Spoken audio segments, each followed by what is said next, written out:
Welcome to Virginia Beach Planning Commission. My name is Jeff Hodson. I'm the chairman of the commission. Before we begin, I've asked Ed Whedon to please lead us in prayer. This will be followed by the pledge led by Commissioner Ron Ripley. Please stand. Let us pray. Once again, Father, we come before you, Lord, to say thank you, Lord, for just waking up this morning, clothing our right mind, starting us on our way. We ask you, Lord, to come into this meeting today, Lord God, and touch each individual here, Lord, and allow these planning commissioners, Lord, through your spirit, Lord, to make the right choices for the city, Lord, so we may give you the victory. Lord, we just want to ask you to look upon these people here, Lord God, of any sickness or illnesses or disabilities that they're going through, Lord, that you heal them once again, Lord. Lord, we say that we ask you to go before us, Lord, to lead us, behind us, to protect us, above us to lift us, and beneath us to support us. When it's all said and done, we shall give you the honor and the glory. It's in Jesus' name we pray, amen. Amen. Please join me in the pledge.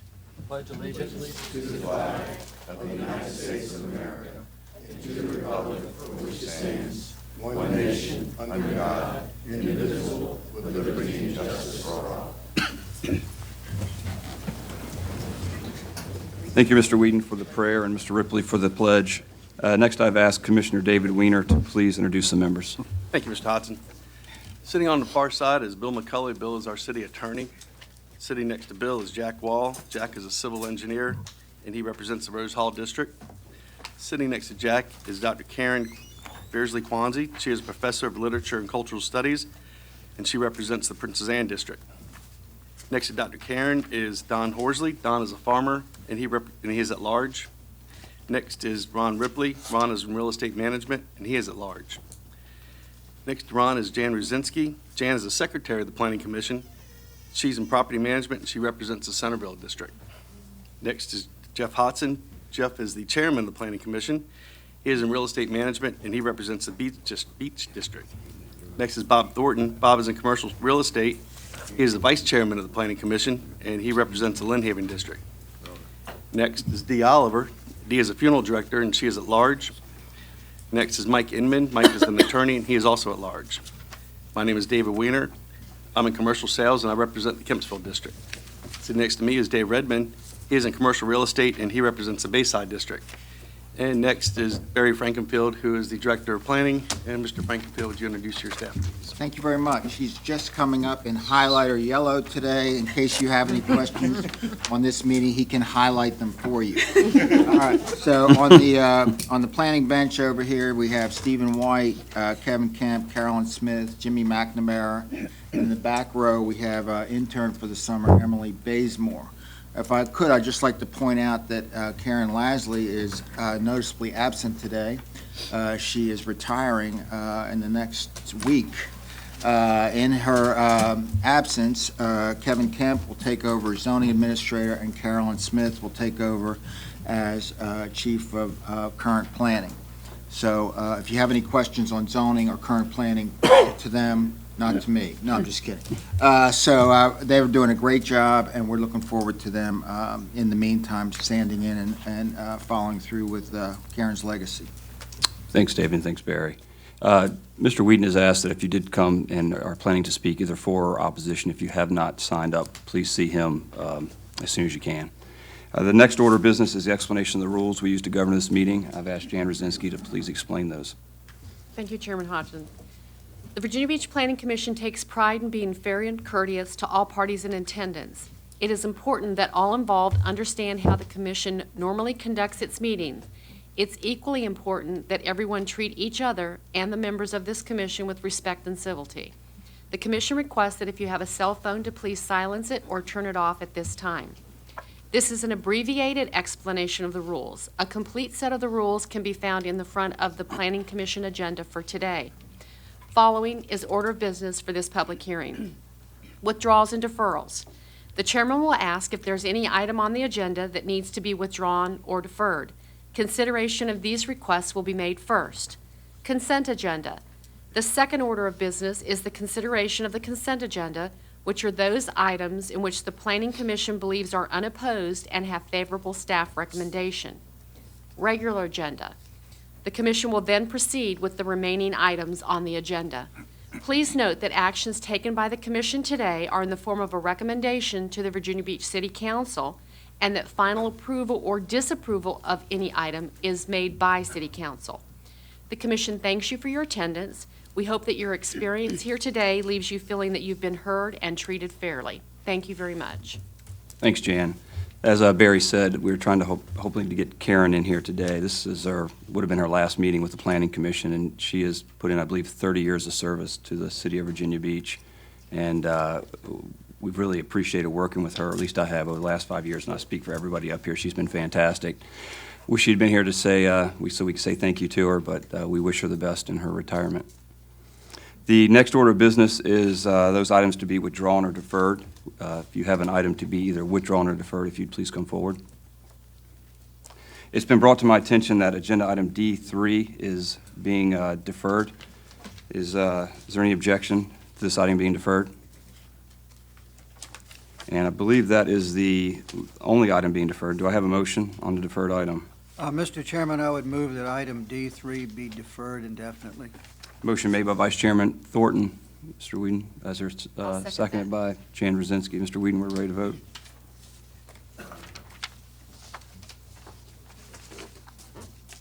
Vote is up.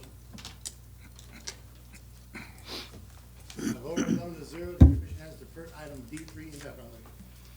The next items we'll address are those to be placed on our consent agenda, and the Vice Chair will handle this portion of our agenda. Mr. Thornton. Thank you, Mr. Chairman. This afternoon, we have 7 items on the consent agenda. The first item is agenda item number 1. This is an application of UJFT Community Campus LLC for a conditional use permit, assembly use on property located at 5,000 Corporate Woods Drive in the Bayside District. Is there someone here to speak on the matter?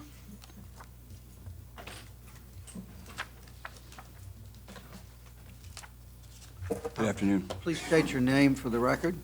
Glenn Saucier. Good morning, welcome, or good afternoon. Are the conditions that the staff and you have talked about acceptable? Yes. Okay, thank you. Is there any opposition to this matter being placed on the consent agenda? Hearing none, the chair has asked Commissioner Redmond to read this into the record. Thank you, Mr. Thornton. The applicant, UJFT Community Campus LLC, is better known to us as the Simon Family Jewish Community Center. That center has been serving the local community at this location for the past 12 years. As anybody who's been near it, I have, because I'm a member of that fitness facility, one of my fitness facilities anyway, would recognize that it's compatible with the surrounding offices and the residential uses. It's provided a number of services, not just recreational, but cultural and some daycare, and there's food and a number of different experiences for the entire community of all faiths.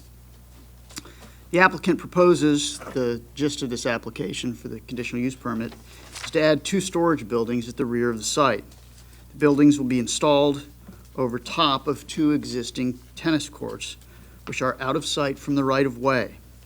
There's a strand of mature trees between the proposed storage buildings and the adjacent office building that will, in the staff's opinion, provide sufficient screening between the uses.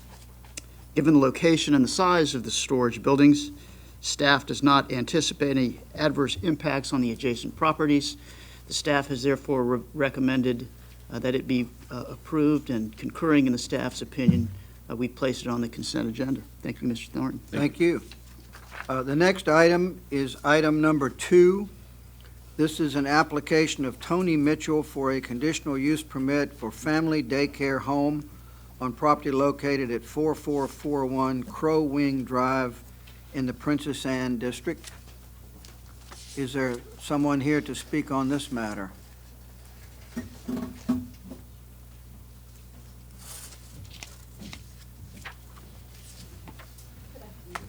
Hello. Good afternoon. Represent Tanya Mitchell. She's my niece. Please state your name for the record, ma'am. My name is Edith Bradshaw. Thank you. I'm here to represent Miss Tanya Mitchell, the applicant at the Crow's Wing address. Are the conditions that the staff and the applicant have worked out acceptable? Yes. Okay, thank you. You're welcome. Thank you. Is there any opposition to this matter being placed on the consent agenda? Hearing none, the chair has asked Commissioner Quasny to read this into the record. Thank you, Mr. Thornton.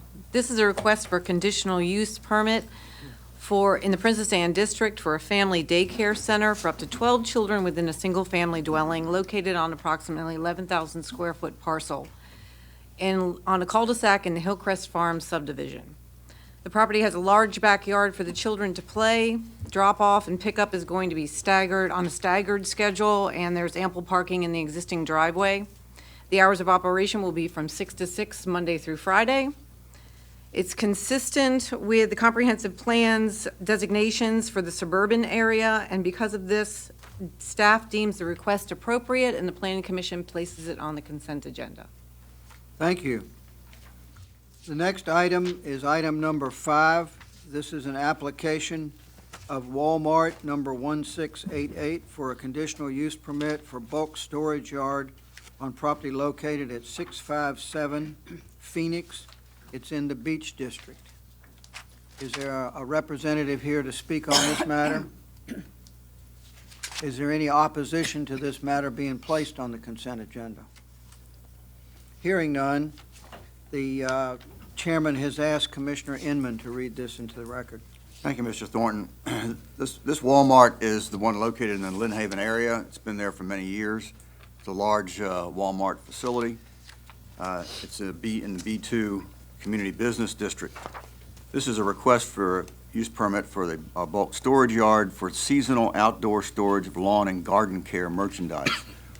And the application is similar to others that we've had and approved for bulk storage of such seasonal goods. Despite the storage area occupying 20 parking spaces, the remaining parking spaces meet the requirements of the zoning ordinance, and it's sufficient for the number of customers, even during peak hours. The storage area is clearly defined by a split rail fence and is adequately screened from the view of the right-of-way with existing mature vegetation. For this reason, the staff recommends it, and we have chosen to put it on the consent agenda. Thank you. The next item is item number 6 on the agenda. It's an application of Reed Enterprises for a conditional use permit for motor vehicle sales on property located at 3249 Dam Neck Road in the Princess Anne District. Welcome. Thank you, Mr. Thornton, Chairman Hodgson, members of the Planning Commission. For the record, Eddie Burdon, Beach Attorney representing Reed Enterprises, Inc.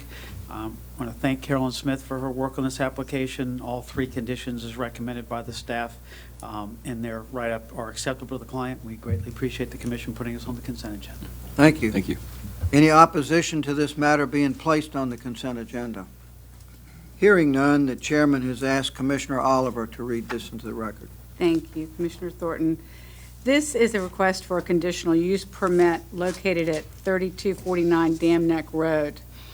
The applicant is proposing to add motor vehicle sales to the existing auto repair operation on this 2-acre site. The entire auto sale operation will be located inside the existing building, and there'll be no more than 5 vehicles displayed indoors.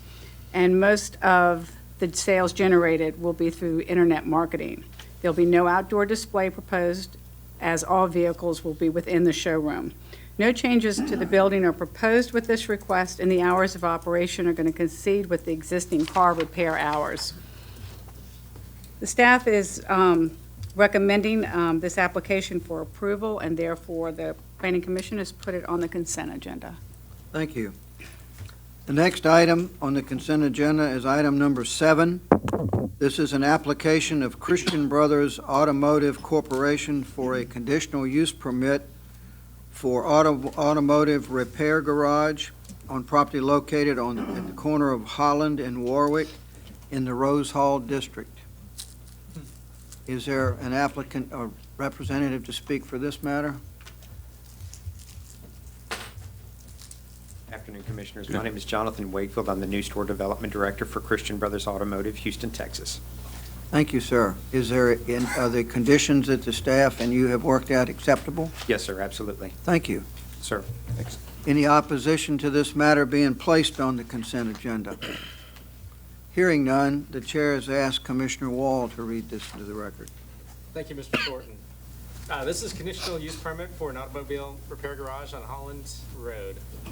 The approximately .68 acre site is an outparcel of the larger site proposed for commercial development. The applicant has contracted to purchase the subject site to develop it as an automobile repair garage. Typical repair activities will include oil changes, alignment, suspension, exhaust systems, and other minor repairs. No body work or tire recapping will occur. 5,000 square foot, 24-foot high building is proposed. The building will feature a lobby and reception area in the front of the building with 5 vehicle repair bays in the rear. The primary exterior material of the building will be red brick. There's a light-colored stone water table along the base of the building. The ingress-egress access is from the interior of the proposed retail commercial development. This conditional use permit request is generally consistent with the comp plan policies and land use goals for the suburban area, particularly regarding compatibility of commercial uses with residential uses in the surrounding area. The submitted building elevations depict an aesthetically pleasing building constructed using high-quality building materials. Staff recommends approval. The conditions presented are amenable to the applicant. There's no opposition, and for these reasons, we have placed this item on the consent agenda. Thank you. The next item on the consent agenda is item number 8, Iglesia Cristiana Nueva Vida, an application of this church for a conditional use permit for religious uses and a child care center on property located at 1100 Indian Lakes Boulevard. Also a modification of the land use plan, Indian Lakes land use plan, to allow a religious use. Is there a representative to speak on this matter? Good afternoon. My name is Juan Milla, and I'm a pastor of the church. Welcome. Thank you, sir. Are the conditions that you and the staff have worked out acceptable? Yes. Thank you. Thank you. Is there any opposition to this matter being placed on the consent agenda? Hearing none, the chair has asked Commissioner Weiner to read this into the record. Thank you, Mr. Thornton. This is a conditional use permit for religious use and a modification to a land use plan. The existing 3-unit building is designated on the Indian Lakes land use plan as a daycare. A church wishes to operate the property, therefore a modification to the land use plan is required, along with a conditional use permit for religious use. The church proposes to eventually occupy the entire building with a 100-seat sanctuary with rooms for a children's ministry and daycare operation. The church plans on providing extensive community outreach program, such as a food pantry and mental health services. This is designated to be in the suburban area in the comprehensive plan. Staff has approved this, recommended for approval, and we put it on the consent agenda. Thank you. The next item on the consent agenda is item number 10. This is an application of Old Dominion Tobacco Company for a conditional change of zoning from I-1 Industrial and B-2 Business to conditional A-18 Apartment District on property west of 5400 Virginia Beach Boulevard in the Kempsville District. Again, thank you, Mr. Thornton. Mr. Chairman, members of the commission, for the record, Eddie Burdon, Virginia Beach attorney representing Old Dominion Tobacco Company, Inc. Along with me today, Bob Miller, the project engineer, is here, and most importantly, Ms. Robin Ray and Ms. Catherine Ray Hines, two of the principals of the company whose families own this property for well over half a century, are here. We appreciate Mr. Frankenfield, Mr. Kemp, and staff's working with us on this application and greatly appreciate the matter being placed on the consent agenda. Thank you. Thank you. Is there any opposition to this matter being placed on the consent agenda? Hearing none, the chair has asked Commissioner Weiner to read this into the record. Thank you, Mr. Thornton. This is a conditional rezoning, I-1 Industrial and B-2 Community Business to conditional A-18 Apartments. The majority of the 23.6 acre site is zoned I-1 Light Industrial District. A small area to the rear of the site is zoned B-2 Community Business District. The 10.76 acre site directly adjacent to the west zoned A-18 Apartment District is developed with an apartment complex constructed in 1986. Old Dominion Tobacco Company owns the property and operates a distribution facility on the southern portion of the site. The applicant intends to subdivide the property and retain the distribution facility and rezone the remaining 16.12 acres to A18 and develop it with an apartment complex.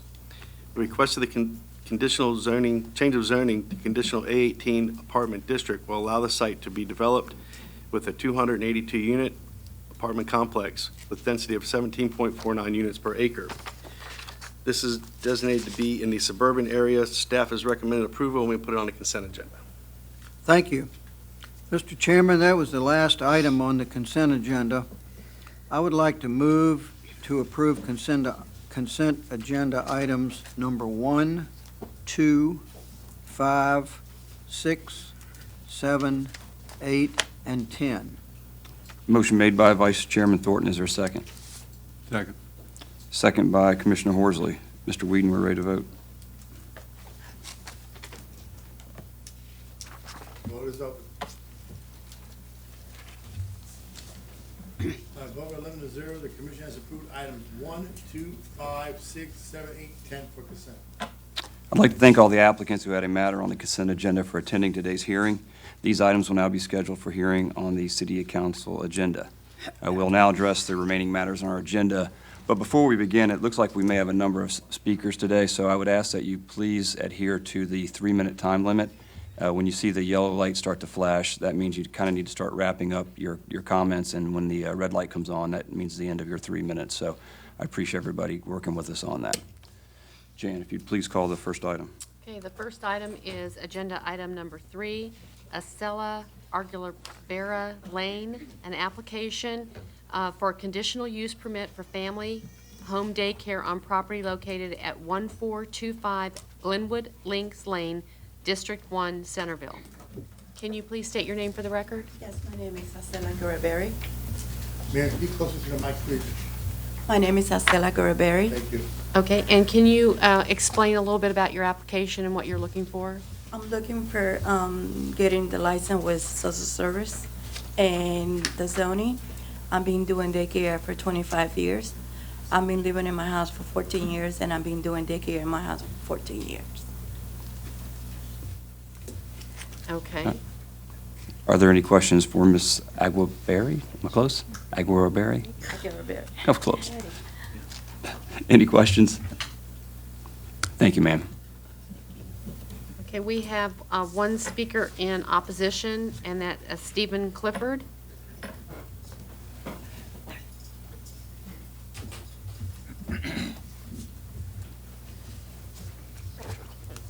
Can you please state your name for the record? Good afternoon. My name is Stephen Clifford. I reside at 1433 Glenwood Links Lane. And I respectfully request that the board disapprove this application for traffic and parking issues. First of all, the increased traffic. We have 19 homes on our street, and there's a daycare already at 1432 Glenwood Links Lane. And if we approve this application, there'll be 20 total on the street. That's going to double the traffic. Most people don't want traffic doubled on their street, I can assure you that. We've also had a member of our homeowners association who said that about 3 years ago, one of the daycare members, or some of the daycare members, were passing school buses when they had their lights flashing and they were stopped. They had the police come in and they checked this out, and it did stop for a while, but they told me that it's happening again. So that's the traffic issues. Parking problems. I handed out some pictures. Did you guys get the pictures of the? Right here. Okay. I live at the end in the cul-de-sac, and the customers routinely park straight out from the cul-de-sac, which is illegal parking. They also block mailboxes, which causes the mailman to have to stop his truck and get out. They double park down there, and the police have been called out due to people blocking driveways. Now, the application states that they have a staggered drop-off and pickup times. They list 5 different times, but 2 of them are exactly the same, so it's not all staggered. The application also says that parking will be on site, not on the public road, the public street. But currently, they park on the street every day. Zoning has been called in to monitor the traffic on the street, and they did that. And they said it is a narrow street. And I don't think they really got a good picture of that, because I'm assuming that the zoning people probably work 8 to 5 or 9 to 5, but that's outside the times when most people drop their kids off or pick them up, because they drop them off before 8 in the morning and usually 5 or later in the afternoon. So I don't know that they got a good picture of what really happens there. And since these problems have been ongoing and they have not changed after police and zoning intervention, I don't expect that things are going to get any better, but would get worse with more traffic and parking. And the bottom line is really that if the customers followed all the rules, if they parked correctly, if they dropped their kids off and picked them up at staggered times, I probably wouldn't even be here today. And it all looks good on paper, but it doesn't happen that way in the real world. Thank you. Are there any questions for Mr. Clifford? I have one. Ms. Oliver? Can you show me where you live with the pointer right there? And where the other daycare There's a pointer home is? right on the, Right on the podium, there's one, right.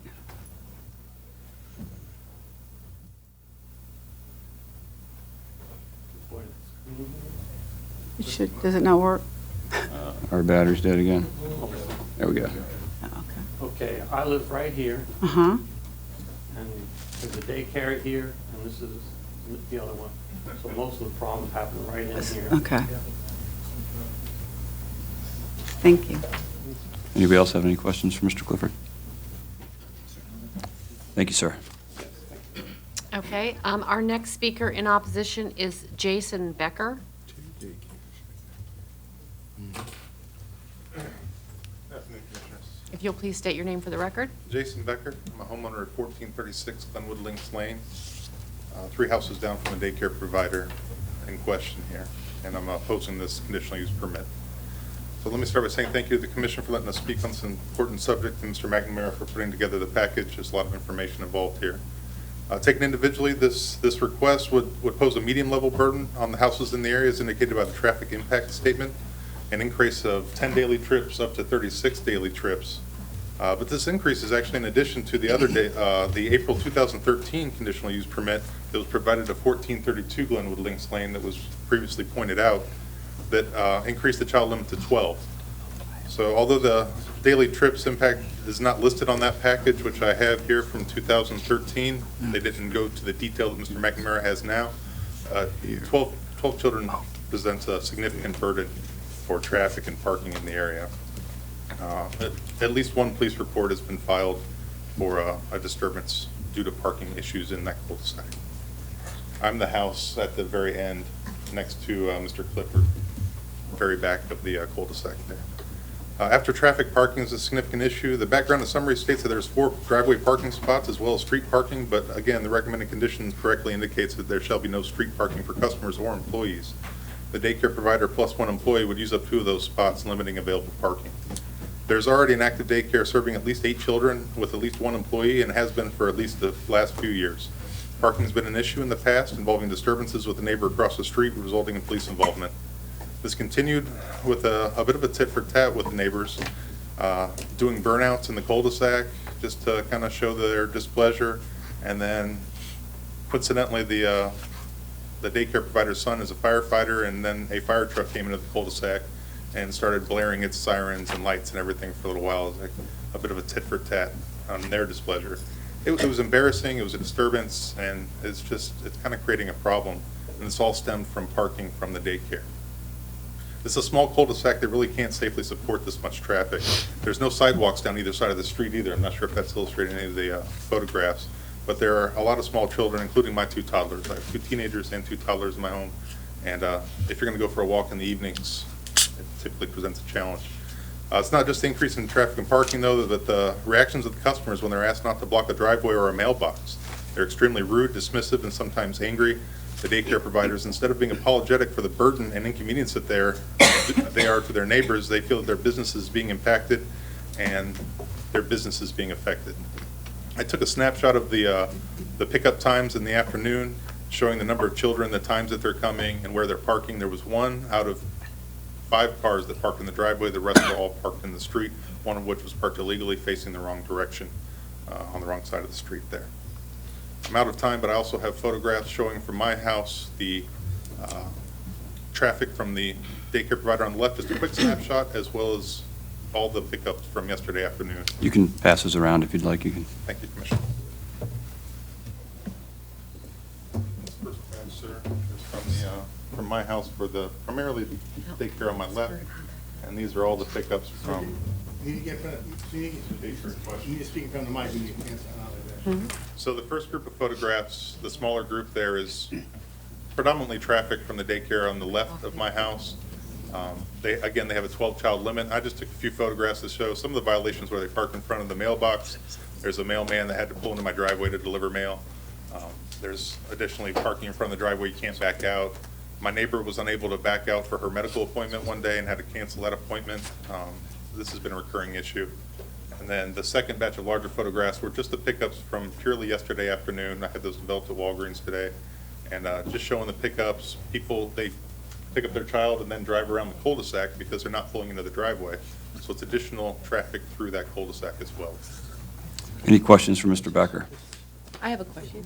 Karen? So there's one photograph, there's parking going on in the center of the cul-de-sac? Yes. Like, they're parked? That's a typical parking configuration, illegal as it is, that is somewhat routine from houses in that general vicinity. Okay. For parties, overflow from daycare, et cetera. They'll park in the middle of the cul-de-sac. Mr. Horsley? So you've got just as much complaint about the one that's already there as you do about this one? They had a I've been in the house since 2010. They had a hearing in 2013, sir, and I was apprehensive about showing up. I wanted to keep the peace, and I certainly have no animosity towards the applicant today as well, but the burden is too much, and I have 2 additional toddlers now, and it's just too much in the area, sir. I don't want to go back again on that previous daycare center, but we're at our limit. How many daycare centers is too many on this narrow street with no sidewalks is kind of my thought. Evidently, one's too many, according to the way these people park. They need a lesson in parking, it looks like to me. Unfortunately, when we try to confront them, there's some hostilities, and I just try to avoid it, keep the peace, and I'll make police reports if it continues to happen. I haven't done so in quite some time, but we're to the point now where I'm going to have to start making complaints, I think. Mr. Redmond? Let me explore that with you a little bit. What police reports, what incidents? I mean, you've mentioned incidents that led to a police report, which is a little pregnant with expectations. Could you give us some detail on that, please? Yes, sir. So there was a parking violation where my driveway was blocked. What parking violation? What was the parking violation? So there was a car parked blocking my driveway. Okay. There was a customer who was illegally parked because they're required to park in the driveway on the premises, not on the street, in accordance with city code. They were not, and they were also parked blocking my driveway. My 17-year-old, 16-year-old daughter at the time kind of walked through the grass to ask them to move their car, please, and the woman was extremely rude, hostile, said she'll get to it. You know, it's just very confrontational. At that point, my wife came out, they exchanged words, tempers were heated, the police were called, and a police report was made, sir.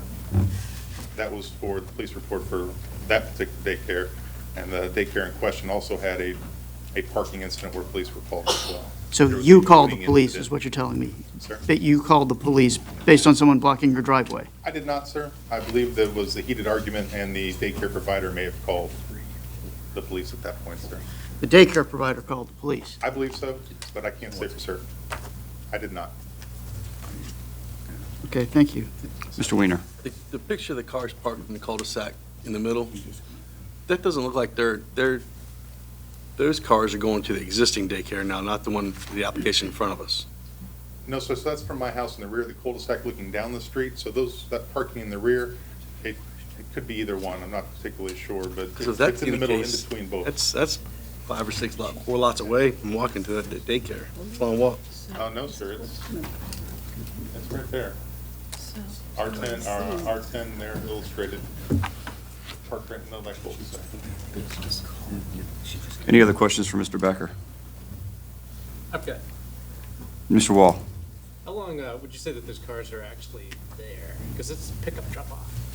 Sir, so again, this was a quick snapshot. All I did was try to collect a little bit of data to provide something for this. I'm frequently on travel, but see, we had an 1803 pickup, so it was after 1800, the proposed hours to begin with, but 1803, the gold GMC pickup arrived, departed at 6 18 and 13, so approximately 12 or 11 minutes with 2 kids, one in a car seat, one not.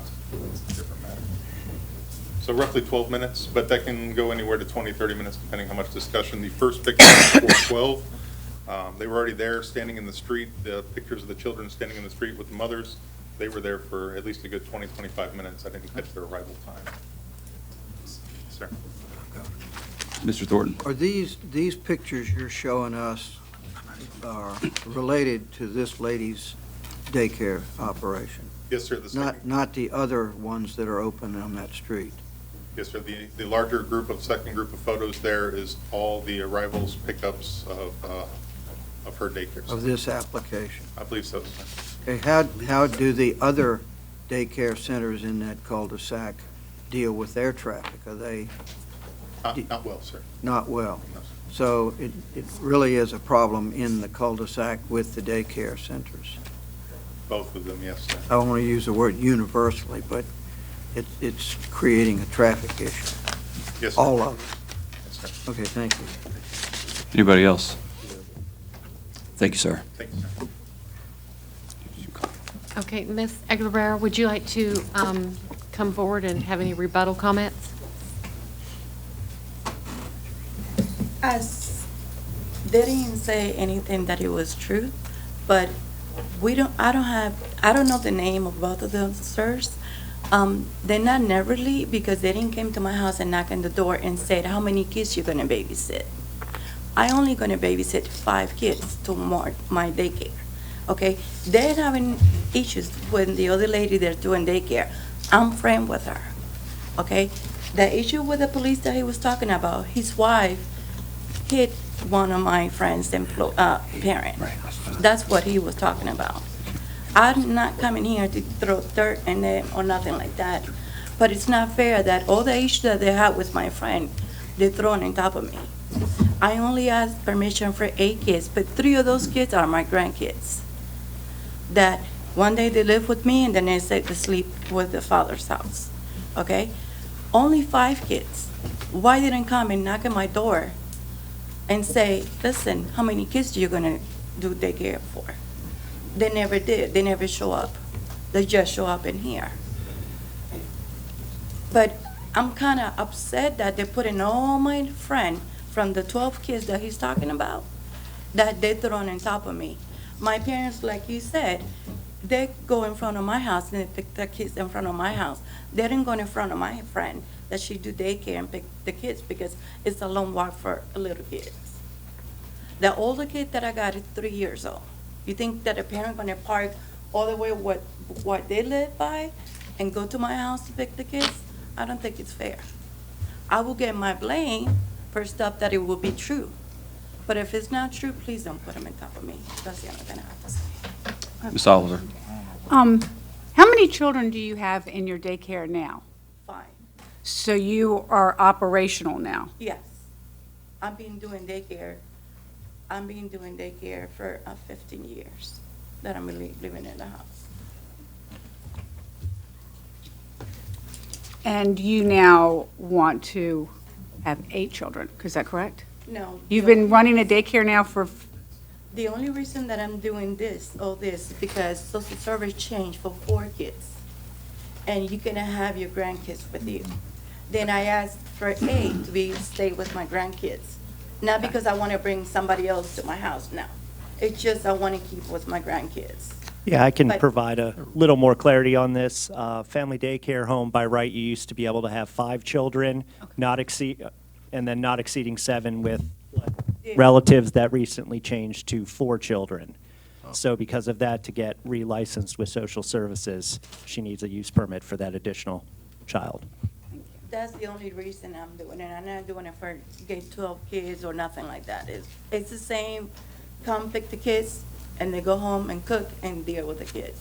But I'm not doing any kind of issues. They do have a lot of issues with my friend. They do. Because his wife, sorry to say this, but she's kind of crazy. But that's the kind of issues that we have in the neighborhood. Lovely neighbors that they move in. Any other questions? I just need to make sure I understand. So there was no conditional use permit needed until Child Services changed their regulations? July 1st, the social service is going to change for 4 kids, and I cannot stay with my grandkids. That's the only thing I'm doing all this, not because nothing else. Right, correct. 5 children used to be permitted by right. Now it's 4. Mr. Ripley? But the relatives count? No, they Oh, count. hold on, I'm asking the. They count to some extent. The ordinance says that you can't have more than 4 children by right that aren't related and no more than 7 total. So that would allow you to have 3 relatives that you care for. 3 relatives. 3 relatives and 4. All right. That's the only reason I'm doing it. I'm not doing it to have 12 kids or nothing like that. But I'm kind of upset that they didn't come to my door and knock and said how many kids you're going to look for daycare, because I will tell them. Ms. Oliver? And due to the fact that you have a pool in the backyard, correct? Mhm. So now these 8 children will be in the front yard.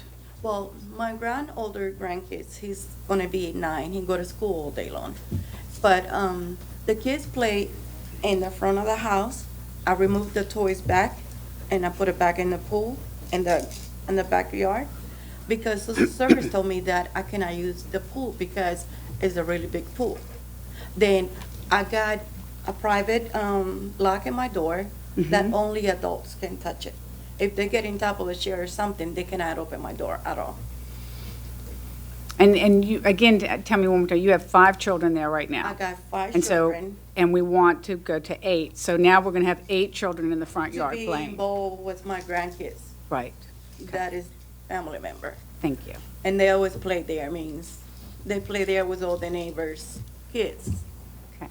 And like the sir said, that he had problem with his wife and the police, one of his teenager's daughter, she don't live there. She moved in the other street, I don't know why, don't ask me that. But yeah, that's the issues that we have. Thank you. You're welcome. Anyone else? I'm sorry, don't go away yet. One question, I apologize. So I know I'm hung up on the thing with the police, and I apologize, but, so when the police were called, was that a confrontation with one of your customers or one of your okay, thanks. My older friend that should do daycare, now, never with my parents. Okay, all right, thank you. You're welcome. Thank Any you. questions? Anybody else? Thank you, ma'am. You may be seated. Thank you. Are there any other speakers? I'm assuming not. There are no other speakers on this application. All right, we'll close the public hearing and open up for discussion amongst the commission. Anybody like to start? Where are we, Senator?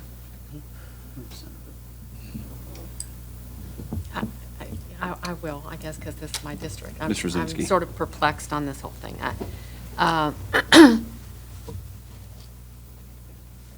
I have concerns because we already have, there's already a daycare there, but then I see that she's already been operating, and so both of these daycares are sort of conflicting for the same space in this small cul-de-sac. And I feel for the neighbors, and I feel for the traffic issue. And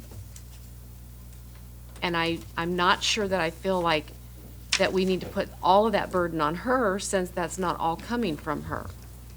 And if she had one less child there, she would be able to do this without having the conditional use permit, if I'm understanding. Okay, thank you. So with that being said, I'm not sure that she should be, punished, or the jeopardy should be all put on her because of that situation. Mr. Redmond. I agree. I'm a little disconcerted. We heard, about the whole police case that had to do, very frankly, with, another residence and another operation. This is a need throughout, not just the city, but throughout the planet, that's in high demand, which is where these happen. We're going to keep having babies, and folks have to go to work, and we have to have places to put them. A dozen years ago, when my daughter was in a facility like this, I never knew anybody who hung around the street for a long period of time chit-chatting. They had to work. That's what they did. They dropped off their kids, they got out of there. And the idea that an extra 5 cars on a block, I don't know that it's a small cul-de-sac, it's a cul-de-sac, is necessarily a great burden. I just don't see that. I don't know how I can see it. I don't know how to sort out whose cars versus what cars. They're public streets. You're allowed to park in a public street. People park in front of my house on a public street. I have no doubt that there are people who are discourteous in the way they do it at times. That's the way human beings are. Sometimes they can be discourteous, which is why, Mrs. Aguirre-Berry, I hope I got that close. I think it's incredibly incumbent upon you and your neighbor too, although she's not here today, it's not about her. I think it's incumbent on you to make sure that you are very clear with your customers when they come to your house how and where they're supposed to park, and encourage them to get in, pick up their child, and go home. Sir, I don't have. Ma'am. Yeah, It's that's just closed right now. Yeah, that's just my my point. So anyway, I think this is. I think these uses are important. They belong in our society. We need them. How we manage them, is never very easy. But this seems to me much more about the neighbor than it does about this application. And like Jan, I am loath to punish an applicant for very frankly, potentially someone else's transgressions. And provided you do your job in managing that, I think that ought to be able to coexist, is my view. So thank you. Mr. Inman. Well, I tend to agree with a lot of what both speakers have said so far, but on the other hand, I really do believe that this is like too much congestion in one place. I'm not saying how I'm going to vote yet, but maybe we can put, like we have in the past, we put a time limit on the use permit. I'd also like a little refresher from the staff about, okay, what about the existing use permit? What kind of monitoring can be done to, it's a conditional use permit, and the conditions, are the conditions being met by the current licensee, the other party on the street. It's just unfortunate that it's concentrated in this cul-de-sac, but it is apparently creating some problem for a couple of neighbors, at least. So I would say I would be inclined maybe to approve this one with a time limit to review in 1 year. Is that a motion? That's a motion. Karen's got a point. What? A second. You want me to address the existing use permit, what we're doing to try to keep that under control? Come on. Okay. Please. We need help. We've got to, and thank you for your kind words. Well, this is the Karen we spoke about earlier. Thanks for coming by. Yeah, we've gotten the word from the neighbors that there's problems there occasionally. The zoning inspector has been out there. I think he's been going early in the morning and in the afternoon, but we will make sure that he's out there at the prime times. He has talked to the applicant. The condition that was attached to the other use permit said that drop-off and pickup shall be staggered. And our zoning inspectors were having a little bit of trouble dealing with the word staggered. What does that exactly mean? So in the future, we will try to clarify that condition a little bit. And I think this one, the condition clarifies it. It just says that parking for customers and employees all has to be met on the site, none in the street. So I think that will help. And Kevin and I will make sure the zoning inspector is out there at the heavy times for at least a while to make sure, try to keep that under control. Okay? Can you come back next month to keep it straight? No, but Kevin will. Okay. Thanks. Mr. Chairman? Yes, Mr. Rudd. Okay, Ms. Leslie, don't go anywhere. I mean, no. I mean, you sit down, but we want to see you. We want to see you. We want to see you before you go. Okay, all right. That's my point. We want to see you before you go. Anyone else? Mr. Inman, were you? I'd make a motion that we approve the application subject to additional condition that it be reviewed in 1 year for compliance with the conditions. With administrative review. Administrative review. A second. Motion made by Commissioner Inman with the change noted to the condition, and seconded by Commissioner Ron Ripley. Before we vote, I need to get a clarification that the applicant has seen the last condition that was made since the informal about no play equipment being left out in the front yard. Please come Have forward, you- ma'am. I should have asked that before. I apologize. There's a number 8 or Number 9. nine. Ninth The condition ninth put on. condition was put this morning after our informal session about no play equipment or toys associated with the daycare shall be stored in the front yard overnight. Yes, ma'am, because we do have a homeowner association, and I have to put it in the back of my fence, like I said. Okay. I wouldn't leave anything in front of my house. So you're aware that that condition got Yes, yes, added because to we it? got a homeowner All right. association. Thank you, ma'am. You are welcome. Mr. Whedon? Add 10. Vote is open. All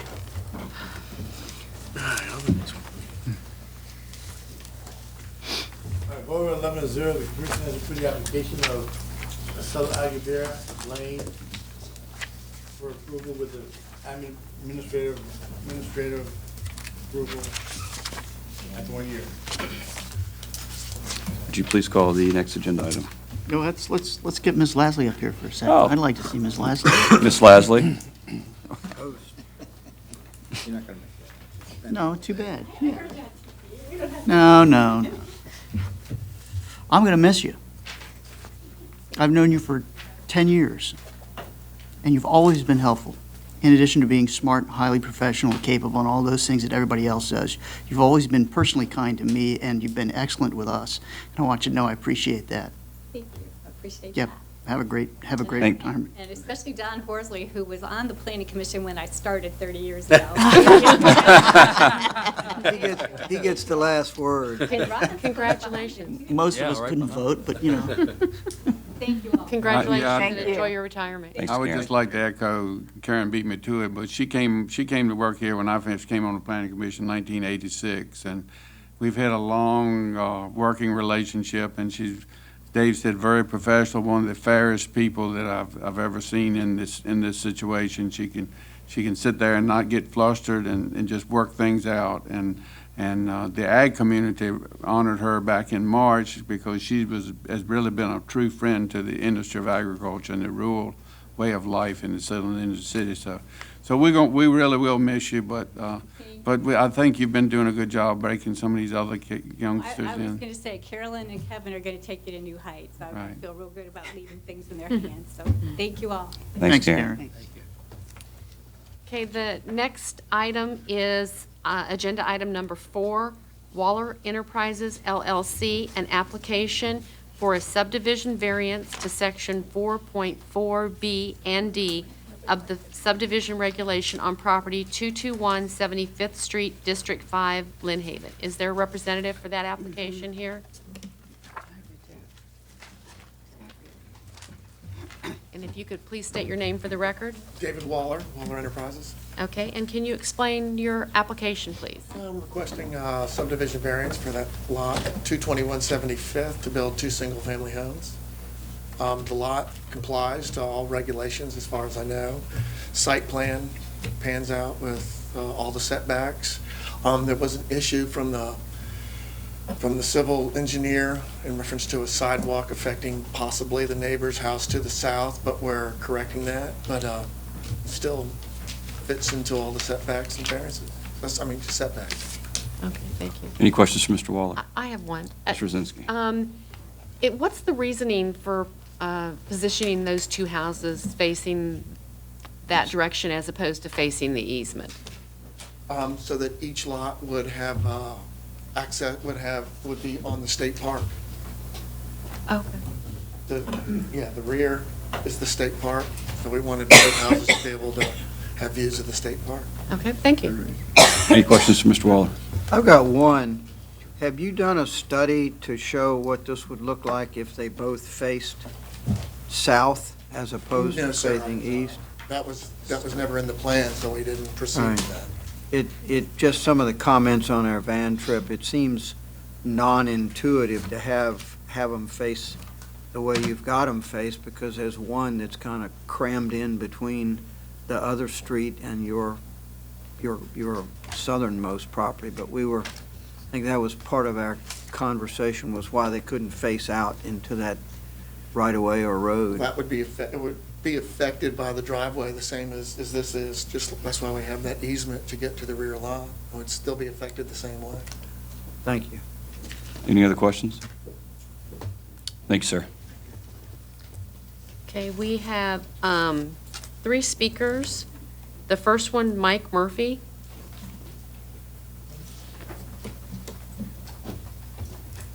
Good afternoon. Good afternoon. My name is Michael Murray, and appreciate the opportunity this afternoon to be here. I didn't characterize my concern as in opposition or in favor, but rather as an interested contiguous property owner. I own property at 220 75th, which is across the driveway or on the south side of this property. And I think I'm concerned for our street, you know. We all have a street identity at the north end at 75th Street and my neighbors. I want to make sure that we think through it and do the right thing for them as well as for our great city.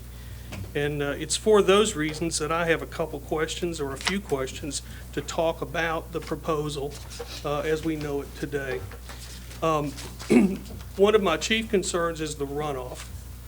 Currently, between the 2 property lines, there's a 7-foot on either side of the dividing property line, which is used as an ingress-egress access for both property owners. So I come off of 75th Street and make a swing turn to the left or to the south into my garage, and I need to be over into that right-of-way in order to make that turn to get into the garage. So ingress and egress to the garage is required, and I use that easement on the northwest side, if you will, on the side of Mr. Waller's property. Likewise, when we come out of the garage, we back up, coming out of the garage, we go over onto that. So I recognize that if we use that 8-foot mark as the sideline on that property, that there's as good a chance as any that we might back a truck or something into that house. Now, the way that property was developed before, there were 2 opposing garages. And so you had the benefit of coming out and going up on that other fellow's apron into that egress area and going on out to 75th Street. And likewise, he had an opportunity to come out and go over into our apron and go on out 75th Street. That no longer will exist. And while I recognize that those are where the property lines are, that house side would be at the 8-foot mark. I back a Suburban or any other car out of that driveway of mine and out of that garage, I'm likely to be, it'll certainly be a 2 or 3 bell effort to get out of that garage. So I'm concerned about that, but I recognize that 8 foot is all that's needed for that sideline. I'm concerned about the runoff because the water right now collects in the center of that driveway or in the center of that property line, so covering up those easements. We have a good hard rain, that's where the water collects, and it runs out toward the east, down 75th Street. We currently have pea gravel there on that driveway, so it's pervious, allows that water to run off and to be captured if you will, it perks and moves that water along. If we have to go to a hard surface, as the current requirements would be for new construction, we certainly would want that to be of impervious nature so that we could actually get that water to move along. I know there's a plan to have a French drain at the driveway right at 75th Street and to carry some of that water off. And that'll work fine, as you all know. We got plenty of these projects around the city, and they work great for a couple of years. And then they fill up with the debris that we get, and there's no one to clean them out. The next thing you know, you got water standing where you thought you had plenty of water engineering and water runoff plan before, and it does no longer exist. In the back of the property, Mr. Murray, I'm going to ask that you start to wrap up. Okay. Time has elapsed. Okay. One other question about building elevation. Right now, I think the proposal is to have it very close to the current elevation. That's certainly the builder's and developer's choice. There's a big dune behind him. I would think he might want to raise the elevation of that property just so he can get the benefit of being up over that dune or above that dune for his own sighting. But that's a concern. The right-of-way in our street, we have a narrow street there, it's 40 feet, unlike some of the other streets in the north end. It's different. There's no public access to the park on 75th, or is there a crossover to the ocean. So, concern with parking. We have a 40-foot street, plenty of folks coming in. I want to be respectful and a good neighbor, certainly a good neighbor to Mr. Weiler and to our new neighbors. But I think there are some concerns that ought to be considered conditionally to make sure we do the right thing for the street and for our city. Any questions for Mr. Murray? I have a Ms. question. Oliver? You live directly across? I do. In the brown, isn't that a multi-family home? Two-unit Two-unit? condo, over and under. Mhm. Okay. Thank you. Thank you. Any other questions? Thank you, sir. Thank you. Okay, our next speaker is Fred Kovner.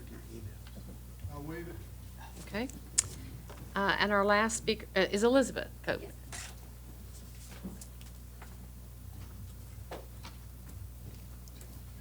And if you'll please state your name for the record. My name is Elizabeth Kovner.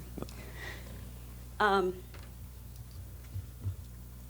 am somewhat concerned. The city has recently developed a new ordinance allowing for 2 units on a 10,000 square foot lot. These can be detached. They could be built just as this plan shows, but they would not require a variance. And my question is, why does it have to be subdivided when they could build exactly what they want without subdividing?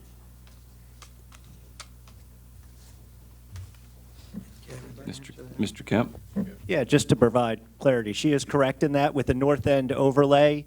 If you remember, that was put into place to allow for 2 single-family dwellings on one lot if it met the duplex standard of 10,000 square feet, which this does. The elevations of the home appear to meet all the criteria for the north end overlay. So it's just the one, 2 homes being on one lot versus each having their own lot is the difference. Does that answer your question? That's an answer, yeah. Okay. And I guess the other thing is, I think these are very unique situations at the end of each of these streets that faces the park. They are beautiful sights. And if you look up and down the north end, you see beautiful homes at the ends of all these streets. They're not little cottages. I love the little cottage concept, but I think it belongs in the middle of the street where you have the smaller lots. I think this needs a big, beautiful lot. Mr. Waller has just built one on 75th on the ocean side that's absolutely spectacular. Where do you live on 75th Street? Can you use the Right. pointer? Just where Mr. Murray lives. Oh, okay, all Yeah, right. same. Okay. Same. We're on the 3rd floor, he's on the 2nd. Okay. And we have garages on the 1st floor. So we are our living space is 1 floor up. Okay. Where they're planning to be on the ground. Any questions, Ms.? I have a question. Do you experience flooding back there? When we first bought this place, it was in the flood zone. We had to have flood insurance. You will see water standing in that driveway now until it dries out. So it's not a problem. First of all, we have nothing on the 1st level other than garages. So it's not a worry for us, but there is standing water when you have a rain. And when you say standing water, are you talking 24 hours, 48 hours, sometimes several days? Maybe 24 hours, something like that, yeah. Depending on how Depending on high the the rain. water table is, yeah. Okay, thank you. Thank you. Any other questions? Mr. Inman? Do you understand that if he did the construction or the project without having a subdivision, that he would be doing a condominium? It would be a 2-unit condominium. I think, yes, I'm quite aware of that, yes. So the difference is that this will be 2 lots so that the people will just own Yes. their own lot Yes, instead of having yes, I'm a aware part of of a that. condominium? Yes, yes. Okay. And I don't know what potential problems that could be with access. We always have to be worried about fire in the park. We always need to make sure that fire trucks can get through there. In the past, we've had 18, and we've had about 40 feet between the two buildings, the two structures. That's enough that you could get something back there. But we won't have that anymore. Thank you. Anyone else? Thank you, ma'am. That's all the speakers that we had on that. Oh, You- yeah. you- I was getting ready to call you back up. I was just saying that we have no more speakers. The last thing I want to do is Please state your name for the record again. Oh, David Waller. Thank you. Last thing I want to do is create a situation for the neighbors. I have a preliminary site plan that shows drainage for the whole site. Everything, they were talking about elevation, all of the elevations and all the drainage that we'll provide will help eliminate the water. As far as the difference between subdividing and the north end overlay, the one thing that changes is in the setback between the two homes. I was going to put a fireplace within the north end overlay. I can't do that. With a subdivision, I can put the fireplace coming into the setback. And that would be the difference. And then if I didn't do the north end overlay, I could build a monstrosity there, which I believe the city is trying to get rid of that. And so that's why I'm trying to create, I'm not going to say smaller, because they're 3,000 square feet apiece, and they question the elevation, which I understand, but in order to get 3 floors, that's what we have to do, is build it at that elevation. The civil engineers still working on the site plan. We're trying to accommodate every aspect of the development. Any questions for Mr. Waller?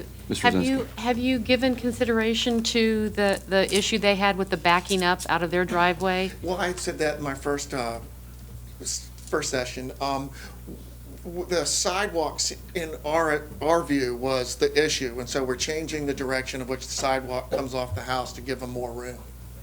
It'll all be in the site plan if this goes through, obviously. Well, that's after us, so. Yeah, I knew that. Okay. Anyone else? Thank you, sir.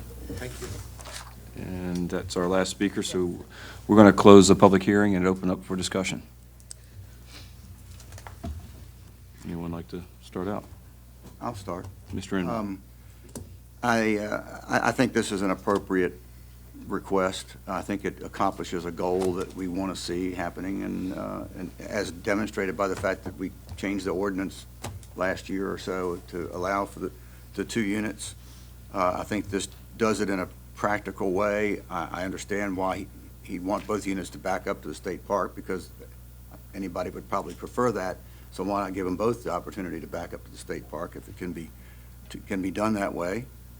And under the stormwater ordinance that we now have to deal with, that all developers have to deal with, he's going to have to deal with the stormwater in an appropriate way when he gets to that point in the process. So, to me, Mr. Waller, from my observation, builds a quality product. I've seen several houses he's built in the north end, and I think I think the neighbors will be pretty happy when it's done.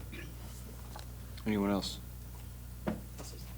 Mr. Wall. I think it's a very valid reason for the alignment of the lots themselves, the way that they face the park, as well as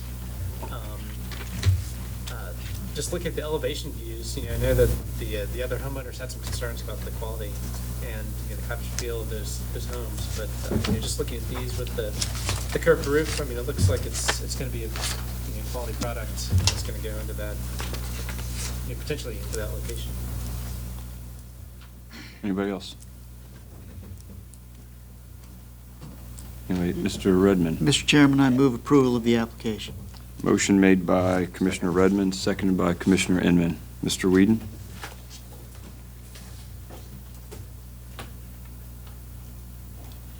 Vote is open.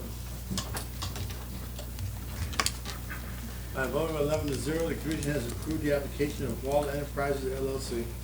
Thank you for coming down today. Ms. Brzezinski, please call the next The item. next item is agenda item number 9, an application of Thomas Brown for a subdivision variance to section 4.4B and D on property located east of Riddick Lane and north of Candlepine Lane, north of Indian River Road, and south of Candlepine Lane, District 7, Princess Anne. Is the applicant present?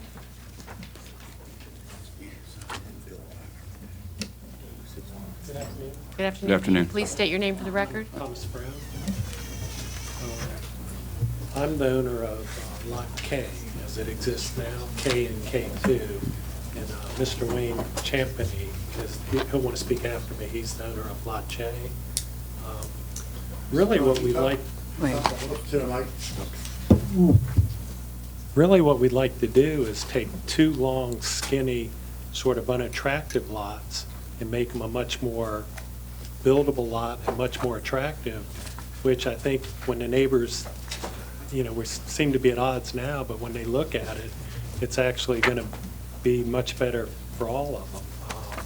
We can build, by making them, instead of, I think they're about 100 by 300 foot long and skinny, by making them more rectangle, and all we're doing is just changing the line that's between our two lots. That's the only change. The lots are going to remain the same size that they are now.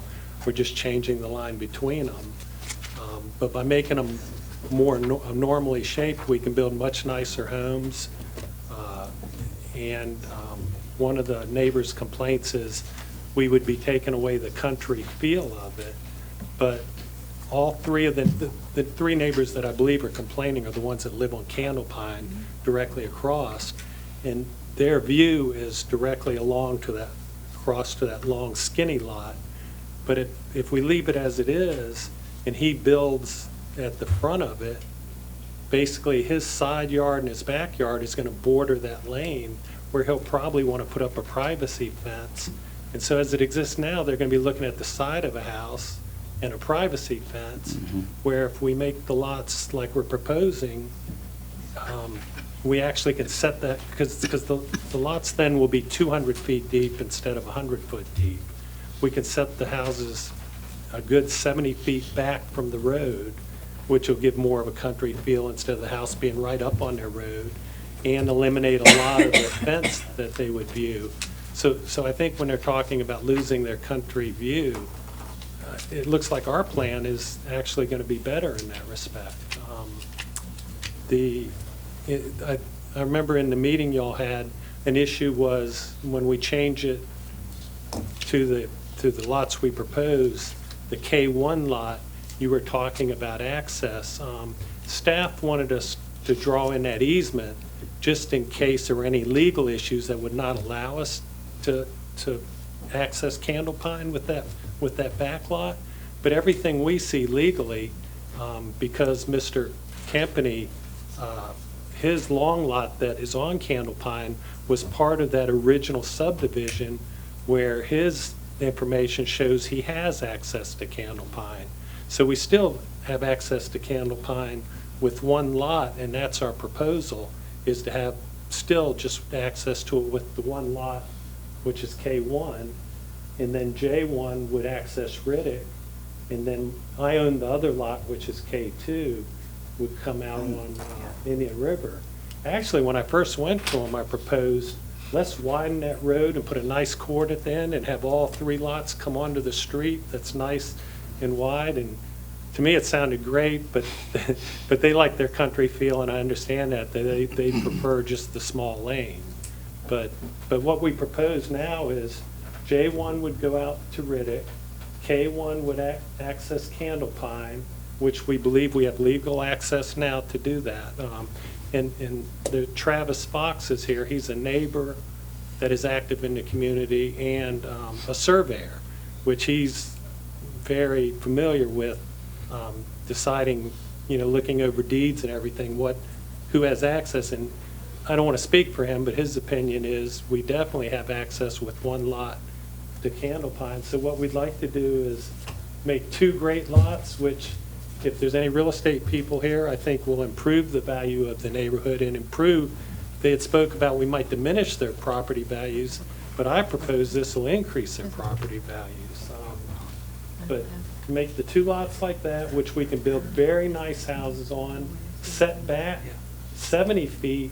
If they just have that long skinny lot that's only 100 feet deep from their view, I mean, that house is going to sit right up on their houses, where we can set our houses back very far, J1 exit on the Riddick, K1 come on to Candle Pine, and my other lot, I will own K1 and K2. My other lot will come out onto Indian River. I mean, I guess it's I and I will be the holder, but I think it's a great project.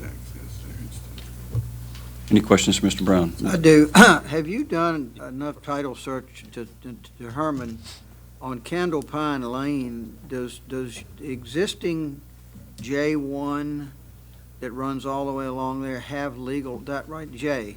Does Jay have rights to use Candle Pine Lane? Did I hear you say that a second ago? No. That's, Mr. Campany, and you can speak to him, said his lawyer looked at it, and they do. And that J1, the original developer, K is a lot on its own. But the original developer had J and then 6 of those front lots. And so that was part of the re-subdivision when they set it up. So it only makes logical sense that when he's setting up J, he's going to want to be able, that can access Candle Pine. And Travis Fox, which is the surveyor that is one of the original homeowners and very active in knowing what's going on in there, says everything he reads is that's the way it was originally. So if that in fact is the case, and you take the line that's horizontal and turn it up and like that, there's no reason to believe you can't have J1 and K1 come out to Candle Pine.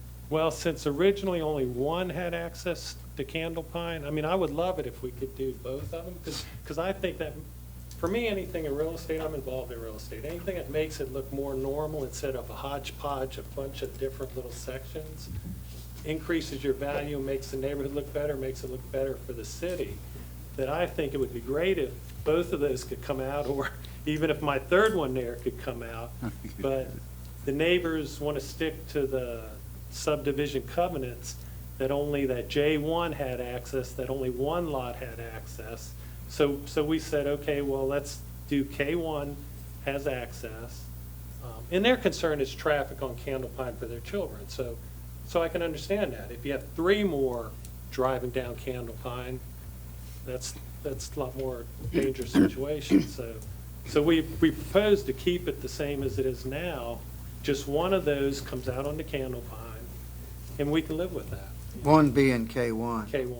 And J1 would come out to Riddick. Right, and then that eliminates the ugly second easement, or the second 10-foot wide lane, which we needed to put that there in case, I guess, for any legal reasons, you have to have definite access to K1. But our legal interpretation and the surveyor's interpretation is we already have legal access. But I think even if we didn't for some reason, that the neighbors would all agree, give K1 access, and it's going to look much better. Mr. Weiner. Usually when something like this comes in front of us, we get to see what you're actually going to build there. Do you have any elevations or what you're intending on building, or? We haven't done that. We figured the city already has ordinances that control building. I mean, I don't mind a condition being that I'm going to build at least a 2,800 square foot house. Mm-hmm. And that's why we want to have the more substantial lots, because then Wayne was talking about, if I've just got this little old skinny lot, I've got to build this real tall house, and he wants to build a nice ranch, and it's with the more substantial lots, you can build a much nicer house. If that was one of y'all's conditions, we could do that, but I feel as a homeowner, it's like, I don't think anybody else had that condition put on them when they were building, But it's going to be, I'm building to resell, so I want to build something, and luckily I'm to an area in my life that doesn't have to be all about profit. I want to build something that's going to be nice, easy to resell, and have the country look they all talk about. Any other questions? These are 100-foot lot width as they are, right? Yes. So that's not terribly narrow, and knowing the creativity of developers these days, you can get a pretty nice house on a 100-foot. I agree, that's probably. Right, normal- so, in a so normal- that's, to me, that's not a real detriment to you, the size of the lots as they are at the moment. There- The challenge you have is your ingress egress. So if you're to turn them the other way and you find that you don't have that Candle Pine access, are you willing to consider moving that easement elsewhere? If, to the back of the property, if Mhm. that, you know, if we don't have the ingress egress, I think then it's gonna be a matter of, we have to get everybody to agree on something. Yeah, because I think a lot of what you're saying, from what I hear of what I hear you saying is a lot of it is perspective. Because your perspective is that this would be more positive, and the neighborhood's perspective is that their view would be a much more positive shape of the development. So I do think that you have yet to have a meeting of the minds, like you haven't come together yet on what's going to be amenable to everyone, and I think that's the optimal situation versus saying, well, we're going to hope we can get this, and then we're going to do what we think is best for these lots because we're somehow under a hardship that we can't create something nice on the 100-foot lots we have, which is a falsity because you can. So I'm concerned that there hasn't been enough discussion yet that you have reached something that will create a very lovely neighborhood for everyone. I agree, as they stand right now, we Mm-hmm. could build something very nice because it's an acre lot. Right, it's How not, big not a could it be? small lot, not Most too are- narrow. But my proposal is, what we're proposing is it's much nicer, that it's very much nicer than what exists now. And if it did come to, we didn't have access to Candle Pine, I think the best alternative would, instead of having two lanes that would look sort of. Right, like a landing strip. Mhm. Would be to come to the back. That, I think that would be a better alternative. Because it maintains then the area where those children are playing and using, the way the neighborhood's using that area now. It allows them to maintain that. But I think the worst outcome is to leave it like it is, and I think even, because if the neighbors are just looking at the side of a house, only I don't know what the setback is, but probably 25 feet, just looking at the side of the house very close up to their lane and then privacy fences, I think that would look the worst of any scenarios to me. And I think once they think about it, I mean, I can't speak for them, but I don't understand why they're thinking that. Any other questions for Mr. Brown? I got one more. If, it seems to me that one of the big answers to this would be to find out what exactly is your legal standing with these easements. If we, and I don't know what my fellow commissioners would think of this, if we were to defer this for 30 days and you go really find out what you can do, it would help us help the situation. Because if you do have rights to Candlewood Lane or Candle Pine Lane, that changes the entire dimension. Then having us reverse these lines makes sense. If you have no right to that, then you've got to come up with another plan. So Leave it as it is. would you consider I think that? Travis is not a lawyer, but he's the surveyor that lives in the neighborhood, and he made quite a few references to his deeds and everything, and surveyors, even though not lawyers, they may even more than lawyers know property rights as far as ingress and egress. So when he speaks, I think he can address that. Well, in addition to lawyers, there are title companies that can research the title and tell you from their legal opinion what rights you have to it. It seems to me like that would really help us. Well, Travis spoke to that, and Wayne, which is going to speak next, consulted a lawyer, and his lawyer said that from the documents he reads, he does have rights to Candle Pine. So it's already been determined that I mean, we don't have them here as a witness, a lawyer, but it's pretty much been determined to that. And well, I'll leave it there. Okay. Anybody else have any questions for Mr. Brown? You got some other speakers? We did, yeah. The next Thanks, sir. speaker, the next speaker is Wayne Champion.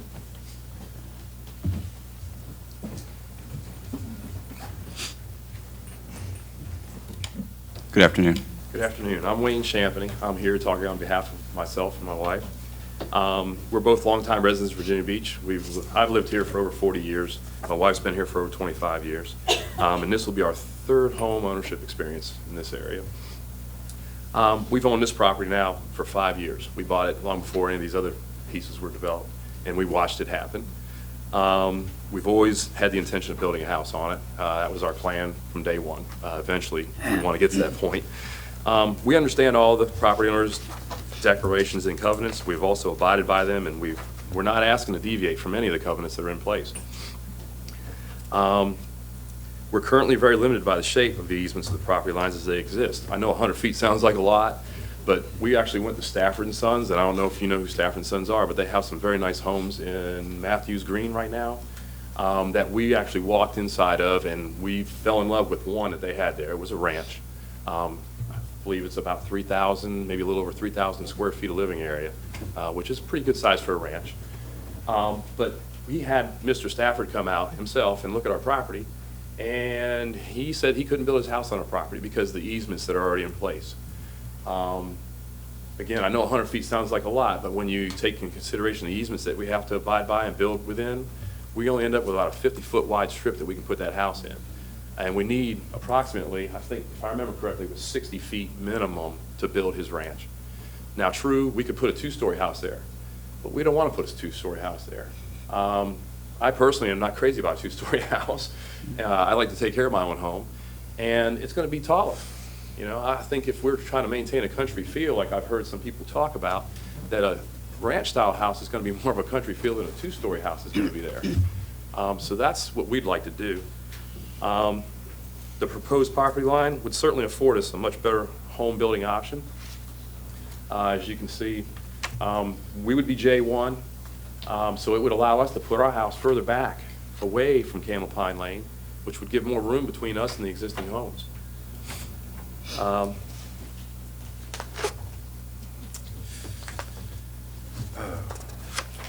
That's about it. The wife and I are very confident that Mr. Brown is certainly willing to abide by the covenants and declarations that have already been established by Baymar Construction. Baymar Construction was the owner of the properties before they were sold to us and sold to our neighbors, our potential neighbors. As far as access go, I actually have a copy of the document, the instrument number, that gives us access to Candle Pine Lane. I don't know how else to read it. I've read it several times. My wife's read it. We've actually handed it to a friend of ours that's an attorney that's read it and says the same thing. I don't know if anybody here wants to care to read it, but I don't know how else you could interpret it. And I'm sorry, the red light's blinking. That's all I have.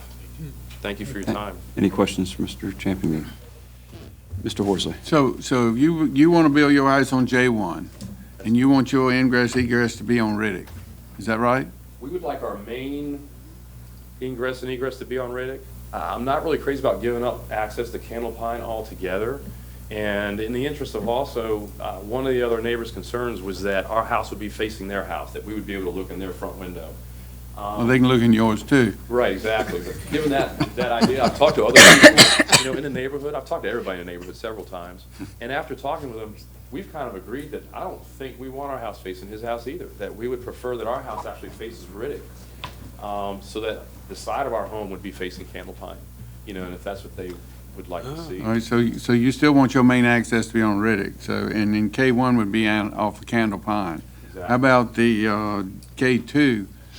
K2 is kind of removed from this whole situation because it's on But is the other there any side. way to get that access on Candle Pine? No, he's already been told that he can't have access to Candle Pine, that his only entrance and exit will be Indian River Road.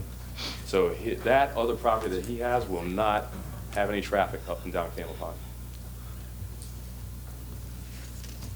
Okay. Jeff? I'm not real happy with that. Mr. Weiner. So J1, so you plan on having your house facing Riddick then? That is what we'd like to have now, yes, sir. That's what we're proposing now, face Riddick. Anybody else? Thank you, sir. Thank you. Okay, our next speaker is Lawrence Apel.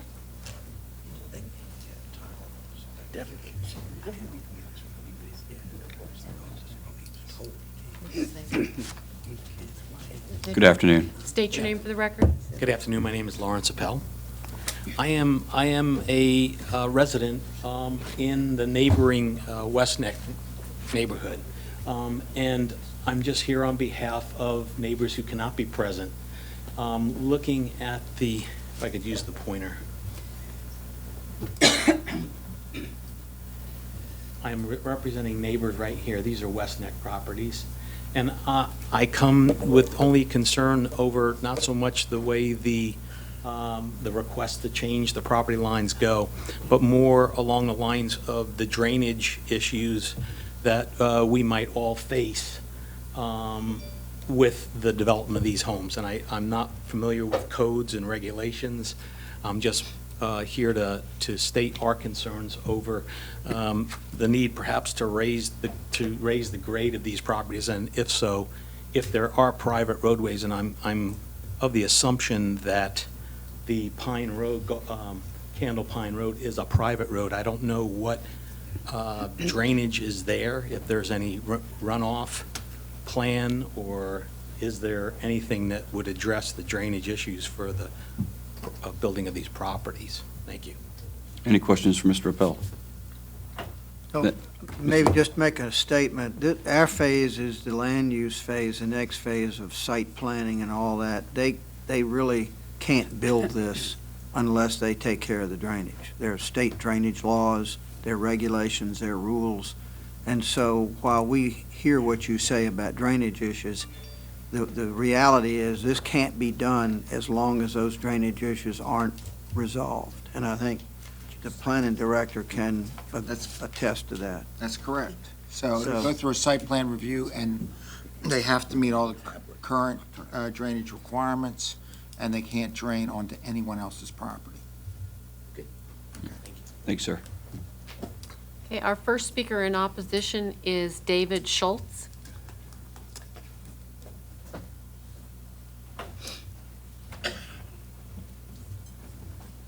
Welcome. Can you please state your name for the record?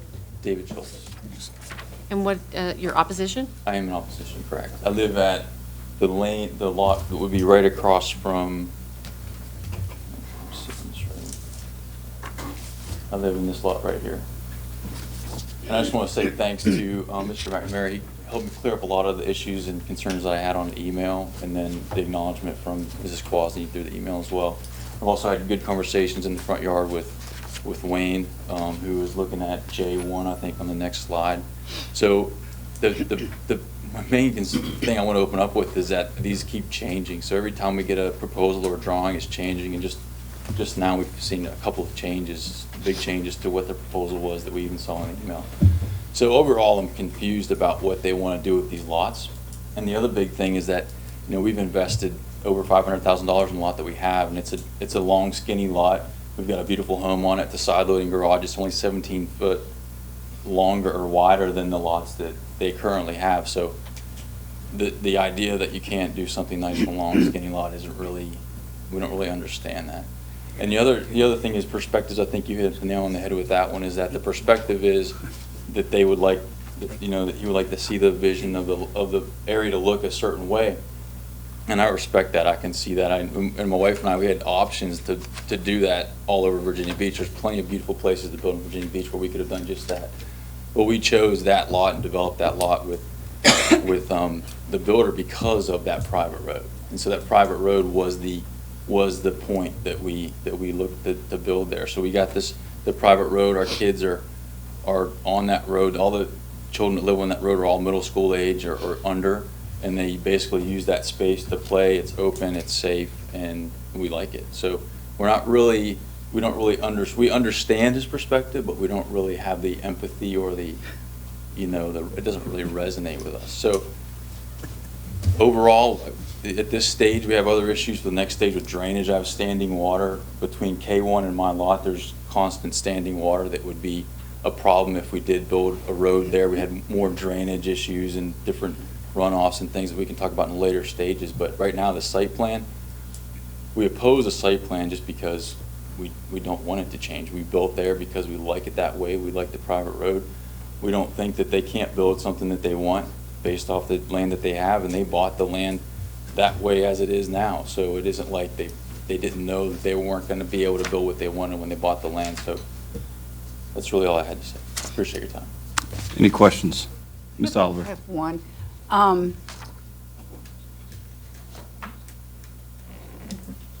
If he builds it as is, with J going, I guess it's Lengthwise. east or west?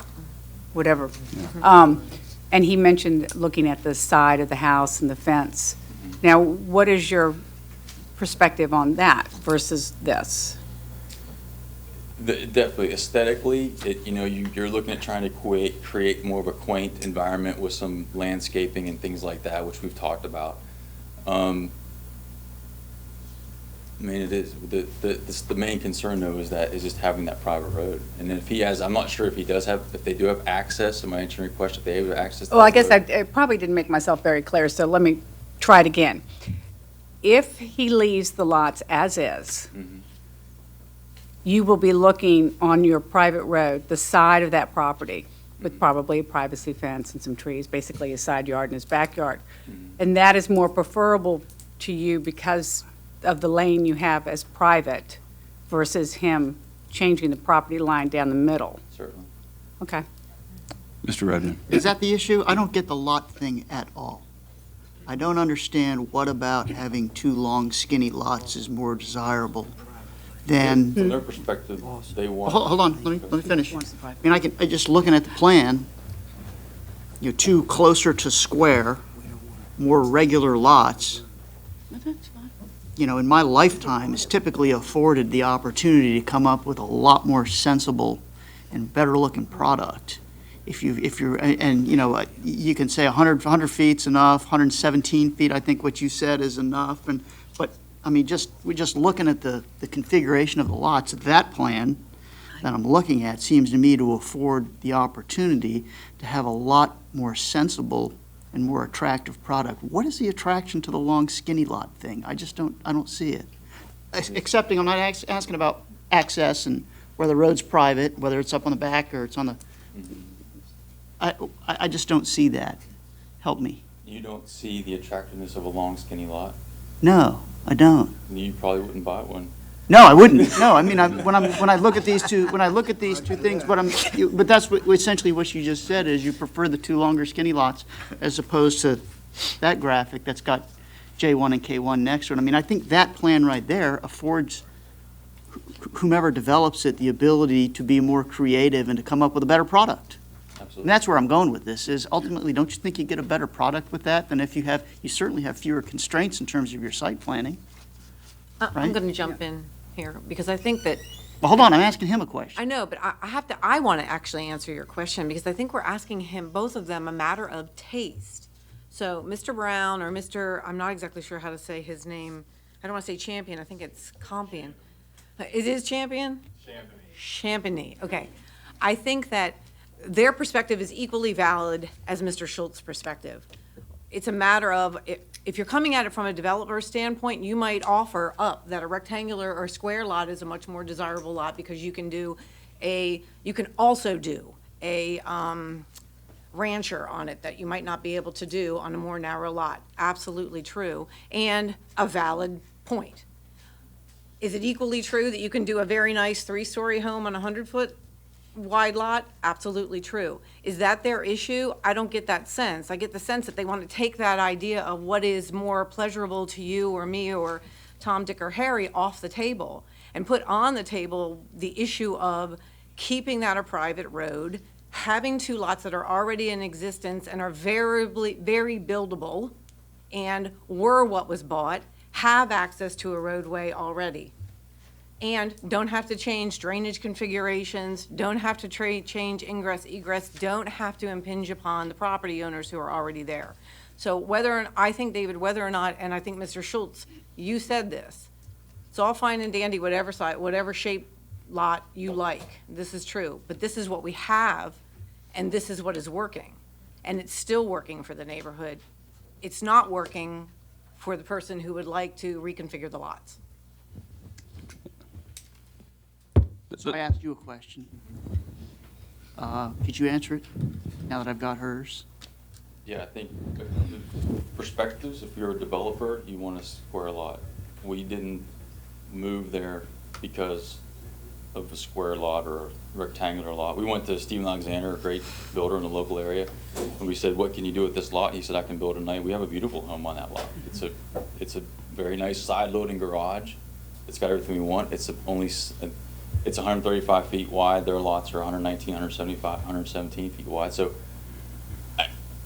it's not like a side lot a long skinny lot isn't giving you opportunity. Now, if you want to build a ranch house, then you probably don't want to buy a long skinny lot. I mean, that's what I'm saying. If you have a vision that you want to do something, you should probably find a lot in the neighborhood that's what you can do. If you're a developer and you want to build this kind of house, then you should go somewhere where you can build that kind of house. If you buy a lot that's long and skinny, you bought a lot that's long and skinny. We bought that lot for that reason because we wanted to live in that particular neighborhood. We had other options. We could have went down the street to Eagles Nest. We could have went to Chesapeake. We could have went anywhere to build that house. Thank you. I don't want to put words in your mouth, but I think what I'm seeing or hearing is one of the issues is access to that private lane.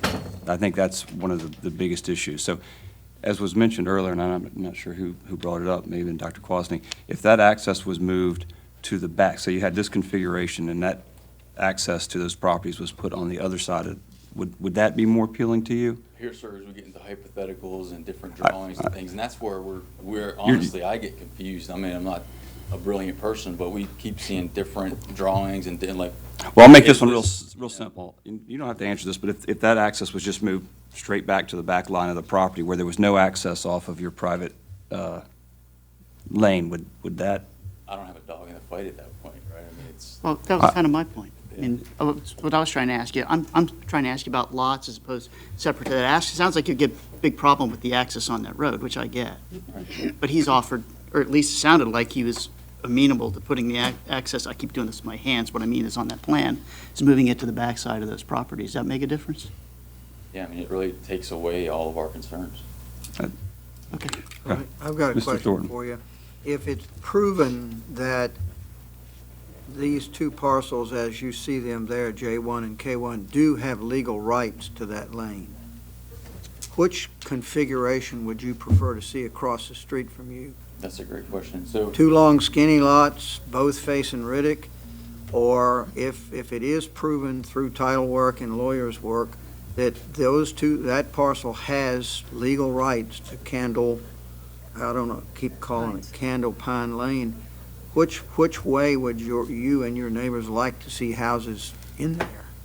Sir, I would love to see a drawing with people who said, yeah, this is legal, this is correct, and that we could then determine all of the different concerns that we have, because right now, the drawings change, the plans change, and our concerns can adjust based off of that. And it would be, you mentioned earlier about everybody getting together and kind of having that, okay, these are the concerns, this is how we're going to negotiate through this. That hasn't really happened because the elements of the negotiation have kind of shifted and turned and changed.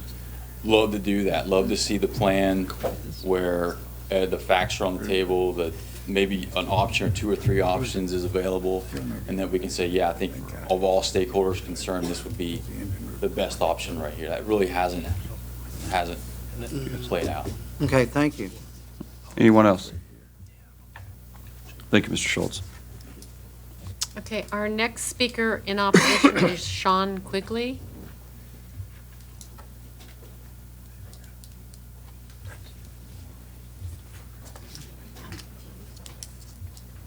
And if you'll please state your name for the record.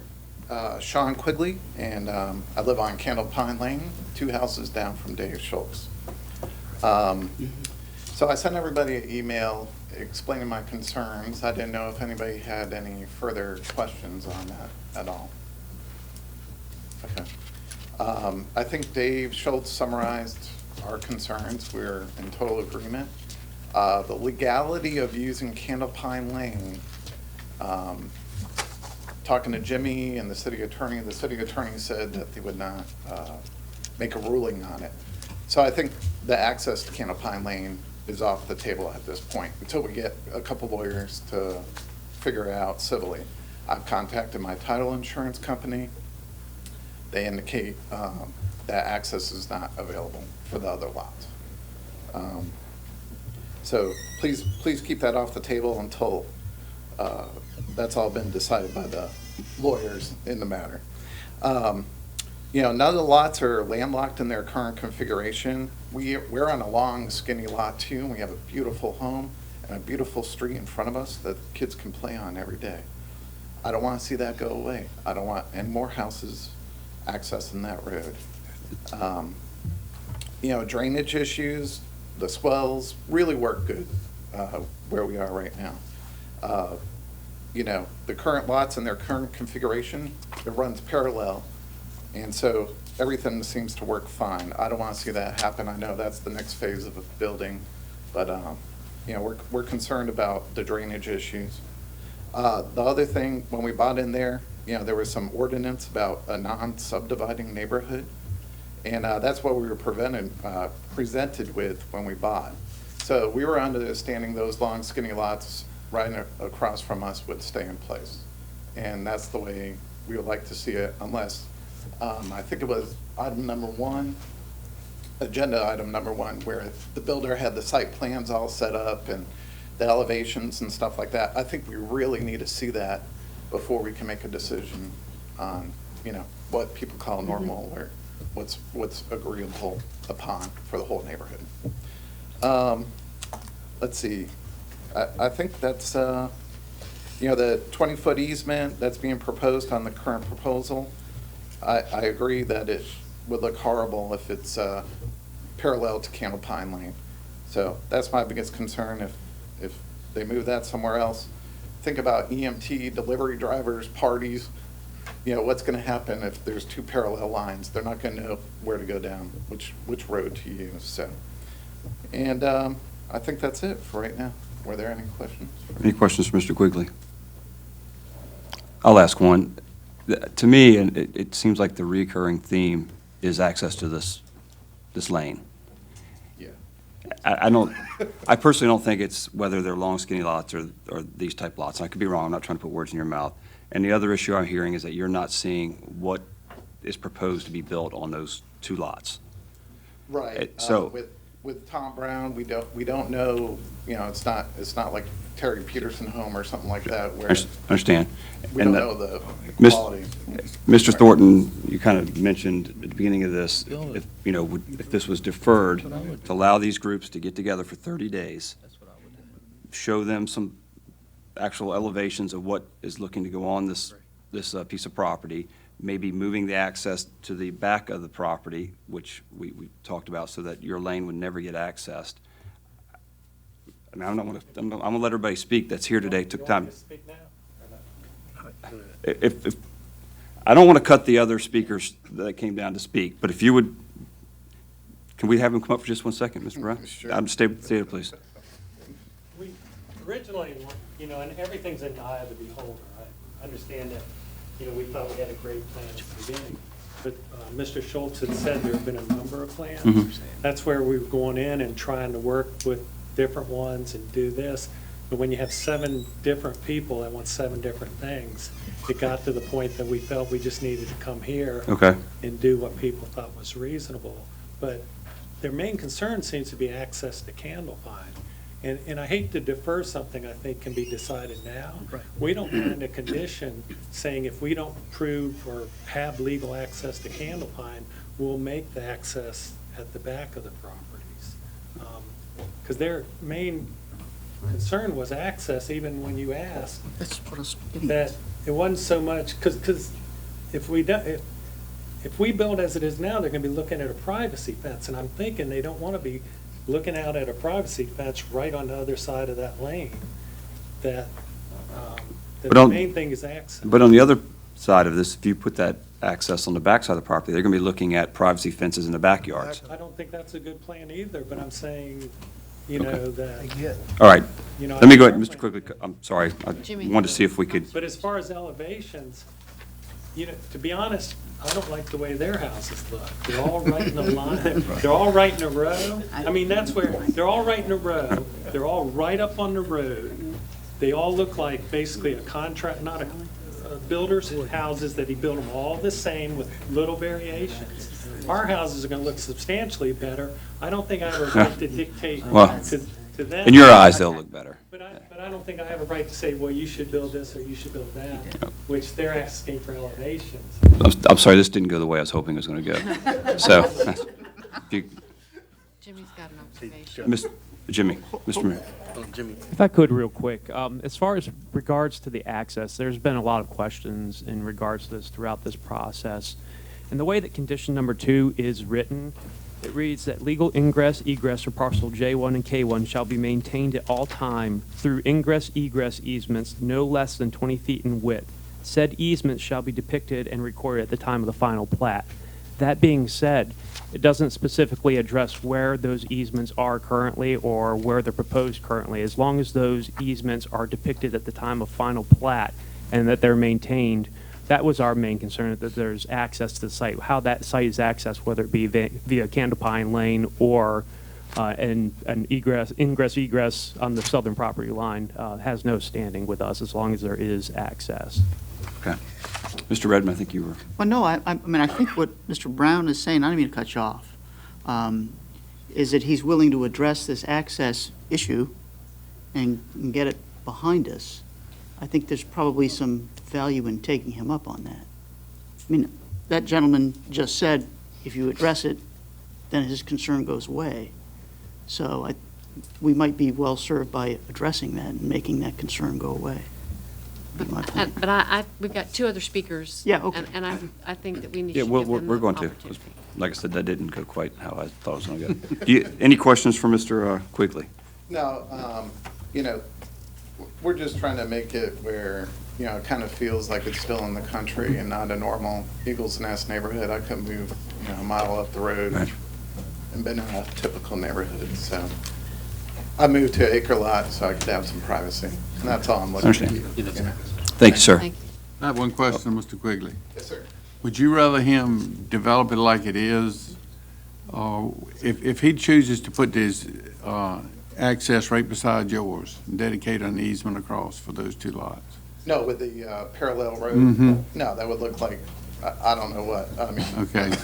So what concession are you willing to make if he decides that's what he wants to do? If, Are you willing to let him help you improve that Candlepine so that all of you could use it in a normal no, way? he approached us originally to do that, and. So you don't want to do that? We're against, we don't want any more vehicular traffic. But if the easement, if he's legal. But if he puts- I think we'll address that when we get there. But I'm saying if he doesn't get that right to use it, and he decides to put his on the other side, parallel to yours. Yeah, I wouldn't mind 2 parallel roads going. You don't mind 2 parallel roads? No, I do mind 2 parallel roads. That's what I was thinking you Yeah, should. I would think at the minimum, he would want to put it on the backside of the lot. Well, that may not go with the people in West Neck. He may not want it back there either, We haven't even addressed that issue. I'm just worried about like EMT, fire, stuff like that. We all have little kids. And, if an emergency vehicle needs to come in, they need to know what road to go down. I think having 2 parallel driveways basically is not going to be viable. But that's what he could do with this Yeah. current configuration right now. I understand. And it's only 2 homes on that one where you got, how many's on your side? 5, 4 or 5? No, 3. We have 3 on our road. Okay. Anyone else? Thanks, sir. Thank you. Appreciate it. Okay, our next speaker is Reverend Marnie Schneider. Hello. If you'll state your name for the record, please. Marnie Schneider. And speaking of people who live in West Neck, I do. Can you put up the other, yeah. See that cul-de-sac? Mm-hmm. That's what I'm talking about. That's, my house is right there. Okay. And much like the other folks who've spoken who own property in that area, we built a house there 4 years ago because it looks onto what is now where those 2 lots are, is almost all trees. We share the runoff areas because even though I know the developers have to comply with the rules in terms of the grading for drainage, they don't always, and we're living proof of that, so we're concerned about it. But we're also concerned about how much of our tree coverage will be lost. At the moment, it's sort of like looking at a park, a national forest or something. It's beautiful. There's all kinds of birds. Especially, I've gotten more concerned now because I'm listening to both Mr. Champney and Mr. Brown talk about pushing the houses way to the back of the lot if they cut it into squares, and or putting a road back there that would give them egress, which will basically louse up all the houses that live in that cul-de-sac. So my real concern is in terms of the privacy that we now have, how much of those trees are going to be removed? Are they going to take them all out?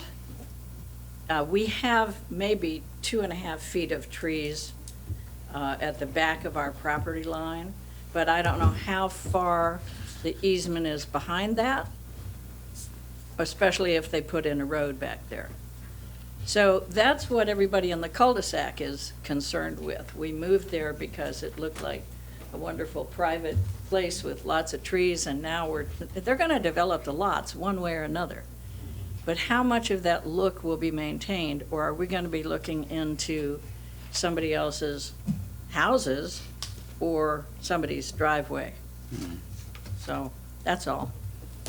Are there any questions from Ms. Schneider? I have a question. So you would, the people on your court would much prefer that the lot line be changed? Yes. So that you don't have one, like, that's going to be totally stripped in order to get it up? Exactly. Okay. Exactly. Yes, we would basically prefer that the plan be approved to put 2 square lots. But I'm concerned about the houses being shoved all the way to the back of those lots, because then we'll be looking into somebody's back door. So. And you're also concerned about the potential road being put back there? Oh, very. Yeah. Okay.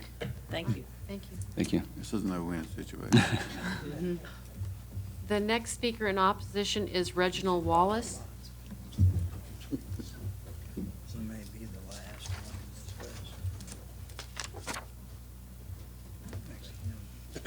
And state your name for the record, Reginald Wallace. and state your opposition. Yes, opposition, yes. When I first got to the home a few years ago, there was always an issue with the property lines because it's such an oddly shaped lot that I have. So about a year ago, I had the original surveyor for Stephen Alexander come out to put in pins for property. And I guess I need to give them a call back because it's my understanding that, this is Drake Lane, obviously, and part of our property is here. My home sits basically right there, and my property pin is on the other side of Candle Pine Lane. And from the pictures I'm seeing, I was sitting in the back, I apologize, but the pictures I'm seeing, if I can see ones for like J1 and K1 again. All right, so I'm assuming this is Candle Pine, and like I said, I need to check those pin locations, but I'm fairly certain that one of my pins stops right about there. So I think that might be an issue. Well, Candle Pine Lane may be on your property. Yeah. If it's a right-of-way, if it's a dedicated recorded easement, it could very well be on your property. That's not unusual. Right, and that being the case, obviously, regardless of how I feel, how the lots get chopped up, I'd rather not a lot go on property that I own, if that's the case. So that's my main opposition right now. Initially, I came in for the same reasons as Mr. Schultz and Mr. Quigley, traffic, drainage, et cetera. But, the gentleman, the applicant, said he had gone around at certain points and spoken with individuals. I've never been referred to at all. Maybe because I'm on the Riddick Lane side of it and not the Candle Pond side of it. But I did receive a form in my screen door one day. I tried to make heads or tails of it. It was a little bit much for me. I sell tires for a living. So it was a little bit deep. But the bottom line is that I'm fairly certain that one of my pins stops there. And I guess I need to get with them today. And like I said, same thing, I'm not going to beat the dead horse. Mr. Quigley, Mr. Schultz, the Reverend, they all had the same concerns I have with regard to access, drainage, et cetera. Any questions, Mr. Wallace? Thanks for coming down today. Thank you. Okay, our last speaker is in support, and that's Travis Fox. Good afternoon. Good afternoon, ladies and gentlemen. I am Travis Fox. I am a land surveyor. I live at 2981 Riddick Lane. When these properties were first developed, the ones for everyone who is, well, those who are here in opposition, my home was the first one that was built in this development. I had to go through a planning commission and city council variance for a similar process because unlike J and K, which happened to have the planning commissioners or the planning director's signature at the time, mine did not possess that, so I had to go through this process. My lot looks similar to what Mr. Brown and Mr. Champagny are planning to do. I am of the opinion that Candle Pine Lane didn't actually exist until the re-subdivision that legalized all of the lots that front now on Candle Pine. They originally fronted on Indian River. Riddick Lane and Candle Pine were the same entity. Candle Pine didn't exist. One of the issues that I see with moving, and I support the re-subdivision. As a matter of fact, it was my idea. I brought this to their attention because I thought that it would be a much better plan for everybody involved. Our home was custom designed by me and my wife and built by a local contractor. The homes that went up across from us, unlike Mr. Brown, who has gone out of his way to make contact with each and every one of the individual residents in this subdivision, for lack of a better term. It's really not a neighborhood. It's just a bunch of houses clustered together in one area. He went around and he asked, what's going to work for you guys? What can we do to try to make this project work out? When those homes were built on the other lots, nobody came and asked us what we would like to see because, frankly, it's none of our business. What they want to do with their property, I believe, is entirely up to them as long as they don't cause imminent or direct harm. And I think turning those lot lines is entirely their business. One of the other issues that I brought up that I thought would greatly increase the value of the properties as they are is utility access. If you leave those lines as they are, the lot behind is completely cut off from public utilities.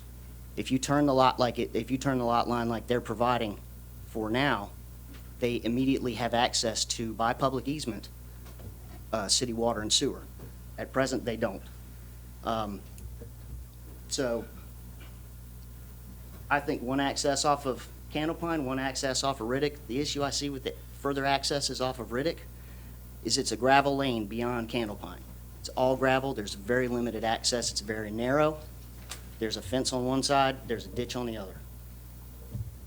And that's all I have. Go back 2 slides. Could you choose a pointer and show where you had your house built, just for reference? That's my home there. Okay. 2981. Okay. And where are the utilities, please? Utilities run from, the sewer runs from this pump station that's over here on the back side of Courthouse, runs up a public easement, up Riddick, and all the way down to the end of, to the end of Candle Pine. Candle Pine does not actually extend into this piece of property. It stops right there. But the utilities run all the way down to the end. There's a fire hydrant right here, and I believe the planning thing has it called out as an 8-inch line. I believe it's only a 4-inch line going down Candle Pine. I doubt that really is going to impact anything. There's already a service, a water and a sewer service installed. That was a requirement when Baymark subdivided all of this. All these lots that were already fronting on this property were served from the infrastructure installation that Baymark built when they did this back in 2005-ish. Just a second. Can I ask you a question? Yes, sir. When Candle Pine that easement was put across there, why didn't they carry it all the way to include Cave 2? Because Baymark didn't own that lot. They didn't own No, it sir. at the time? Absolutely. Baymark did Okay. not have an interest in that lot. It wasn't theirs. Thank you. You'll be up in just a second. You're next. You're next. Any other questions for Mr. Fox? Thanks for coming down. Thank you, ladies and gentlemen. Okay, Mr. Brown, would you like Yeah. to come up with any rebuttal? Mr. Brown? Please. You need to come to the microphone. Come to the microphone, please. And then I need you to state your name for the record again. It's Thomas Brown. But he mentioned there's sewer service already established for J1 on our side of Candlepine. That would sort of reference that it was originally designed I mean, that almost is documentation that was originally designed to have access to Candlepine.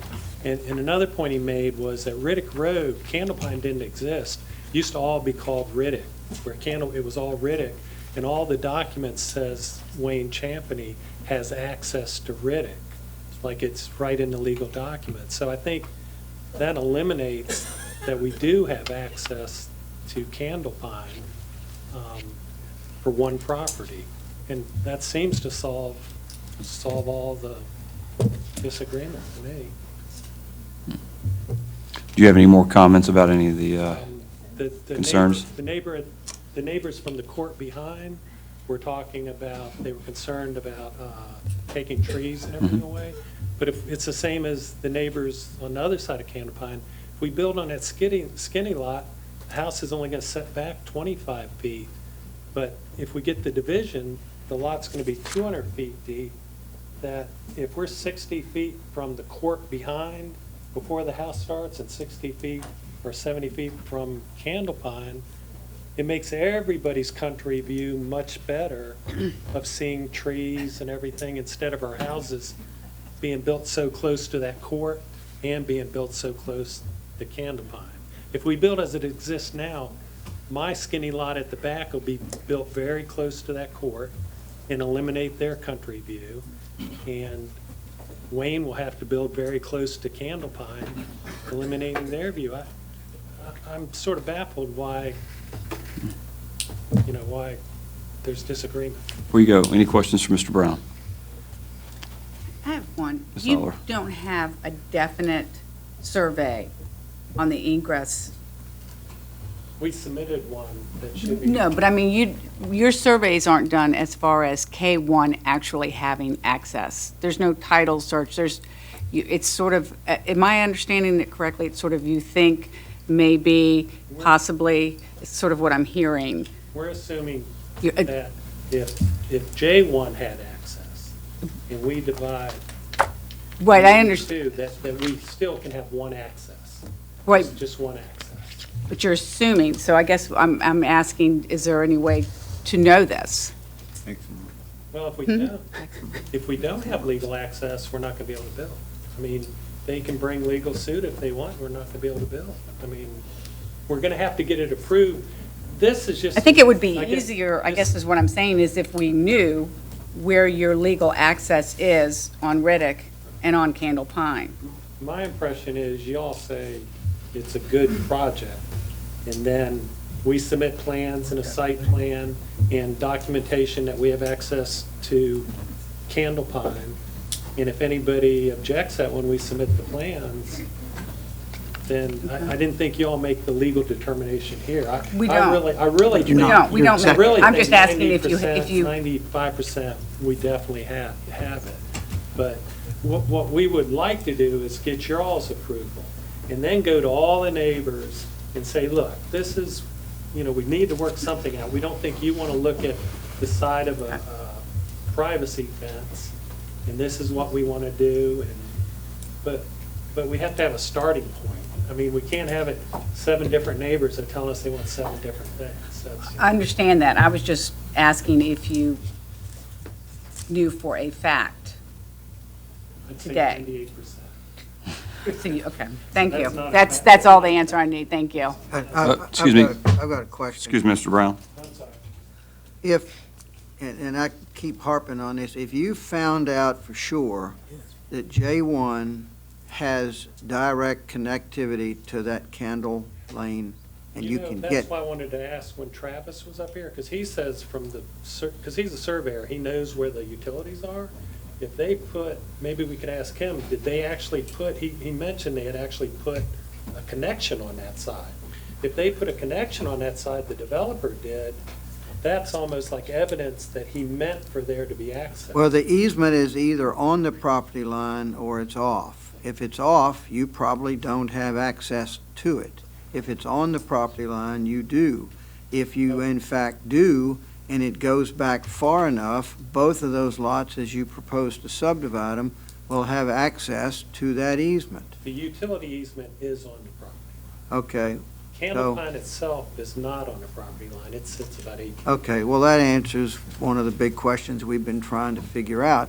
If Candle Pine Lane doesn't touch your property boundary, then legally you probably can't get to it.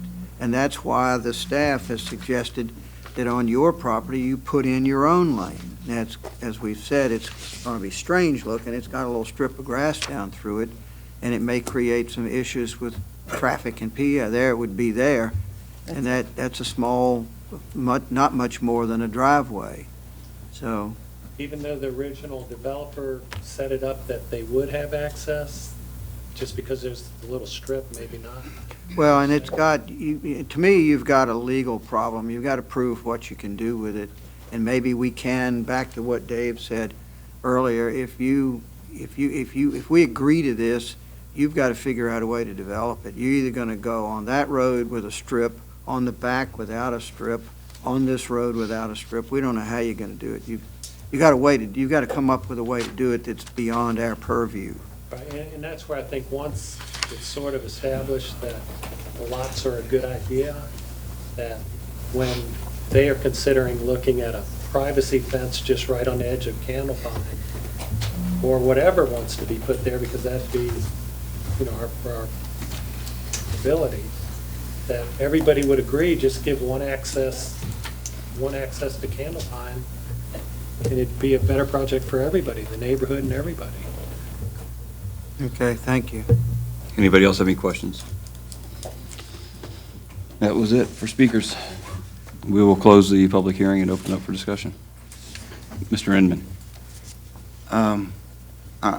This is an application for a variance from the subdivision ordinance. So we're being asked to make a change for the benefit of this applicant to do something different than what's already there. It's pretty elementary.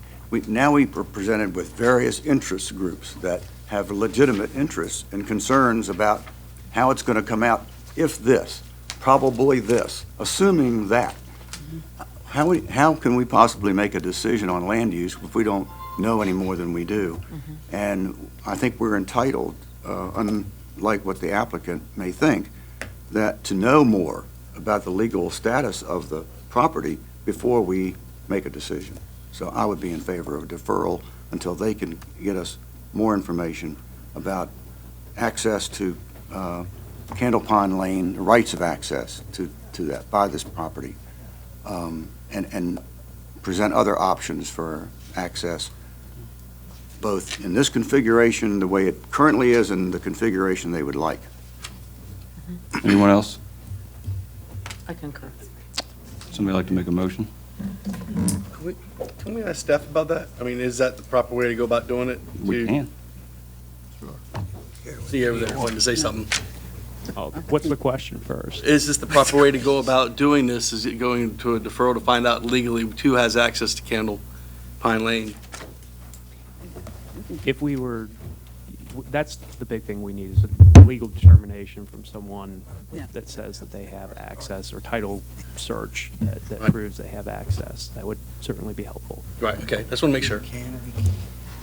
And we won't provide that. Right. I'll move for deferral of this application. Motion made by Commissioner Inman for a deferral, and it was already seconded by Mr. Thornton. But, We're going It'll be to 30 days. Well, I thought the referrals had to be. Be clear exactly what you're looking for the applicant to do. You're looking for him to come back and show us that he has absolute access. If he doesn't have access, how he would access this property. Correct. So the neighbors and everybody knows exactly what his plans are. Correct. And that way, we can make a decision based on that alone. Yeah, I agree. Yeah, because he's either got to come back and dedicate that easement across the bottom of his property and double up that private road. Right. Or he's got to leave it alone. Right. If he's going to leave it alone, he'll need to come back. Right. Mr. You McCauley? find out that's the Find out he ultimate can't, option. find He's out, if got they two don't want plans it, for and it. they're gonna, then he won't need to come back. Mr. Chairman, just so that everyone knows that our office is not going to make a determination of who has what interests in real property. I don't know what would be definitive in terms of determining all these interests, other than a court decree, which of course isn't going to happen in 30 days, or a title report, which is generally reliable, but sometimes title reports are challenged. So with that in mind, I would just suggest that a deferral be for a little bit longer than 30 days and possibly indefinite. And then the applicant, when he gets what he feels is sufficient proof together, can come back and ask that it be put back on the agenda. You okay with indefinite deferral? Indefinite.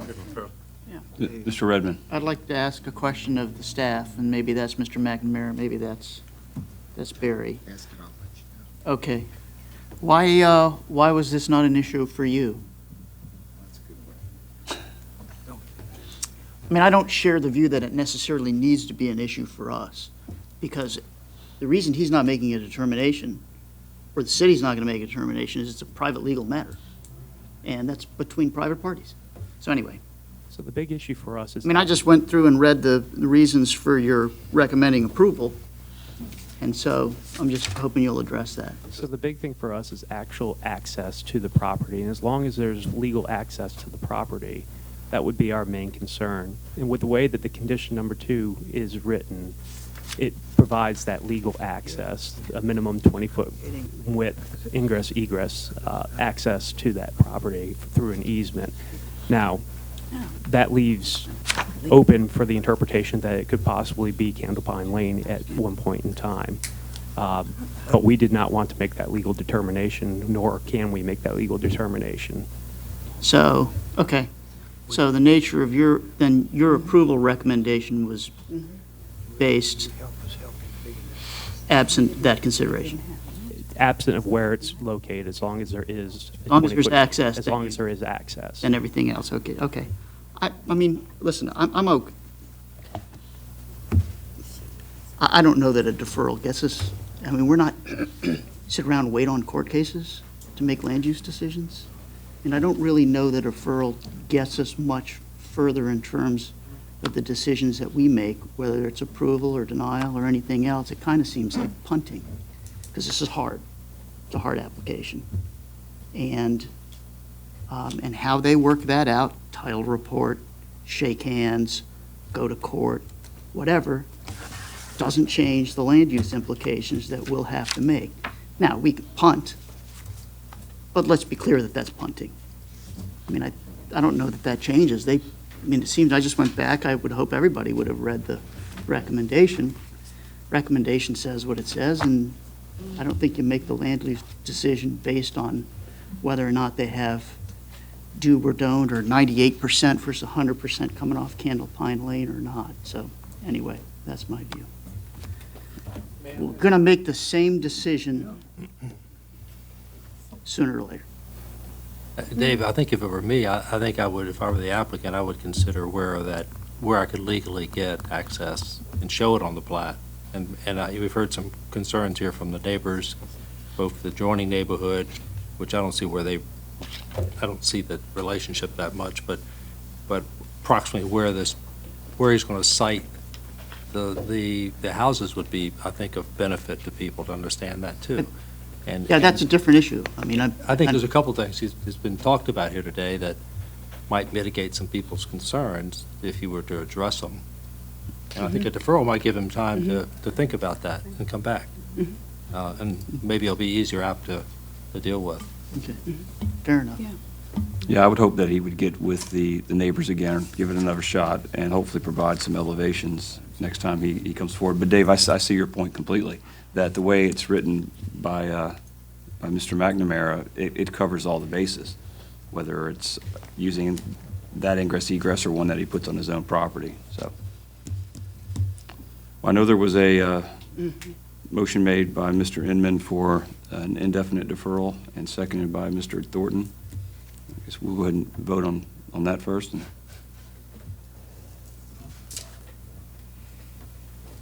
Vote is open.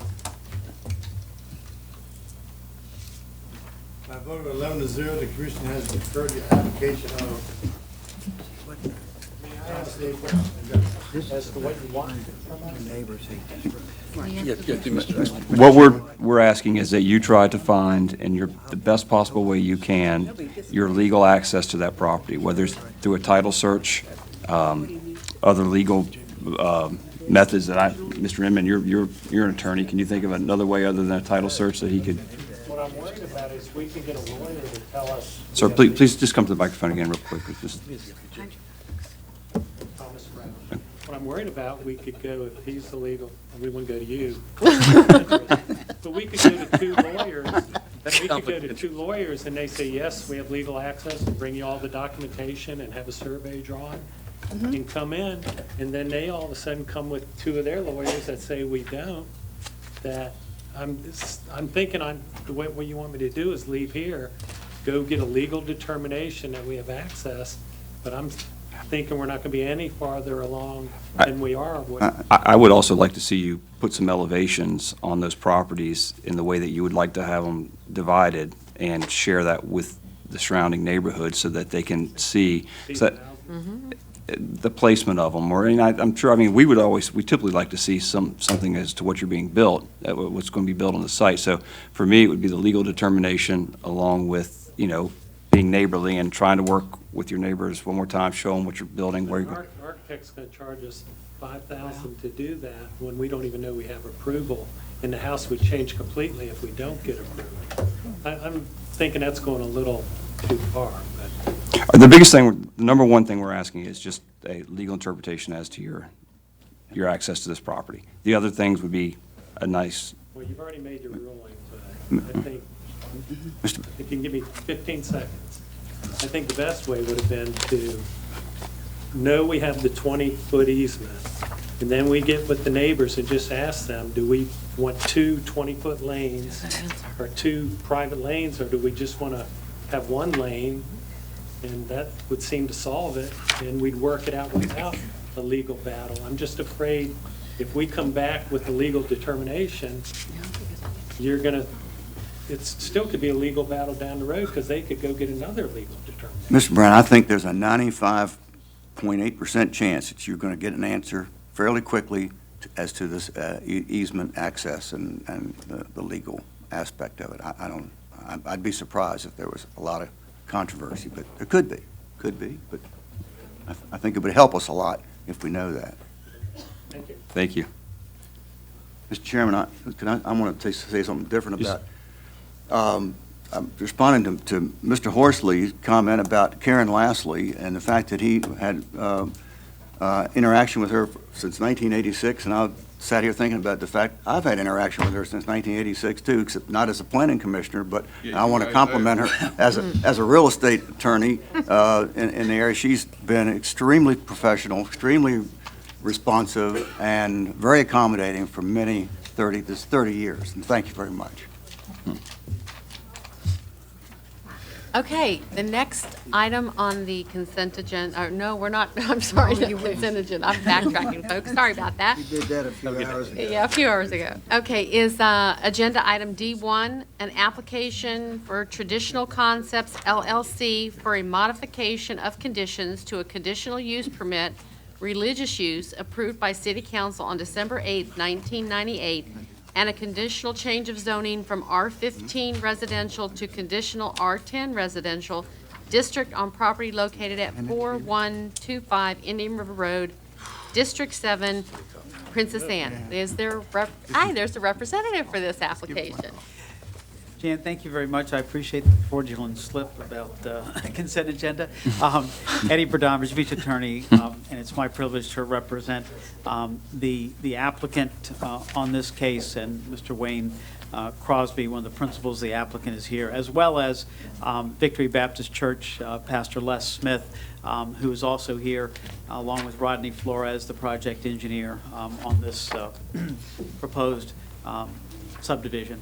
This is a conditional rezoning of 8.2 acres out of a 10-acre parcel that is zoned R15 to a conditional R10 in order to develop no more than 14 residential lots in a subdivision, a cul-de-sac off of Indian River Road.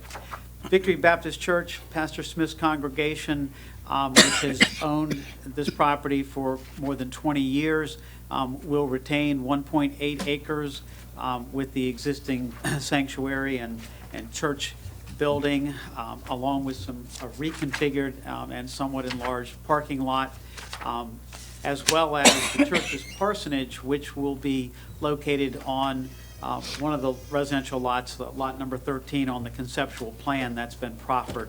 I want to take a second to thank Dr. White and the staff, especially Dr. White. He's been working with the church and the applicant for quite some time, and he went over some of that this morning, some of the history.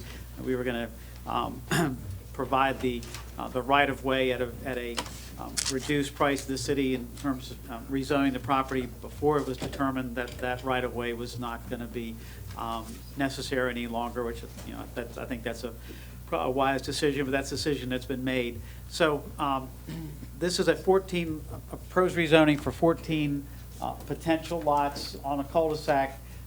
The interesting thing about this, and again, Dr. White touched on it this morning, the average lot size, and this does not include any floodplain or any environmentally sensitive wetland areas, just the developable land. The average lot size is 18,662 square feet in size. The only variations from the existing R15 zoning are for lot widths on the lots that do not abut the R15 zoned neighborhood developed on the north side of the property. We have 80-foot lot widths for the lots that adjoin lots to the south that are in R10 that are actually open space promotion. As Dr. White said, some of them, not all of them, but some of them can be as little as 9,000 square feet. So we have similar lot widths, but much deeper, much larger lots by far. So that's what this is all about. The other variation is that these two lots, which are 100 feet in width, R15 width, just as these are less than 300 square feet short of 15,000 square feet. They're 14.7 plus in both instances. Other than that, it's not putting smaller lots and smaller homes on this property whatsoever. The homes are proffered to have a minimum size, square footage, and exterior building materials of high quality. We've proffered 4 elevations, proffered minimum 2-car garage. All of these homes that will be built here, barring something catastrophic in the economy, will sell for between $450,000 and $525,000 and could very well be above that, depending upon how things go. It'll be a year and a half before any homes will be built out here. And that exceeds the average sales prices of the homes on either of the two adjoining neighborhoods.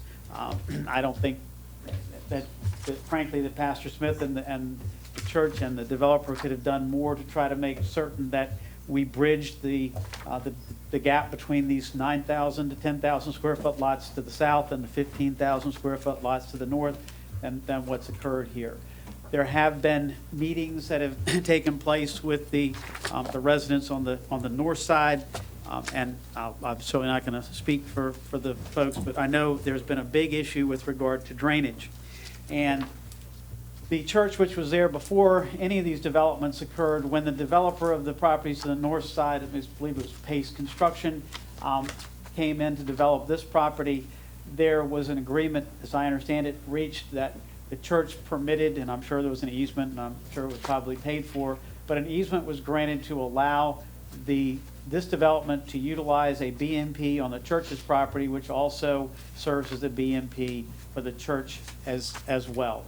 And that is the circumstance that has led to some problems, not because of the people involved, but because of either installation or maintenance of that BMP. And it was discovered just yesterday, the day before, by our project engineer meeting with some of the neighbors on site, there is a 30-inch drainage pipe that drains all the public water that goes into from this neighborhood into this BMP.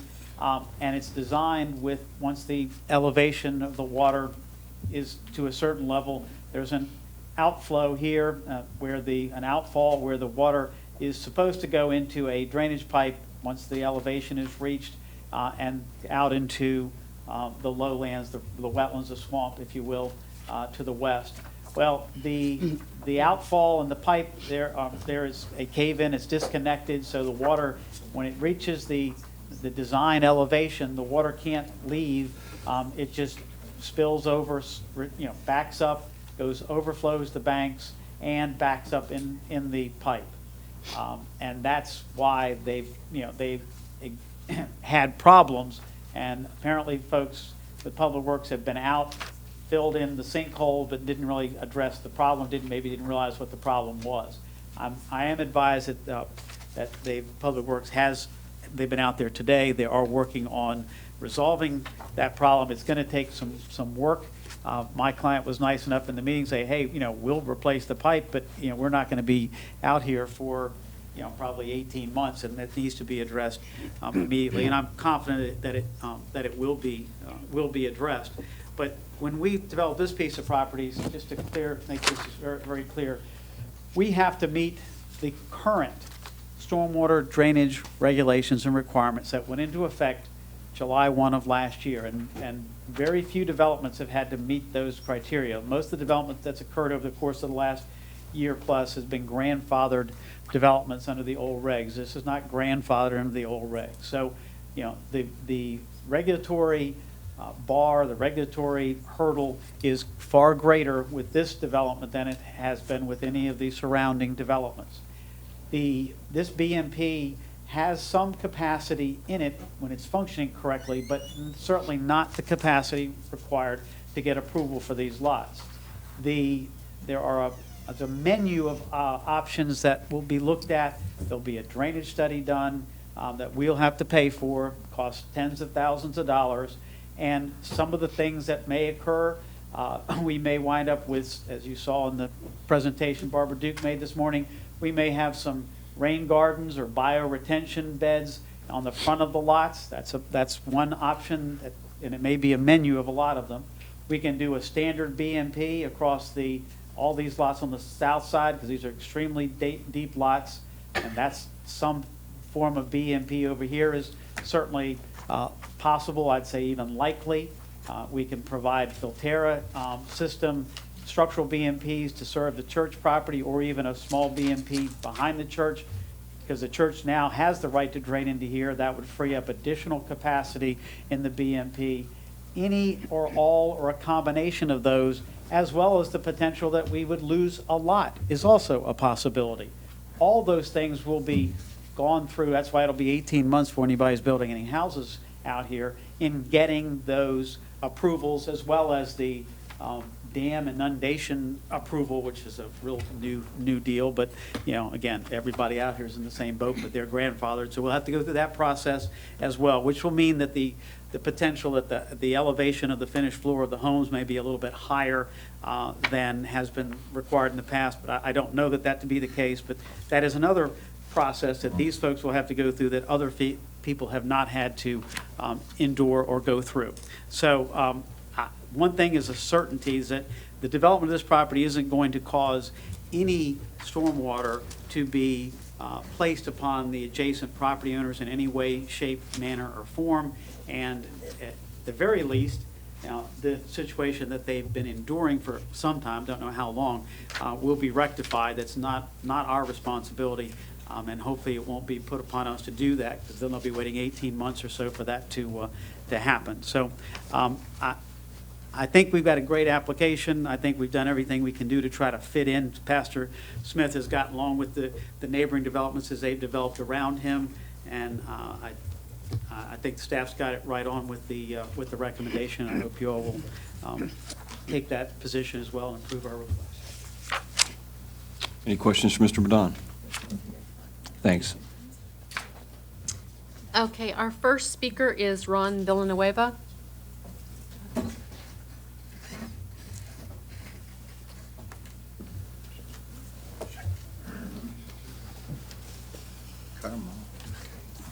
Good afternoon.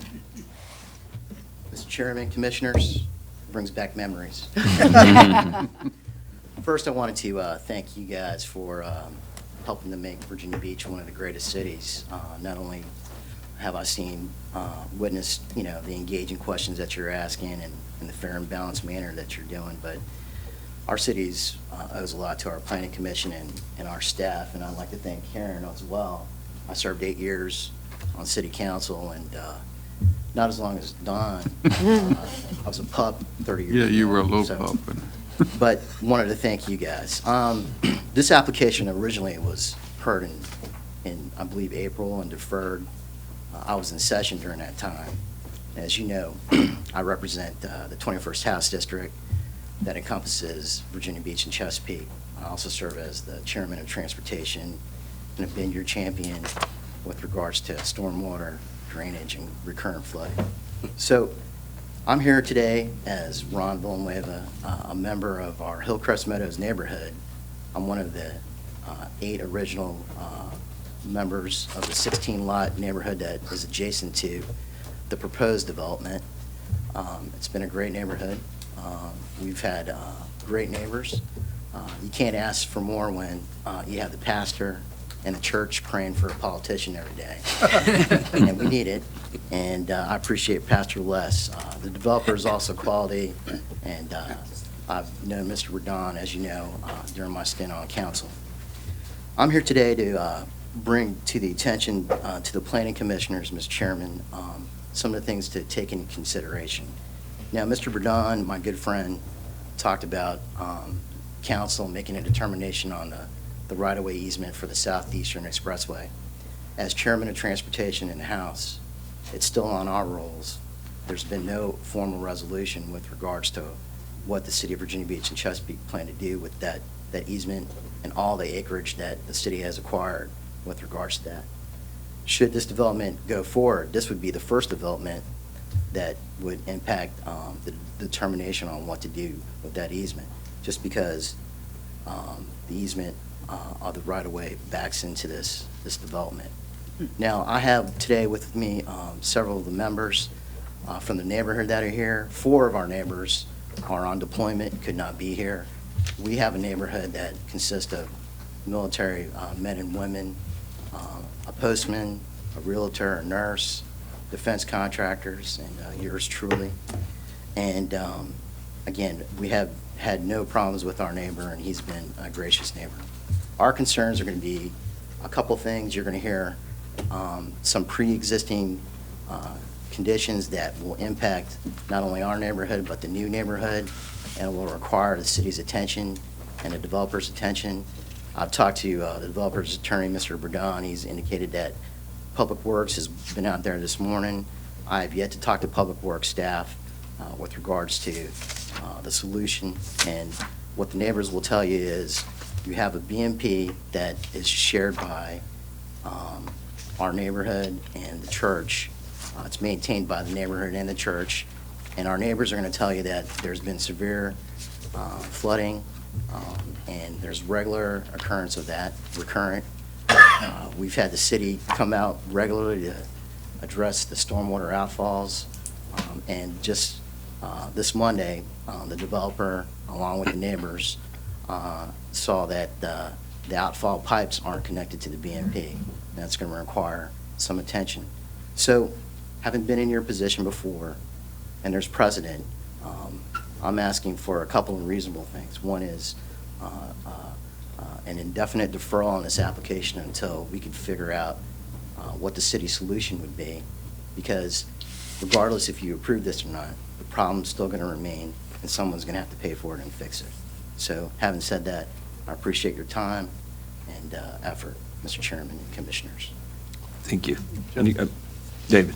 So you're not opposed of the application, you just want to find out about the BMP and to fix things that need to be fixed before we make a ruling, basically what you're saying? Well, as a politician, I'm going to say we've got to see the solution before we say yes or no. There's no doubt. You've got a quality developer. They've got quality engineering. The neighbor's been great. But you know this. When you guys approve this application, it goes to the city council, and then they got to fix it. I'm one of the electeds that gets calls from constituents on a regular basis with regards to, hey, my neighborhood's is flooding, we got to fix it, and then we've got to figure out the solution. So before we get to that step, let's fix it now, right? And so that's why you didn't mark either opposed or Yeah, support? put a question mark. You threw us off on that. Yeah. Mr. Thornton? As we said in an earlier case, I don't know whether you were here or not, but if we do approve this, the next step, as you well know, is city council, then through the site plan development process. And I, for one, trust their process. They can't let this developer build this without the outflow working and the drainage working and all of the stuff that's got to be finished through that, and also the stormwater regs that the state has imposed on us. So, are you saying that you don't trust that process, or what will deferral do to help the process that they already have in place? Mr. Chairman, Commissioner Thornton, my answer would be, rather than hearing it from the developer that Public Works is taking care of it, as an elected official and a citizen of Virginia Beach, I could go to the manager and Public Works and ask them definitively when they're going to fix the solution.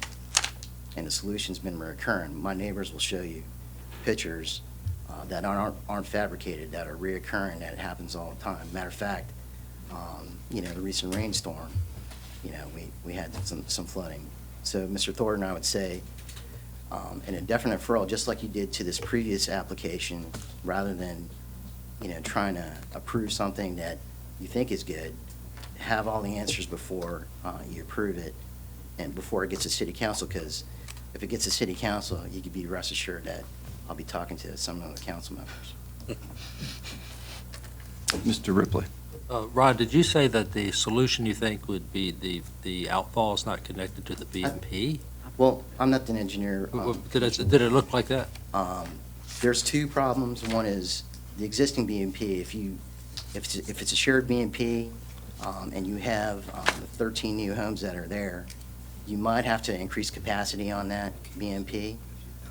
In addition, there's an existing outfall pipe that's not connected, and we've had several attempts of the city fixing it. What we found out and what the developer found out and the neighbors found out on Monday was there were substandard repairs on that outfall pipe that needs to be addressed. So, I'm asking for something reasonable where, hey, if this is a good application, let's get it right. Let's make sure that the neighbors' input is heard. More importantly, before it gets to council, this thing is mitigated. I do believe Mr. Burdon, I don't want to put words in your mouth, mentioned that you are already looking at alternatives if that BMP is not sufficient to handle. That fair statement? Yeah. Yeah.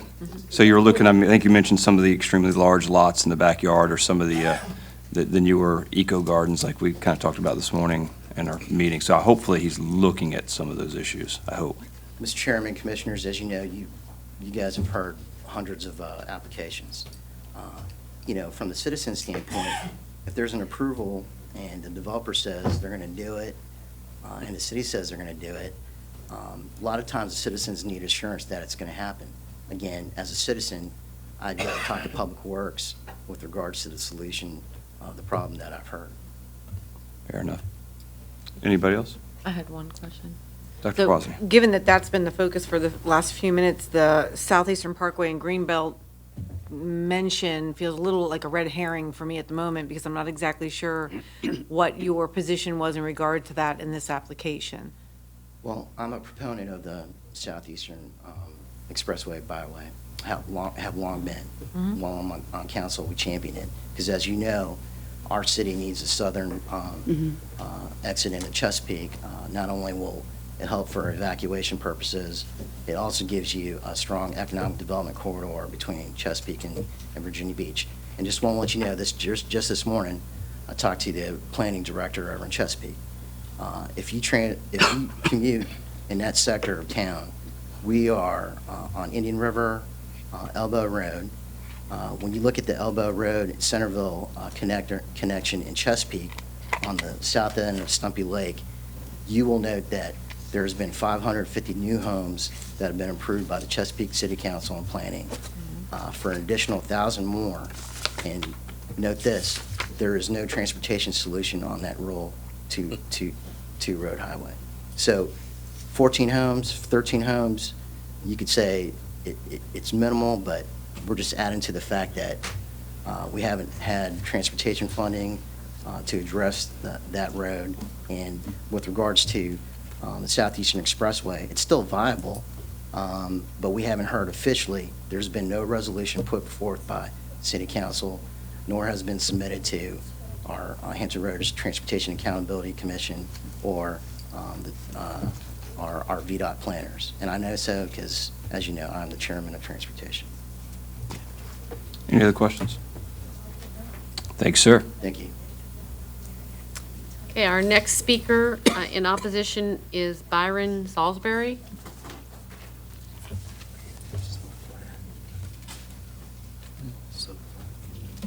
Please state your name for the record. Good afternoon, Byron Salisbury. I reside at 2408 Hillcrest Meadows Lane. I'm an original homeowner. We bought in December of '02 in the northern neighborhood above the proposed building. I brought with me some colored photos that we've taken over the years of the flooding in my street. Pass them around.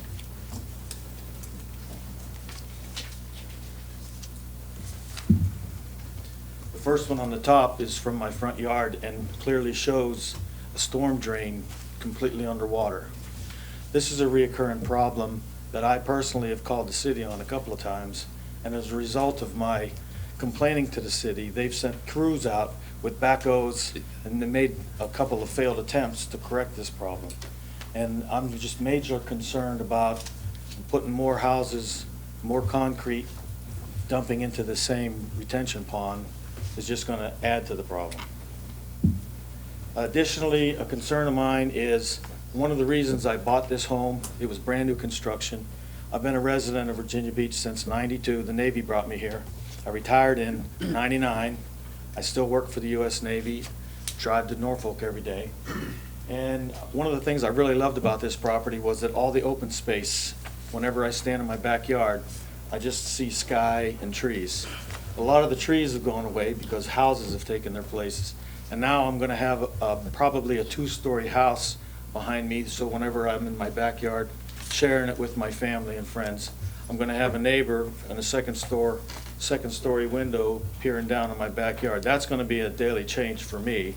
I know that happens to a lot of folks, but I just wanted to share with you that that was one of the reasons we bought this home, is because of all the open space that was in the back that's going to be eaten up by homes.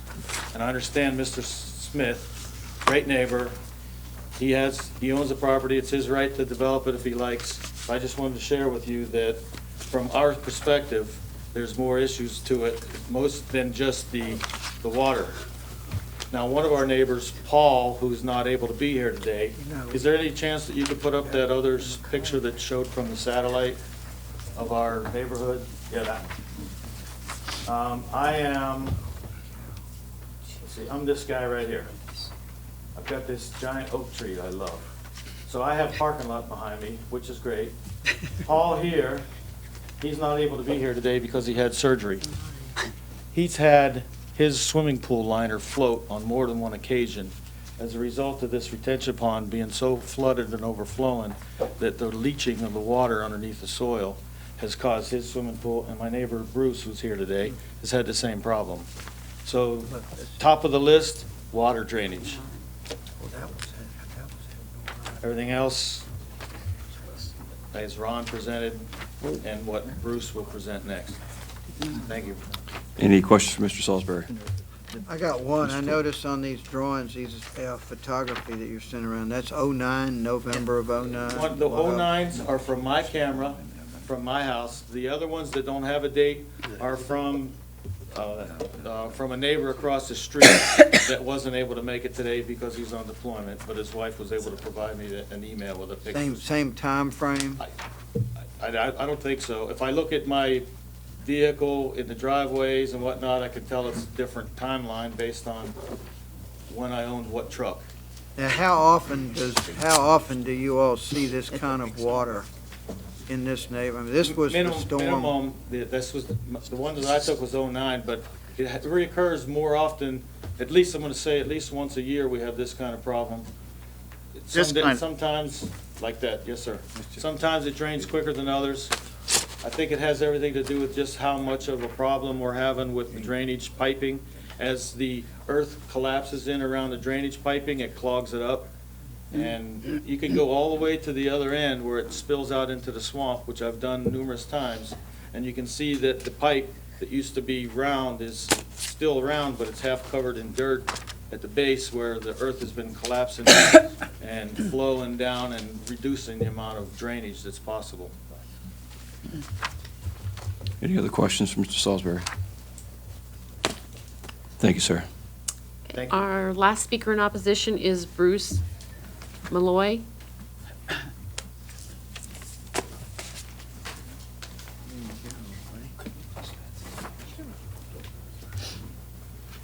And if you'll please state your name for the record. My name is Bruce Malloy. I'm also a resident of Hillcrest Meadows. To answer one of your questions, the other picture is from 2006. We flood, on average, twice a year, and we have flooded at least 37 times since our homes were built. My house is in between the two that Byron depicted. I'm sending some pictures around just to give you a kind of a personal perspective of our neighborhood. This flooding goes all the way into my house, into my garage, and into my crawl space. That's a regular occurrence. I agree with the attorney. We've had a very good back and forth relationship with a very good quality builder. And the pastor has been a friend of ours, although I'm not a member of his church, since I moved in there. He actually allows me to use his land on a regular basis. So this is not about, not in my backyard. The last time I was in this chamber, I was here as the only abutter supporting Pastor Smith when he wanted to move that 3,000 square foot house onto his property. So I'm a pretty balanced representative. So you can see that the flooding is certainly significant. Commissioner Oliver had questioned in the last application the water shorter we're looking at, the possible, I assume, and that's what you're hearing from the attorney. They're going to look at this, and I trust Wayne Crosby. I trust him, and I do believe he's going to look at this, and he'll come up with a plan. Is it a viable one? We don't know.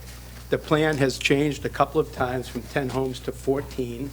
Now they're proposing possibly taking one lot, two lots. Maybe the 34,000 square foot lot will be reduced and you'll see an additional BMP. We don't know the answers. So Commissioner Oliver, once again, we have woulda, shoulda, couldas. We're assuming, let's trust the developer. So I'm here asking for deferral, and I certainly am getting the feeling through my experience today that deferrals aren't preferred.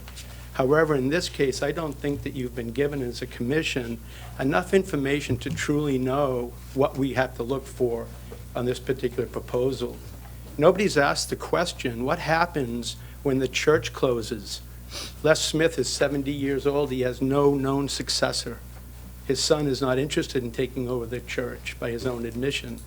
So what's going to happen when that possible lot is going to have another 4 to 6 homes on it? We have to ask that question. We don't have any saturation studies done on this land. All we've heard from the developers, I don't know. We haven't had a chance to look at that yet. We haven't put the expense into this to determine what we should do. That's all we're getting. So I'm imploring you to please consider deferring this until we have much more information. You can see the significant damage that I incur at my home. This is not something we can take lightly. And there are 6 of us that get that water in our homes on a regular basis, at least annually. And these are pretty nice homes. We all worked hard for them. This is a working class neighborhood. So I appreciate it. Any questions for Mr. Molly? Mr. Ripley. The pictures we are looking at, is all the drainage of the entire neighborhood, does it go to this BMP? Is it the sole source of all the water that we're looking at? I mean, that's a lot of water. It is, and I live on that line. That's actually my property line and my next door neighbors. The line runs under our home.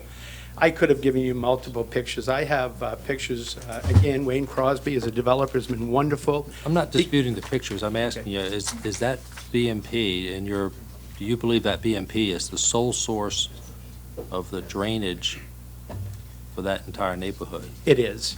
It does. That one BMP does the whole neighborhood. It does, as well as all of the church property and all of the land abutting the church. Wow. Yeah. And the other pictures you see show the street caving in.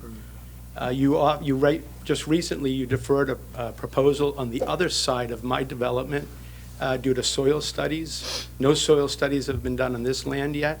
There's a lot of questions, Commissioners, on this proposal. I know they have a great developer, a great engineer. The church speaks for itself, certainly an articulate attorney that I can't stand behind, but there's a lot of questions behind this, and I don't think we're ready. Thank you. I've got a question for you. This photograph here, is this the beginning of the pipe that goes back to Gum Swamp? Is this what is supposed to drain the BMP? The actual drain sits at the beginning of that 22-foot-long ditch, and that ditch is how much soil has eroded through that broken pipe through the last couple of years. Les Smith worked very hard with the city probably 5 years ago to have that repaired. So what you see is just 5 years of damage. That sits about 14 feet deep today. I also have 2 of those in my yard that measure 1 2 feet by 3 feet and 17 feet deep, and the other one 2 feet by 2 feet and about 8 feet deep, that the developer actually stood and looked at this past Monday evening and stated he had never seen anything so severe in Virginia Beach. There's a lot of things we're dealing with. You're saying this is 14 feet deep? It is. Yeah, the developer actually stood in there on Monday night with us. He's been wonderful to work with looking at this. Any other questions? Thank you, sir. Thank you. That is all the speakers. Mr. Radon?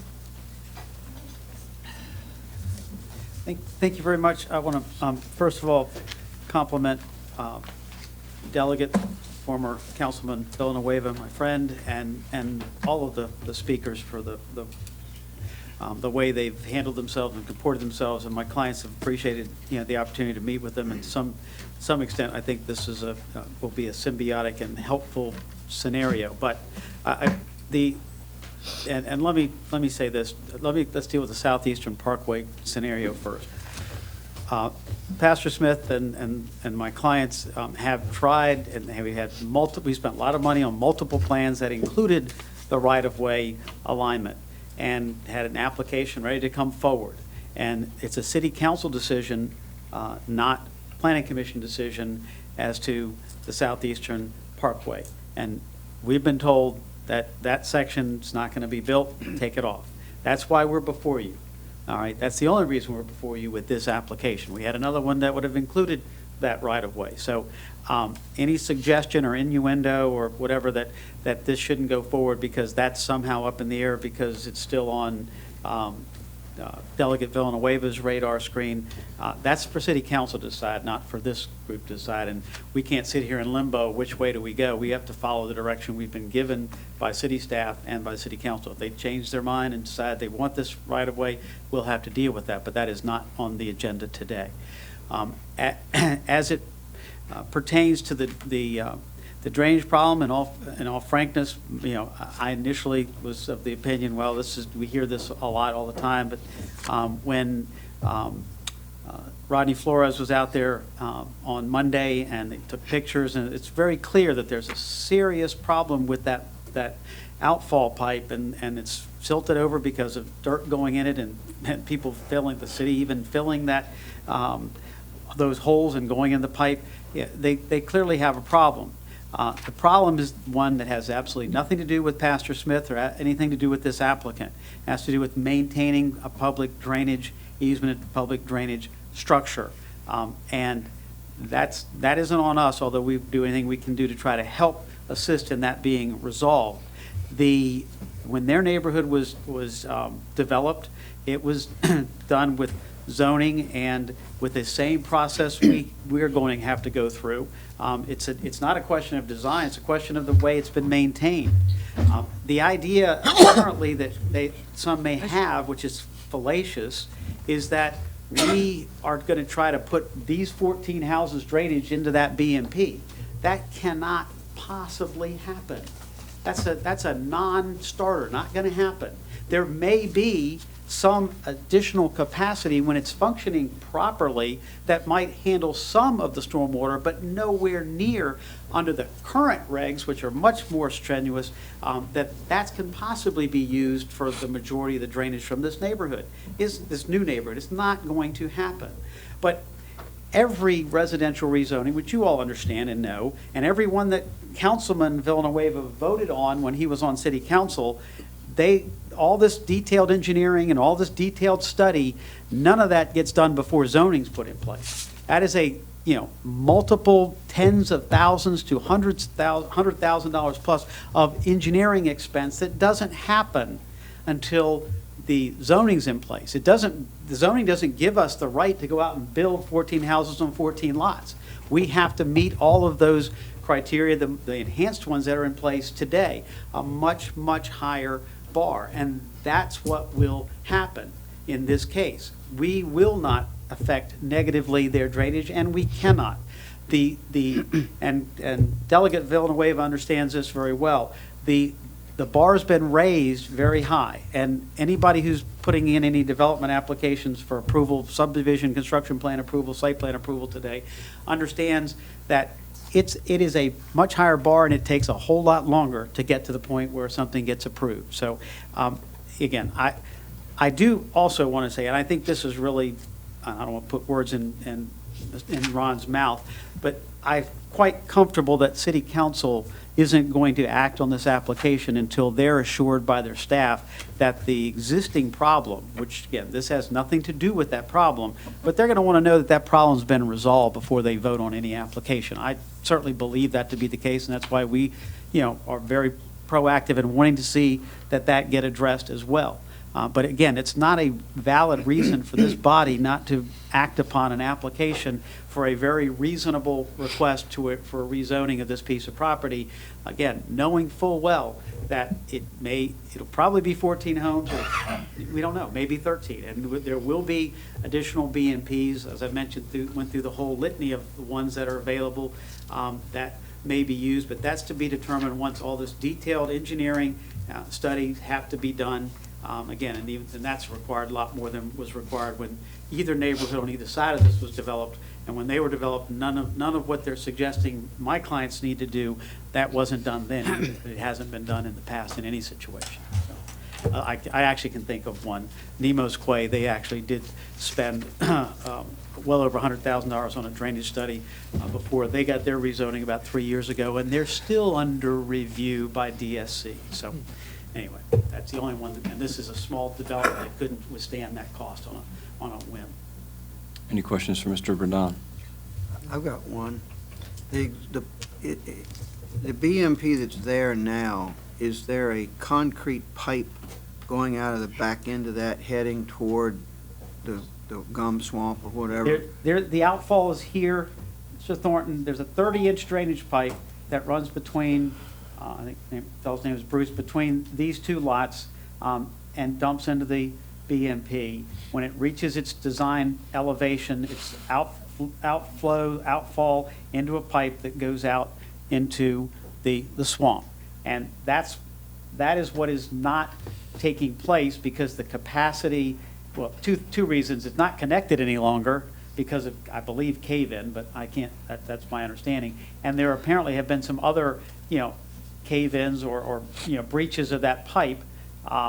Thus, there is a lot of dirt, silt, mud in the pipe, so the capacity of the pipe is lessened. But most importantly, the water's not getting into the pipe, and it's overflowing, and that's why I haven't even looked at any of the pictures, but it's overflowing, and most importantly, it's backing up water from all this drainage. These are draining forward, all these homes drain forward, come down and go into that low point, and it's backing up. There's nowhere for the water to go when this has reached its capacity and the water's not leaving, it's staying there and it's overflowing on the church's property as well, and that's what's occurring. And Whose responsibility is it to make that repair? Is it the churches or the cities? Cities.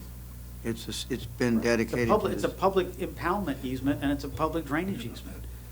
Any The particular churches are reason responsible. why it's not been, why hasn't it been taken care of all these years of flooding? I'm quite certain that the calls that have been made have resulted in people going out and looking at what's going on there. And I've been told that, the sinkholes have been filled and, but this is all secondary, it's all hearsay, but I know efforts have been made, but I personally suspect that there are deficiencies in the quality of the outfall pipe that was installed to start with, which, again, that's just a But suspicion. if your client puts these 14 houses in, they obviously can't put water into something that doesn't work.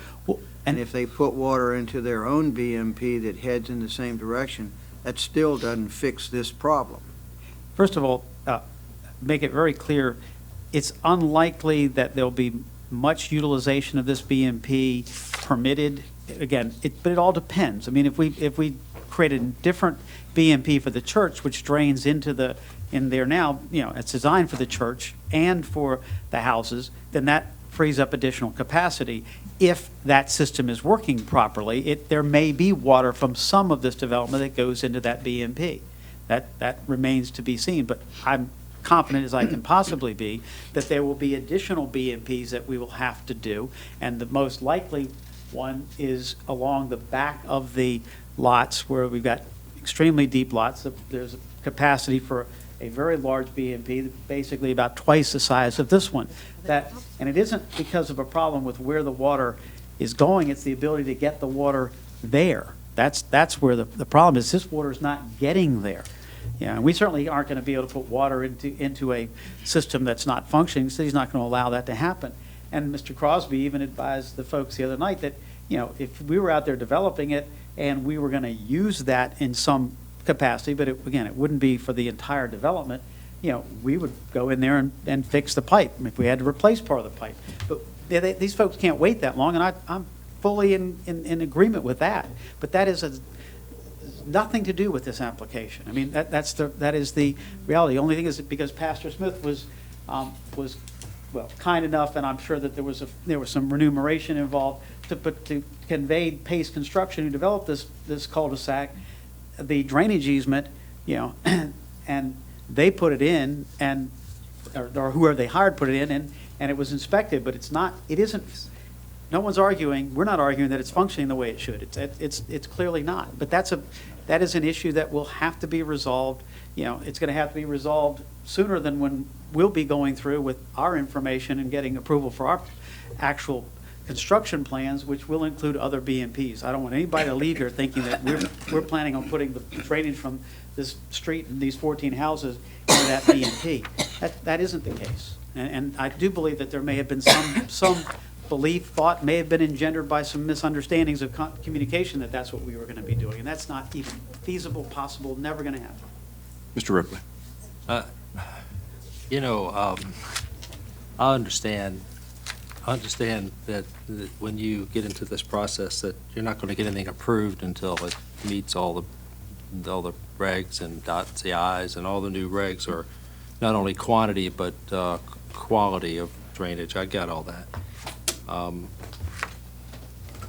When I look at this plan, they don't give us plans that are of any kind of scale to look at. Mm-hmm. But it appears to me there are outfalls going into the little BMP from what I can see here. I may be seeing it wrong because it's so small, but it looks like that. But notwithstanding that, that's not my comment. My comment is that these pictures that are passed around are they're really severe drainage issues.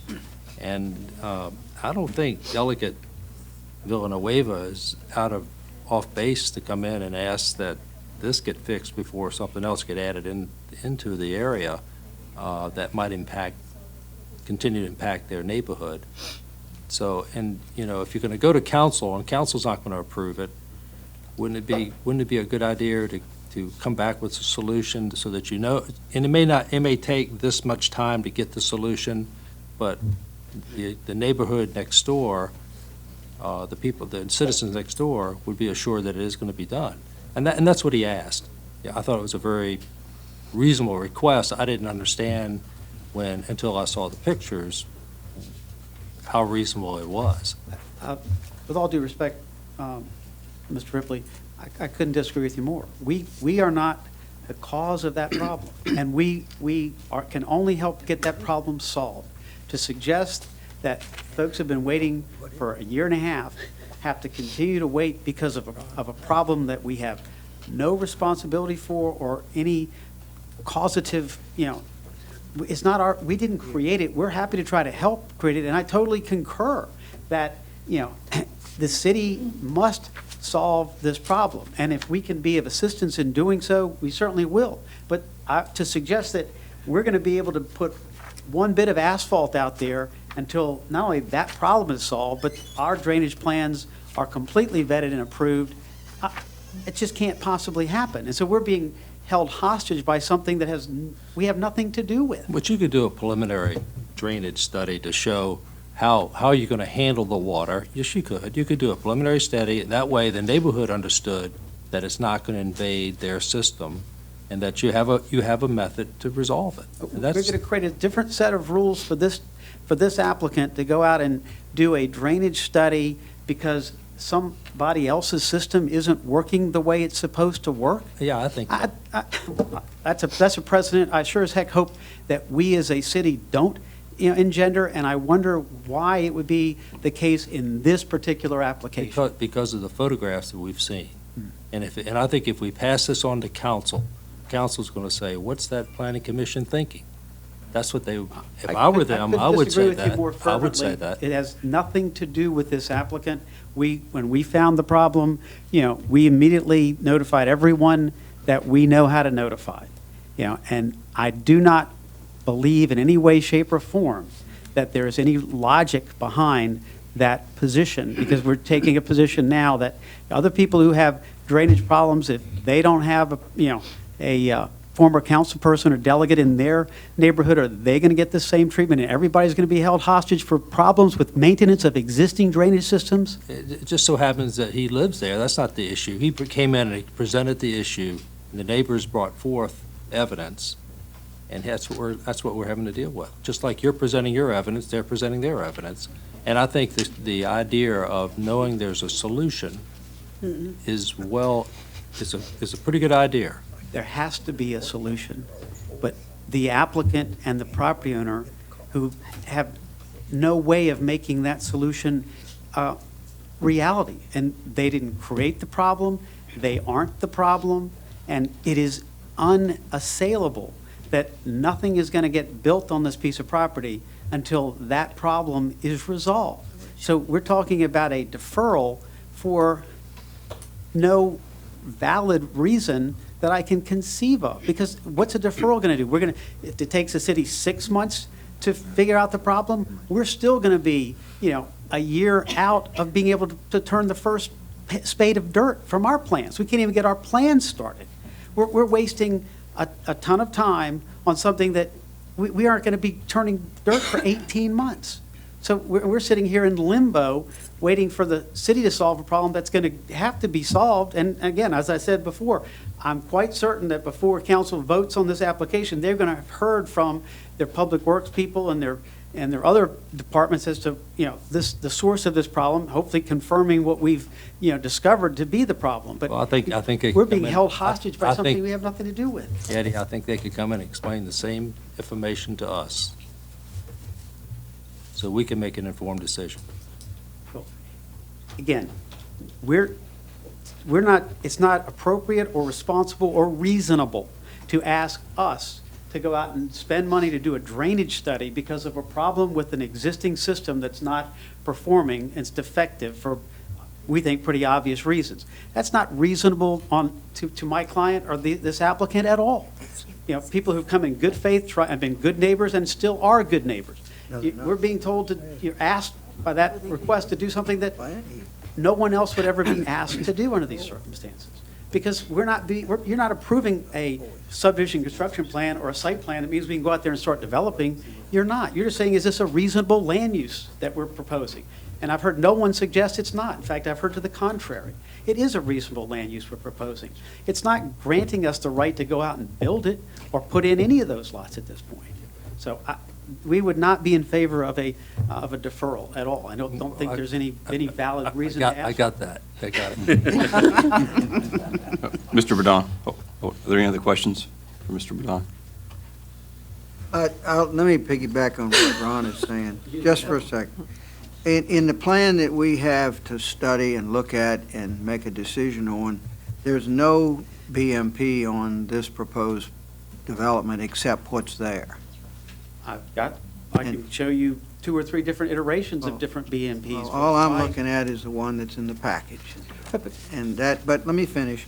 But so we have to look at this, and when we started, we just had to assume, and that's what's up on the board now, there's one BMP up there, and now we've determined that it doesn't work. So if you've got one that shows a BMP for your parcel that might work or conceivably could work, it might help us.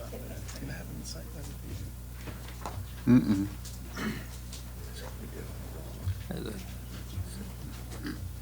I just so happen to have, thank you, Mr. Thorne, very much. But again, we don't like to mislead. I think there's enough there for everyone. He's asking. And this is a bit of a dilemma. Do we submit applications that have, 4 or 5 different variations? This is but one of a way to handle the stormwater on the property. Because then you're approving a plan that in the proffers say will be substantially adhered to. Okay? Well, if I use this plan, which you will see, there's a very large BMP as well as a small one on the church's property that runs the entire length of the southern boundary of the property. So you approve that, and our proffer says it'll substantially adhere to that. Well, we don't know that that's the BMP that will make the most sense, or that will be approved by our Public Works and DSC. So do we have to come back and have this body modify our proffers to show different BMPs, such as rain gardens, bioretention, Filterra systems? There are so many options available, but we have to know all the information to know which is the best one to use and what the city will approve. And then we also have this inundation process with the dam scenario, the dam at Indian River. I'm not characterizing the scenario, but that we have to go through. This will be the first. So we are in a scenario where we don't know what the BMPs will be. But it's easy to sit here and tell you that this development is not going to be utilizing that existing BMP for its drainage, again, other than to say that some of the drainage could go there, especially if we replace the church's BMP and none of the church's drainage goes there anymore, then that would open up some of the capacity of that system. But again, we haven't analyzed how much capacity that might be, but it clearly isn't going to meet today's requirements, unequivocally not going to meet today's requirements. But I just think it causes a huge amount of confusion for us to be giving 2 or 3 different plans of the way the water may be handled. And I don't think it makes any sense. So that's why we've proffered one, and we've said the process is one that absolutely will work. It hasn't worked for these folks. I understand that, but I don't think it's the process that hasn't worked. I think it's the maintenance and or the quality of material that was used when that system was put in place. But again, that's just my seat of the pants analysis of what's happened out there. But again, we're not standing here saying that there isn't an issue or isn't a problem. We're not trying to suggest that that they're making it up or anything like that. It's clearly one, but it's one that has to be resolved, and I'm 100% certain will be resolved long before we ever turn the first spade of dirt on any development of this piece of property. So I'm sorry to run on, but That, Oh, that's, you see, I mean, I hope it makes sense what I'm saying, but yes, you can see there a very large BMP. And again, that may happen plus 2 or 3 other things, or, there may be some other BMP that is, or series of BMPs that are utilized. We just have no way of knowing, and I do not believe in any way, shape, or form it's the city's ever going to adopt a policy or should ever adopt a policy that we have to figure all that out before we ever get zoning. That's completely 180 to anything we've ever done or I think ever will do. Anybody else have any questions? Thank you, sir. Thank you. We will close the public hearing. Sure.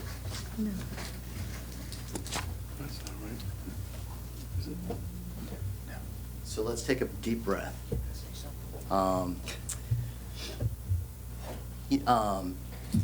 With regards to the plan that you have before you, you know this. You don't make a haste decision if you haven't seen anything prior to.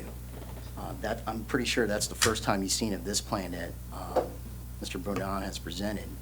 He's talked to us about it, but we haven't seen it. So reasonable request again is, we're not saying it's not going to be a quality development, but there's certain problems that are pre-existing that need attention, whether it's going to be the city council to fix it or the developer to fix it, and it's pretty reasonable, and I appreciate your time and effort. Now, Mr. Boudon talked about me representing the neighborhood, being a delegate and councilman. As you know, yes, I'm a former councilman and delegate. Any citizen who has ever asked me to represent them before a council or regulatory board, I've done that without question, regardless if I have lived in the neighborhood or not. So just wanted to bring that up to your attention. With regards to Commissioner bringing up the red herring, the only reason why I brought that before you is because you as planners have to look at holistically the transportation network system that's before you. Yes, it's council's policy prerogative to figure out what they're going to do with the Southeastern Expressway and all the acreage that's aligned on that. And it's going to ultimately affect what you guys do as planning commissioners. So that's the reason why I brought it up, just because I represent not only Virginia Beach and Chesapeake, and again, as an elected official, we're forced to figure out the solutions on our end. I know the citizens, neighbors in my neighborhood, some of them couldn't be here. They've got personal stories as well.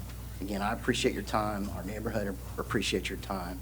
And it's pretty reasonable for us for our deferral until we figure out what we can do. And I pledge to the developer and to Pastor Les, I'm going over next door to find out, hey, what's the solution? What's the timeline? That's pretty reasonable. Thank you, Mr. Chairman, the Commissioner. Mr. Boudon, would you like another rebuttal?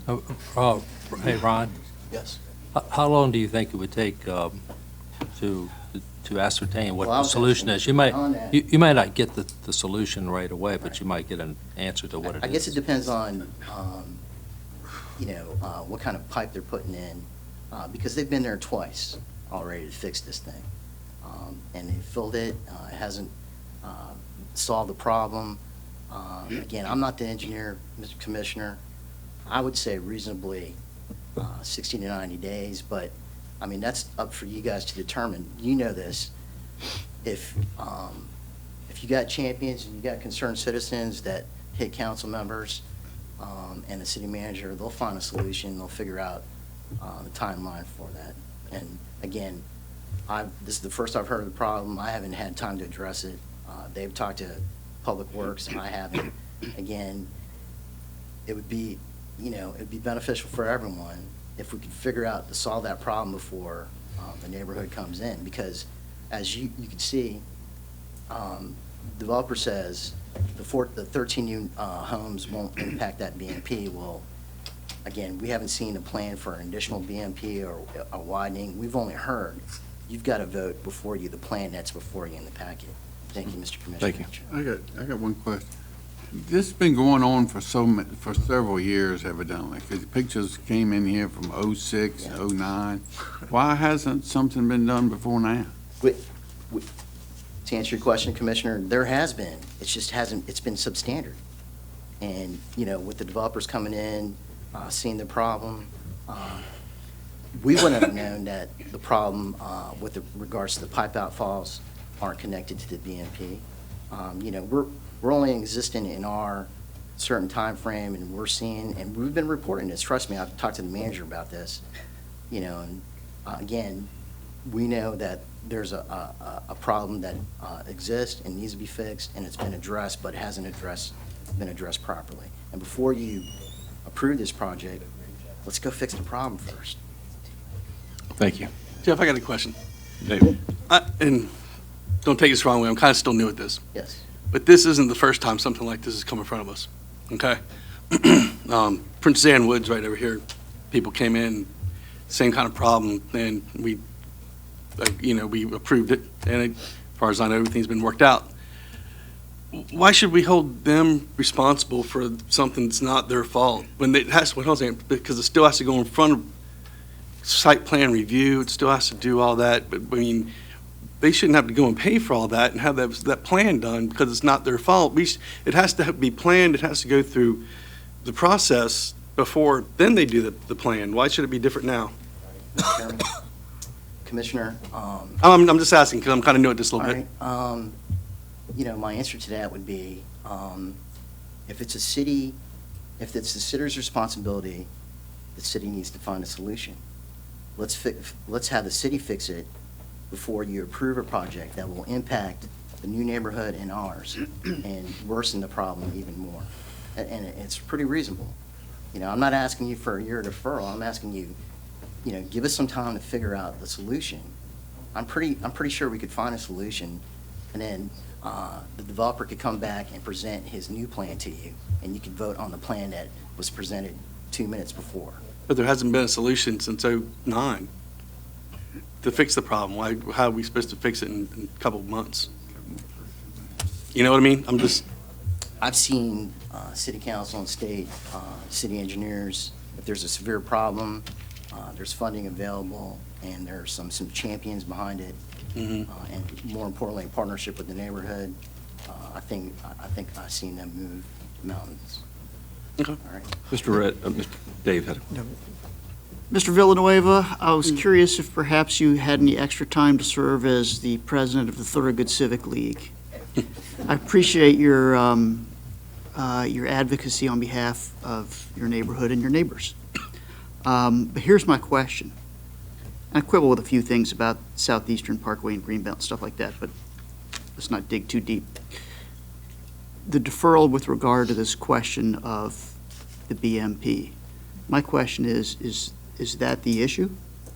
Your neighbor who spoke before, whose name I forget, I apologize, said before, well, there are a lot of questions. I haven't really heard a lot of really legitimate questions about the nature of the application besides the problem that's occurring with this pond. And I think what would be kind of difficult for any applicant is if they had a delay from the time that they came here, went through a bunch of steps with the city, call it 60 days, let's be optimistic, came up with an action plan to repair the pond, which for whatever reason has never been adequately addressed, and I'd be furious too if I lived there. And then come back in 60 days and we're opposed because we don't like A, B, and C. In other words, what I'm looking for is whether or not, is this business with the pond merely dilatory? I mean, you push it off 6 months, 60 days or something like that, and come back and still have the same issues. Because I think Mr. Bourdon is essentially correct in the sense that it's a separate issue from the application. I kept sitting here thinking, are we going to talk about the application or about the issue with an existing pond that's been there for I don't know how many years? So I think probably I would be more comfortable if this were just procedural and we had to get that in place, people could be more comfortable with it. But is there more? Mr. Chairman. Kind of my question. Commissioner, my neighbors didn't come up and say, not in my backyard, we don't want this. Yeah, I know. We want a solution that will help, with the drainage problem that affects not only our neighborhood, but will impact the new neighborhood. So it's pretty reasonable to ask for deferral. And with regards to Thorogood, I hear from your constituents all the time. Believe me, I'm unsurprised by that. We have an active bunch too. But again, there's some policy decisions here. It's pretty reasonable. The market's always going to be there for these guys. You heard the price point of their homes. I mean, it's going to be nice. It's going to be nice, but, what you don't want is after you approve this project, then after the fact, council members and staff have to deal with the problem afterwards, and fix it, and then it costs more, and it compounds everything that you were saying. So I hear you. I heard when I was on council, heard about Princess Anne Woods, and, we tried to fix that. That's why I'm up in Richmond trying to find more funding for flooding and drainage and stormwater. I hope, very frankly, that there are offices right now where the phones are ringing off the hooks and people are saying, you would not believe the debate that's going on in city council chambers right now. Figure out what is going on with this pond and figure out ASAP. And I hope that's happening even as we speak, but I hope it does yet. Mr. Chairman, the issue is not only the pond, it's just making sure that when you vote on an application, it's good to go. When council gets it, it's good to go, and that the citizens can take pride with the developer and a quality neighborhood. And that's been part of the tenets of our comprehensive plan for such a long time. I've only got one statement to make. If the gentleman had said that there were 37 floodings, I think I wrote that down, since you all have been counting, I cannot imagine that it's come to this point where you're having to use this as leverage to get that fixed. I understand, I mean, on its surface, this application has the staff's approval.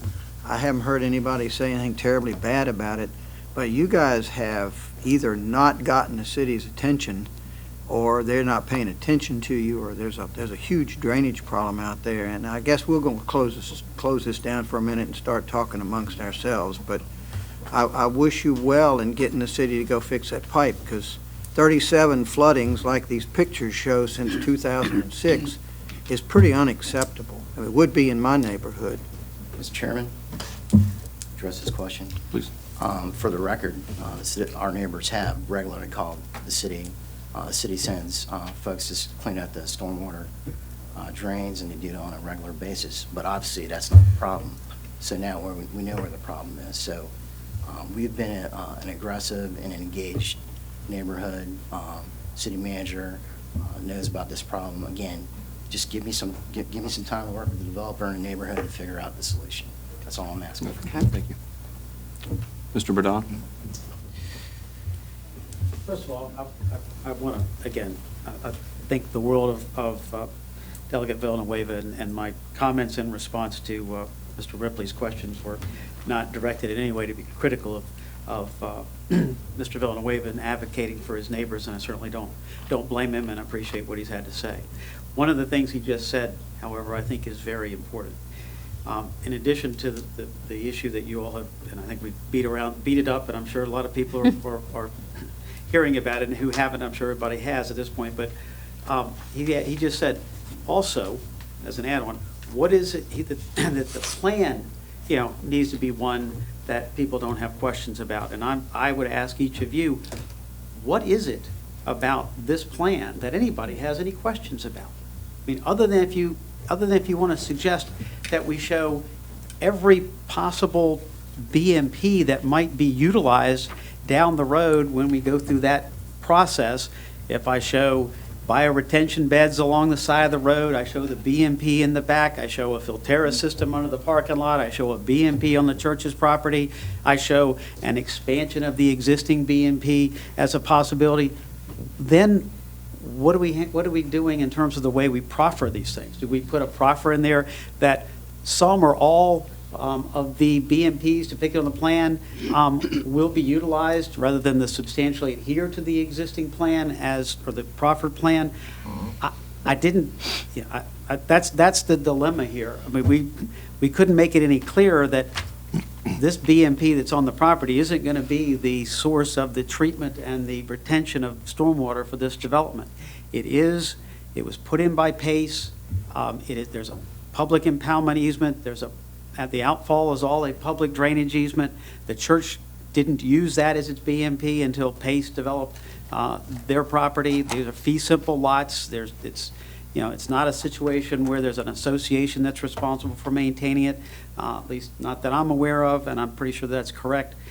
So I don't think there's anything about the plan that's before you that's been recommended for approval by your staff, and really, to their credit, one gentleman spoke about the not having the view out of his backyard, but the comments were all about this existing drainage, and you all, I think, have figured that part out. It isn't anything that we can do, and it's no doubt whatsoever, should be no doubt in anyone's mind, that there won't be anything done to develop this property other than plans being worked on and engineering being done that can only be positive before this other situation is resolved. Mr. Chairman, I promised I would do this, but I'm not advocating for it one way or the other, but Pastor Smith has asked if he could speak, and that's up to the commission. Sure. You're patient enough to sit here. Well, it brings me great pleasure, and I don't, the job that you guys have, I think it's harder than my job. I preach, but you won't let me.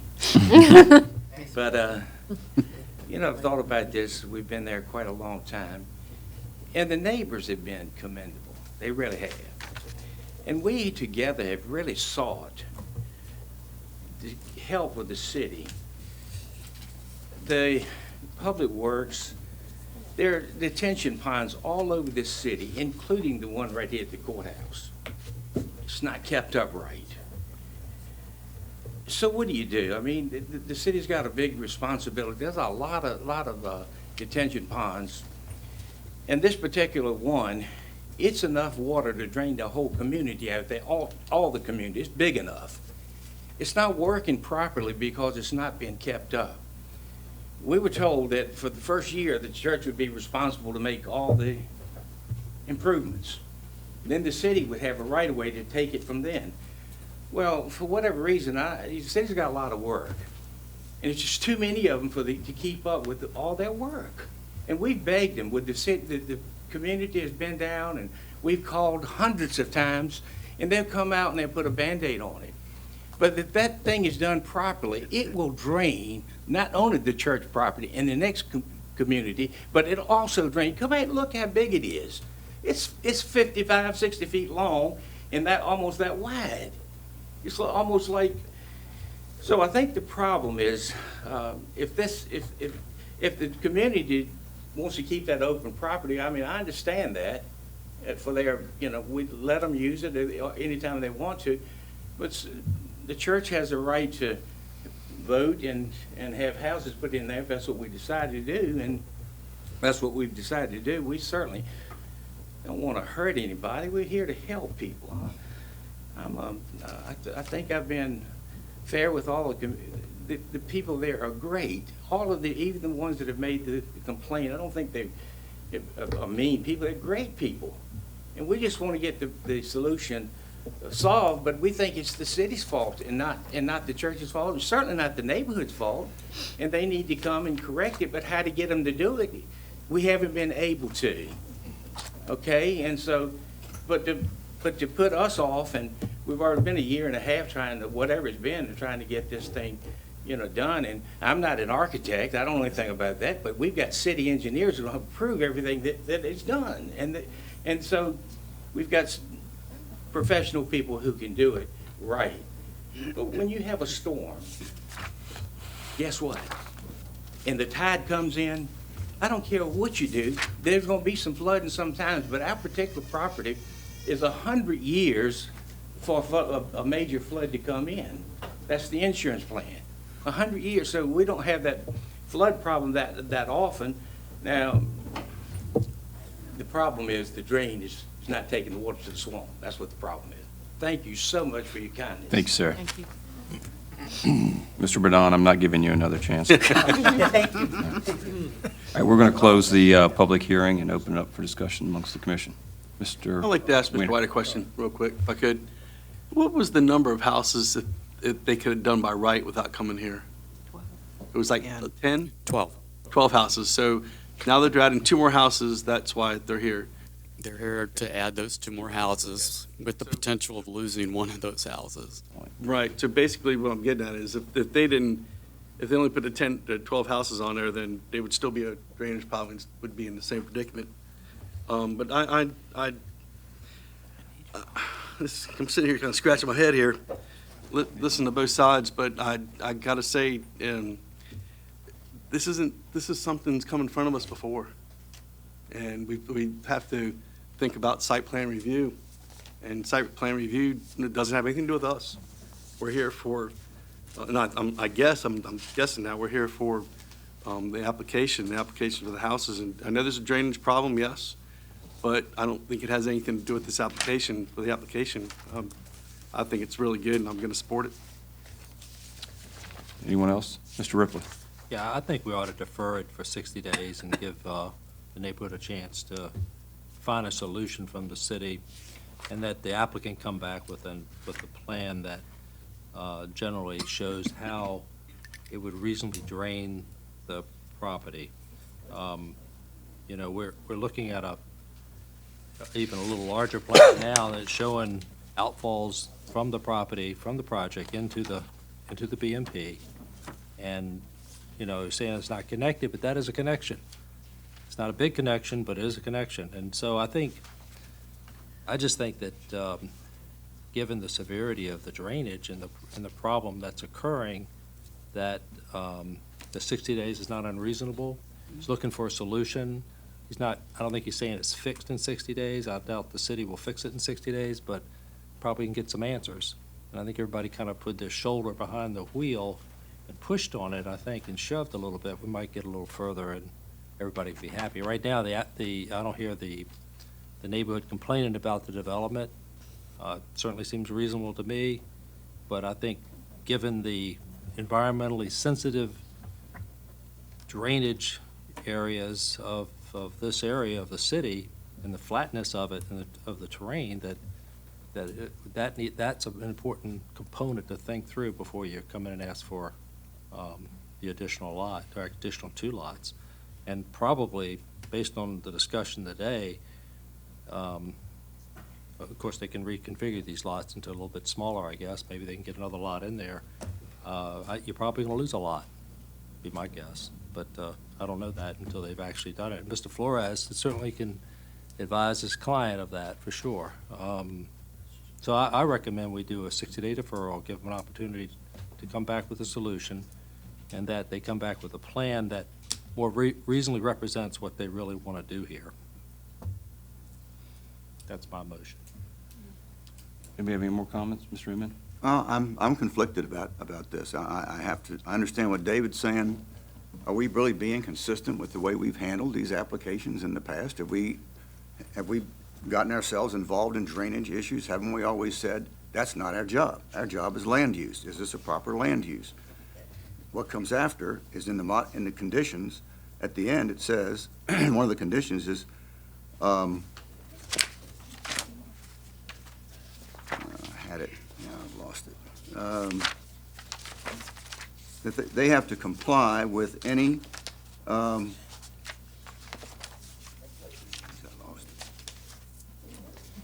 requirements that might be placed upon them in site plan review and any city agencies,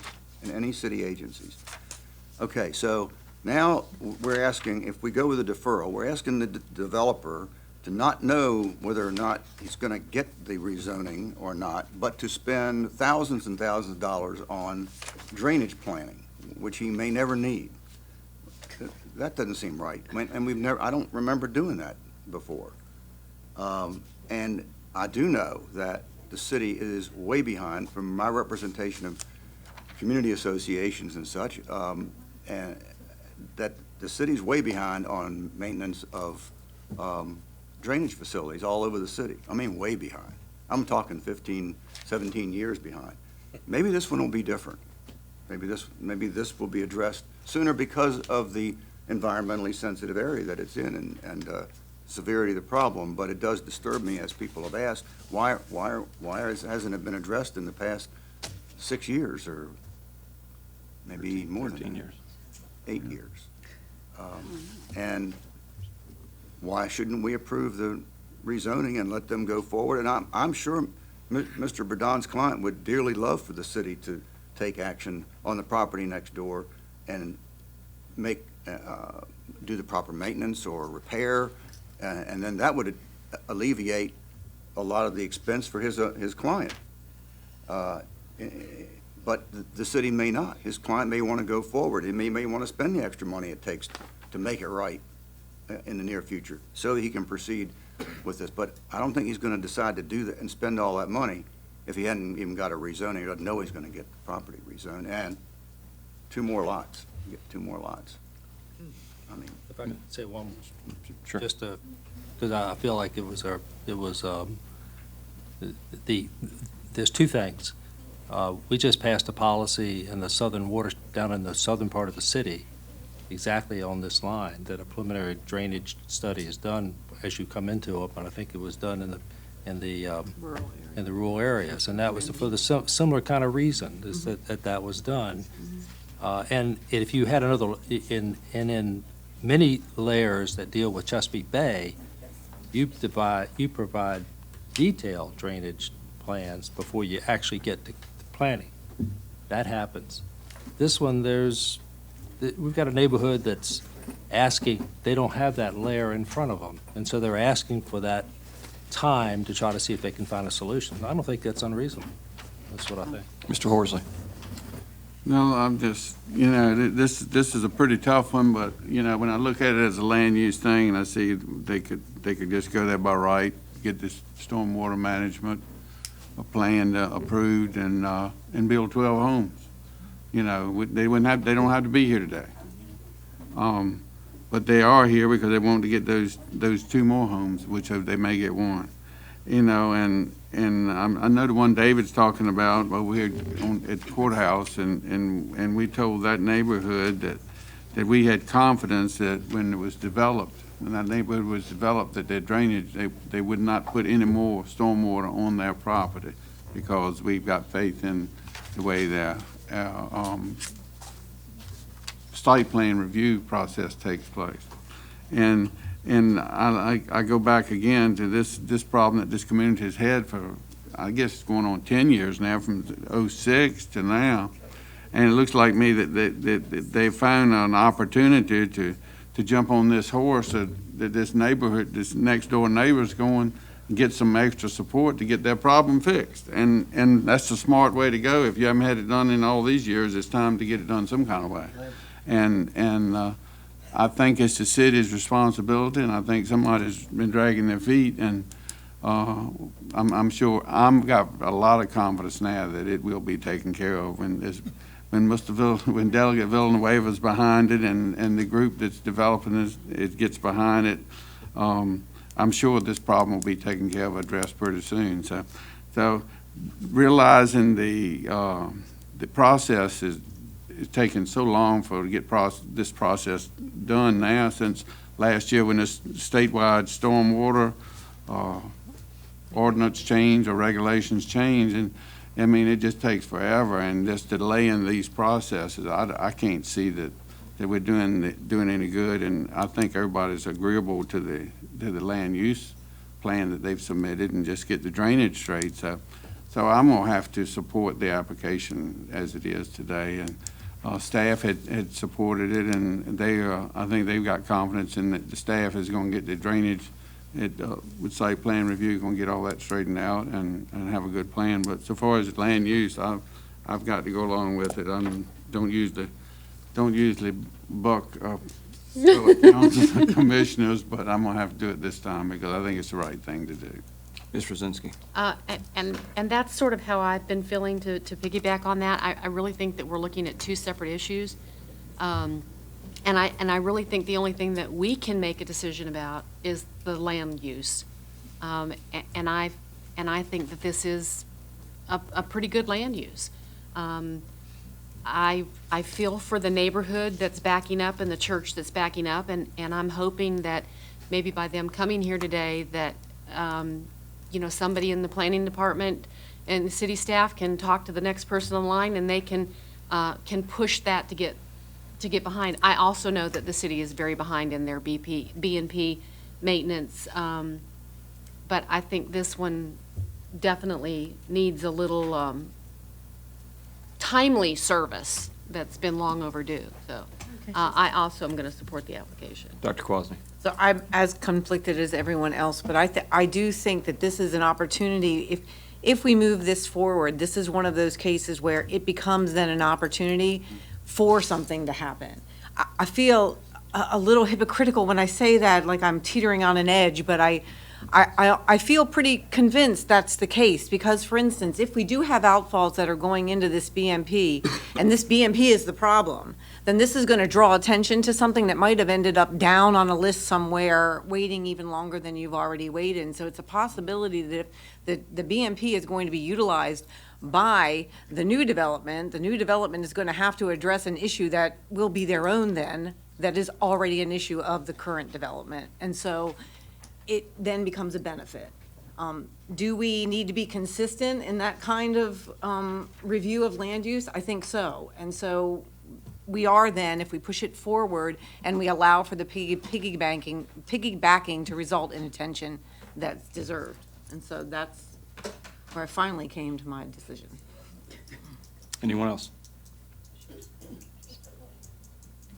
Anyone like to make a motion? I'll make a motion that we approve the application.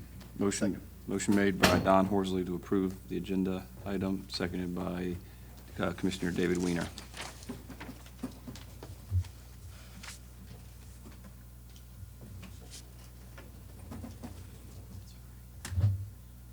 Vote is open.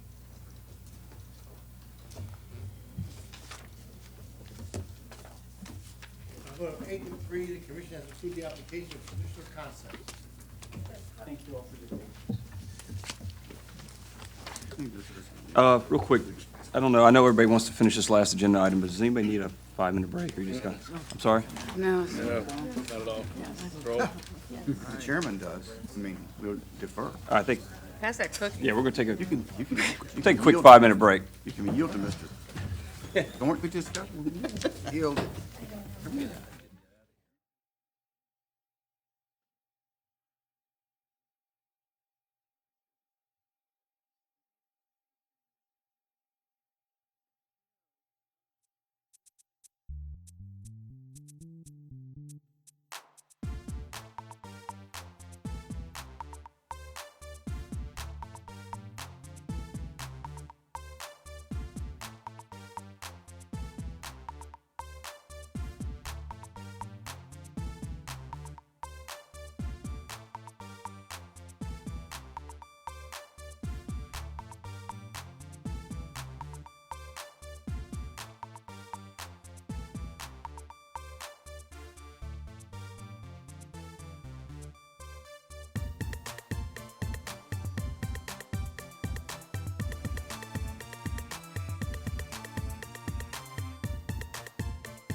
break.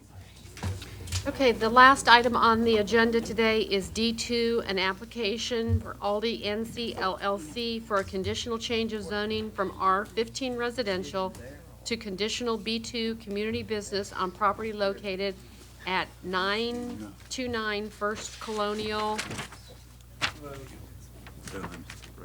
Lynn Haven District, I think, right? That's cut off of my sheet. Man, my little cheat sheet's not working too well. Thank you very much, Mr. Brzezinski. Mr. Chairman, members of the commission, my name is R.J. Nutter. I'm an attorney, represent the applicant. Thank you. It's I guess it's payment. Too many times Eddie's had to follow me, and everybody knows I have a long-winded way about myself, so I guess this is payback. But at any rate, and my apologies to everybody else that had to pay along with me. So at any rate, I represent the applicant, Aldi Inc., and Aldi is new to us. Aldi is a new company that's been in the United States now for some time, but is entering the Virginia and Hampton Roads markets throughout every single Hampton Roads city. They're new to us, not just in the fact that they're a new company, but their concept of groceries is dramatically different than anything we've ever witnessed. In fact, it's directly opposite of everything we've witnessed for the last 20 years. We've witnessed food lines starting out at 35,000 feet, farm presses at 40,000 square feet, Harris Teeter's at 60,000 square feet, Kroger's at, let's see, gosh, depending on which one you pick, anywhere from 55,000 to 120,000 square feet. And on top of that, you throw in Walmart supercenters and you throw in Wegmans, which is close to about 150,000 square feet, and you see the trend of where groceries have gone. So when a grocery store comes to you and comes to a neighborhood and says, we're only 18,000 square feet, one half the size of the smallest store that first came to this area, and of that, we're only 11,000 square foot of actual retail sales area. That's a very different animal, and it's required a lot of explanation, and that's why we have taken the time we have with the residents around us to explain how Aldi works and to let them know all about it. So, in addition to the size differential, it has to do with the fact that they are designed not to be a destination, but to be a convenience store for people already going to a market in their area. There's no way they can compete with a 60,000 square foot Harris Teeter if you're only 11,000 of retail space. So as a result, they're for people who are already going shopping at the Kroger, at the Harris Teeter, at the Walmart, who want to have their line of products at a less expensive price and are frankly very concerned about the environment and how they do business, and that's a lot of their customer base, a lot of millennials. So as a result, their trade area is about 2 miles. And so as a result of that, they'll have stores planned in Virginia Beach on Shore Drive, further down toward the ocean front, further also on Virginia Beach Boulevard, in the Thalia area. And let me see, I may have missed a few. The new one they're just opening up in Kempsville, and there'll be several more after that. In short, people are not going to drive. They're not a destination location where someone might drive from Kempsville to go to this store. They're not going to be driving there from a very long distance. They'll be going en route. And the reason for that is because, quite frankly, they're not trying to compete with them. They can't. They've got a different model. The net result of that is the traffic that they generate doesn't fit in all the books on a numbers perspective. The other thing about them is the traffic they generate is largely traffic that is already on the road to go to that location, already going to Hilltop. And in fact, I live in Great Neck, and I'll tell you, that's where, if you live in that market, you're going to go to Hilltop for your shopping, for clothes, for any number of items, including groceries. You're going to go into that area. And when you do, you have the opportunity to pass this store. So what they found, for instance, is that a larger percentage of the people who come to their stores are already on the road going to another location. And in fact, their estimates are over 70% of people who come to their stores are actually already going down the road to go to someplace else. So that's a big factor in how it's brought. But if you look at the book, it'll tell you 35%, because that's based upon a traditional grocery store with a much larger trade area, much larger drive area, and people going a greater distance. So you can't rely on all the books in this case, and so that's why we've tried to look at a factor of look at a store that we picked, and I'll tell you why we picked this store in Richmond, Virginia, on Parham Road. And many of you know Richmond, know Parham Road. It is anything but it is a very highly traveled road. But we picked it because the store there has the same trade area, two-mile trade area. It has a higher traffic count per day than First Colonial Road. So we felt like it's 47,000, it's about 41,000. So we said, this is the right store to pick to see how many people come into the store on a daily basis, on average over a weekly time, and what are the peak hours for them. What we found is there are anywhere from 400 to 600 people come to those stores on a daily basis. Depends on the day. And the other interesting thing is the peak hour for them is actually at 3:45 to 5:30. That's their peak hour period. It's actually 3:45 to 5 o'clock. It just bleeds over to the next half an hour. So they have very different travel patterns. And as you know, they also don't open until 9 a.m. So they have virtually no peak hour, AM peak hour period, driving period. But that's just a small part of the equation with this company, and that's what I want you to understand. The biggest part of this, like any application you know, is not based on one issue. It is based on a variety of factors. And here are the factors that I want you to take serious consideration of, in addition to what I've told you about their traffic situation. First of all, we look at what's the impact on adjacent properties. We always start there. What's going on? Now, first I'll show you, let me go back to the zoning map for just a second. Thank you. We have O2 here across, right next to us on the south, O2 on the north. We have residential behind us. We have O2 across the street. We have a bank located here, a commercial bank, and a Bank of America with the largest number of drive-throughs I've ever seen in my entire life, located right here. So to say that this is a commercial corridor is a bit of a misnomer. So to suggest that this be residentially developed is obviously not realistic. A church has already got a use permit there, and that church, by the way, is about 26,000 square feet. And you look at that site and you think, boy, it's a pretty green site, a lot of open space. The Aldi store in this location is going to occupy 18,000 square feet, 8,000 square foot less of building on this site than exists today, and everyone feels like that's a very green, very open, very pleasant site. So, but let's talk about the neighborhood. So not only do we have land uses highly compatible with this, and the fact that with this zoning will eliminate, as your staff points out, 2 Navy incongruities. It eliminates the R15 zoning that's here, because this is in a 75+ noise zone, and it eliminates congregational use, which is also prohibited in the 75 noise zone. So we're eliminating 2 Navy issues here. So if you look at it from a policy perspective from Navy, if you look at it from adjacent property owner, we are in good shape. Now, let me tell you where we started, and we've met, by the way, long before this application was even advertised. We met with the residents behind us. And I'm happy to tell you one of them went out of her way on my promise that I promised that you'll be in and out of here at 2 or 2:30. So, poor thing, she's taken her time, and it's hard for people to say yes to show up, much less write a letter, much less show up. But she, God bless her. So we met with the residents along here. There are actually 6. If you can, is there another shot you can pull back and see those? There are 6 homes along here.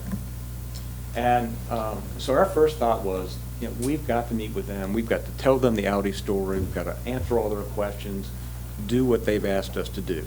And their input directly resulted in this site plan. Let me go back to the site plan. I'll tell you what we did.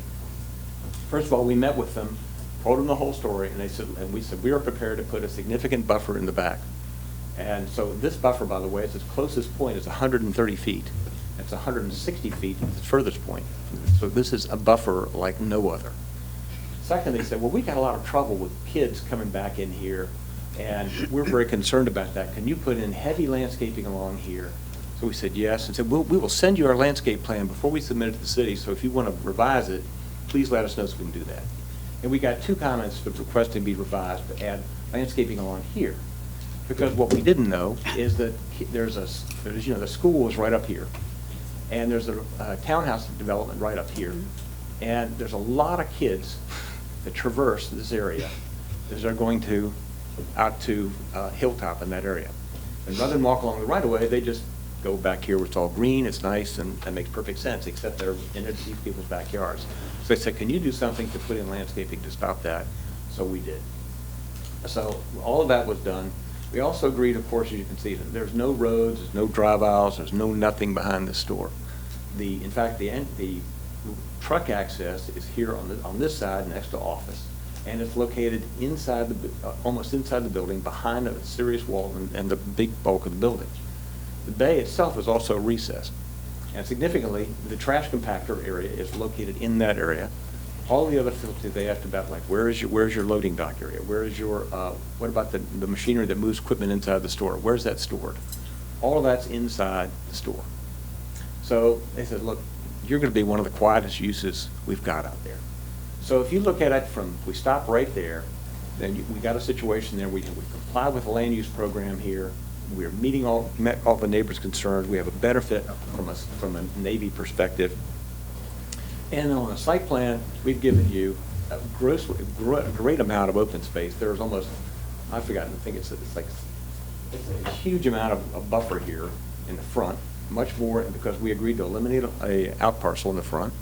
So we took all that out, put in all the landscaping here, put in all the landscaping in the back. And then when we met with the residents across the street, they had a lot of concerns about traffic, but they said, in addition to that, can you add, because we want to be able to get there. They said, can you add a walkway and a bike loading area for us? And this lines up, you can't see it here, but this lines up directly with the crosswalks that exist today on First Colonial Road. So all of that was put in at their request, and that is why the president of their Civic League called me when we spoke last week and said, our Civic League is not going to take a position on this case. You've done what we've asked you to do. You're trying to address the issues on First Colonial Road.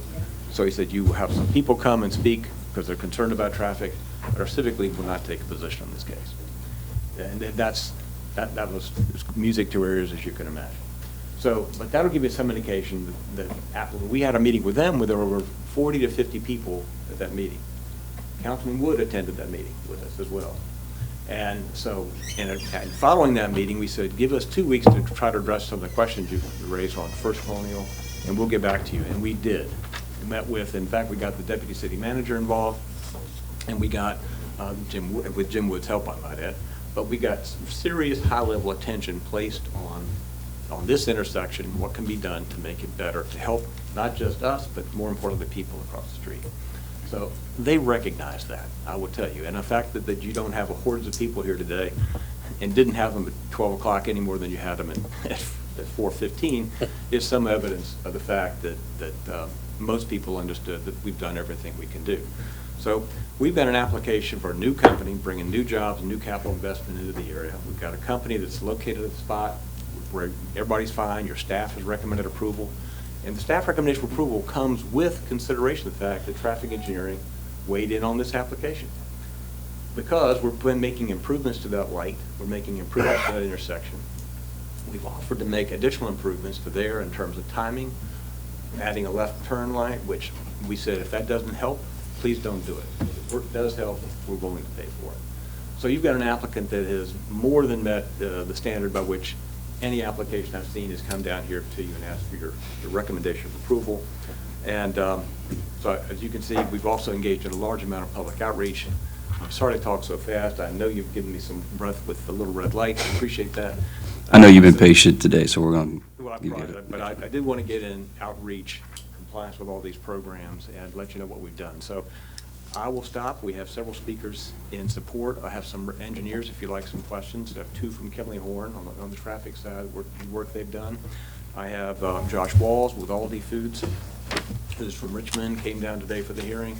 I have Les Watson is here, who represents the church and how much the church has participated in this process with us. And more importantly, I have Alex, and Alex is just wonderful, who stayed all this time. Yeah, I know Pareco here to speak in favor, who lives behind it. So when you're focusing on First Colonial, please don't forget the people who live behind it and the benefit this store brings to them. Finally, I'll pass this out as there's letters of support. It's one from Alex on behalf of her neighbors in the past. In addition, we met with the property owners on either side of us, the north and the south, and the owners on the north have signed a letter in support of the application. I'll pass those out for you as well. And I'll stop for a second and let somebody else talk, unless you have any questions. Does anybody have any questions for Mr. Nutter? I have one really quick one. You said the church was 26,000 square feet? Total size of buildings. Oh, that's counting, that's why I was going to, the gymnasium as well. It is, okay. Yes, sir, it does indeed. Okay. And so, oops. Okay. Is there any Thank you. order that these should be? Do you want us Is there to, any order that these should be? Well, I think Mr. Watson wanted to just speak briefly to the church and how much they've gone through and worked with us and the neighbors, because they want to make sure the neighbors were addressed correctly as well, Okay. as you might imagine. All right, so our first speaker in support is Les Watson. Please state your name for the record. Mr. Chairman, members of the commission, my name is Les Watson. I'm a local attorney, and I represent the owners of the land which is the subject of this application. And we, of course, support the application. But beyond that, I want to tell you how impressed we are by what we perceive as an incredible level of commitment on the part of Aldi to respond to concerns of people who live adjacent to this property and near this property. We've been to several meetings which Aldi has called with the neighbors, and we've watched them respond with I think compassion and concern to the issues raised by the residents, and I think you will even find that residents who abut the property in the rear will even be here to support the application. And really, that's all I wanted to tell you. We are very impressed by the way in which they've conducted themselves through the course of this application, and we fully support and think this is a superb use for this property. thank you. Any questions for Mr. Watson? Thanks, sir. And I'm calling up Alex. His card happens to be Yes, ma'am. next. Thank you very much. The next speaker in support is Alex Pacheco. Hope I pronounced that correctly.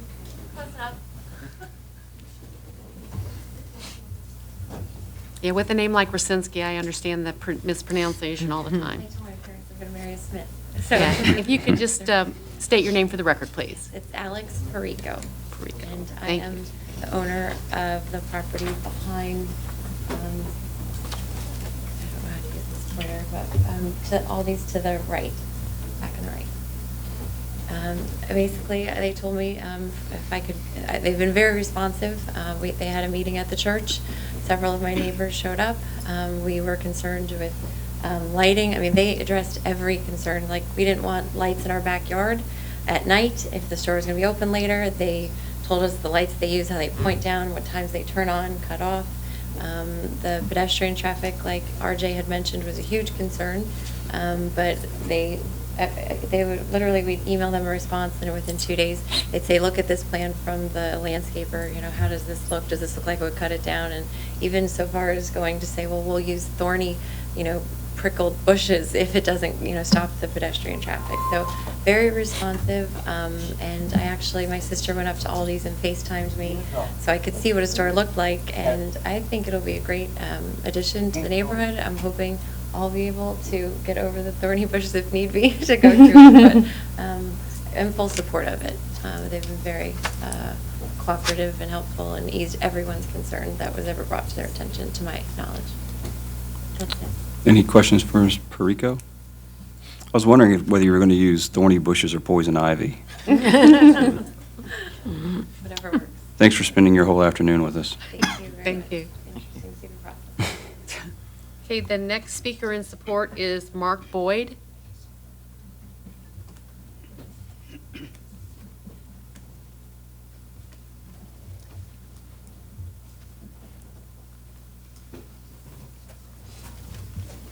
And sir, if you could state your name for the record, please, Sure, Mark Boyd with Kimley Horn. and just let us know why you support the project. I am in support of the project. I'm the civil engineer for Aldi. I've been working with Aldi for the last 3 years. I found them to be a very great client to work with. They're always concerned and accommodating of all requests, and citizen outreach is one of their big deals. We always look at that up front and try to coordinate with everyone as much as we can. I think they've done everything they can on this site to provide good use, and especially try to mitigate any concerns that some of the citizens have. Any questions for Mr. Boyd? Thank you, sir. Okay, our next speaker's not sure, and that's Bill, I guess, Baggett? Correct.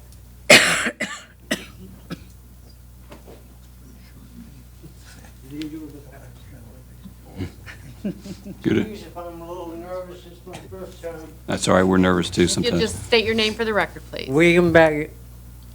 I'm speaking, I don't know which way to go. We've been there If it's an before. improvement, then I fully support it, as long as it's an improvement.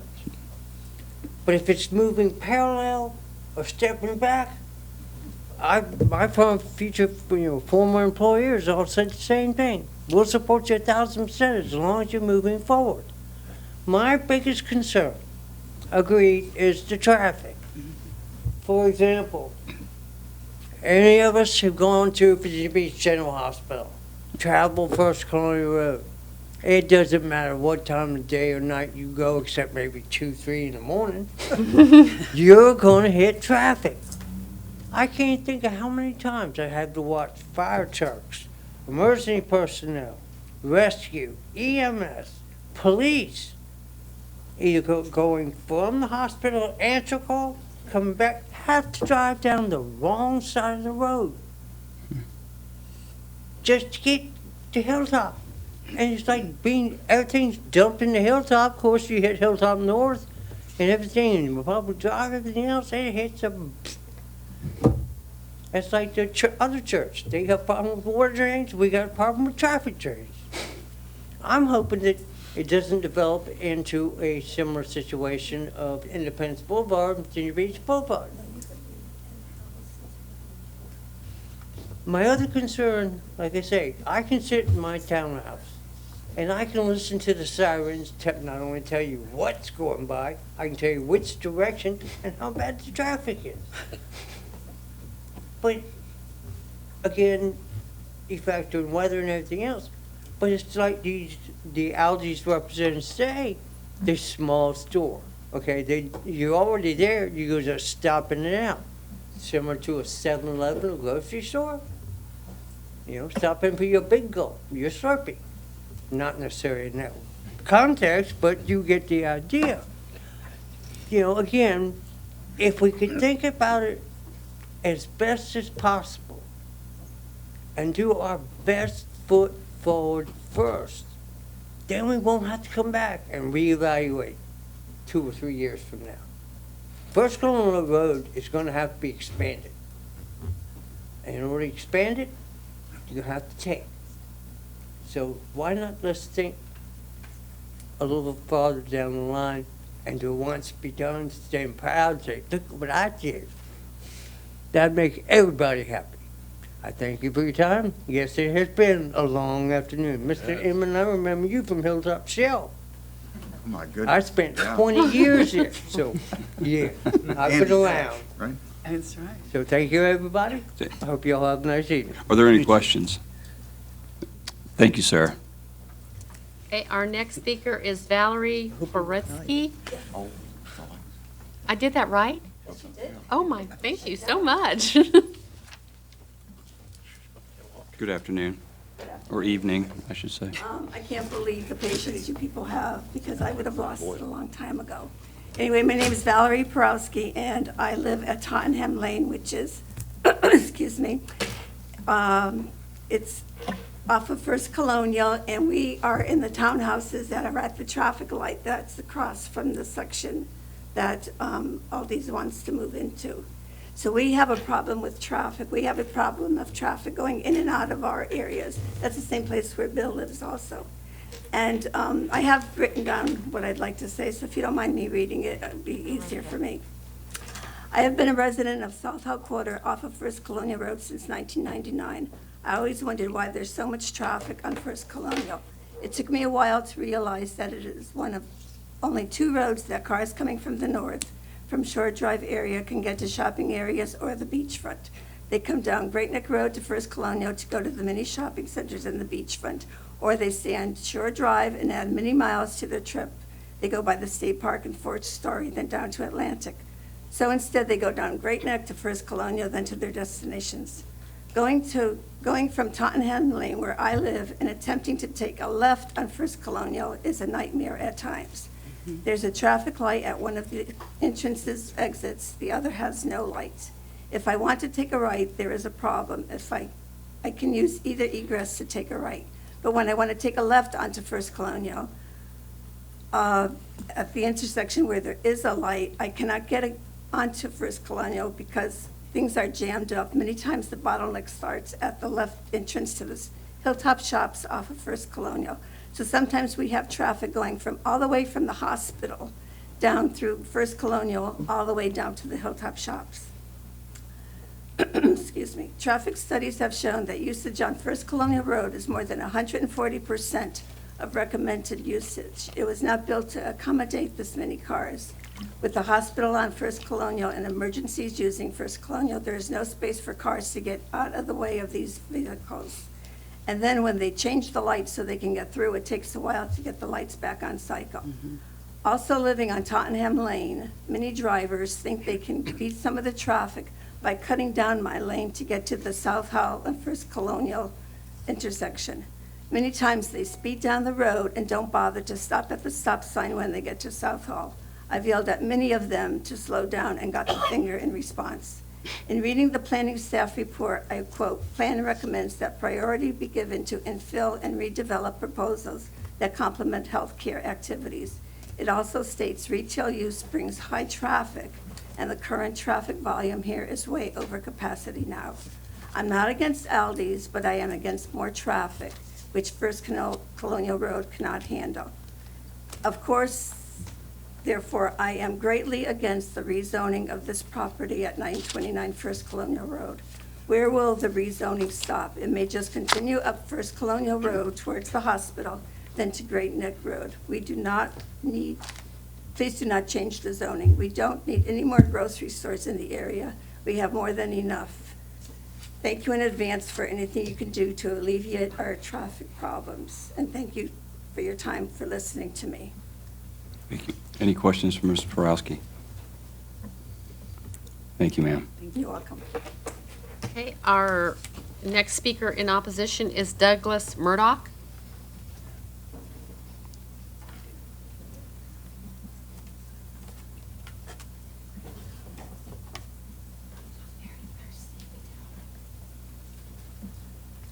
You'd please state your name for the record? Yes, my name is Douglas Murdoch, and I'm speaking on behalf of my mother, Elizabeth F. Murdoch. She lives at 1011 Tottenham Lane, and she lived there since 1990. And I'm also a resident of Virginia Beach, so I'm speaking on her behalf. So can you get closer to the mic? Yeah, okay, sorry. And first, I'd like to say I'm sorry to see the church being torn down. It's a culture center, and just like, you know, you build a Walmart, the smaller businesses are eventually going to go under, like mega churches, per se. So, but first of all, I'd like to say that I read the applicant report, and there was a few discrepancies. Mainly being, they were talking about First Colonial Road. We are to the east of the applicant, and very little is said about us because we're not abutting the property. We're adjacent. I believe we're adjacent because we are, you know, east of it, but we don't abut the property. So you're hearing mostly about what's going on behind the applicant's property or north of the south. Okay, first being said in our neighborhood is South Hall Quarter, and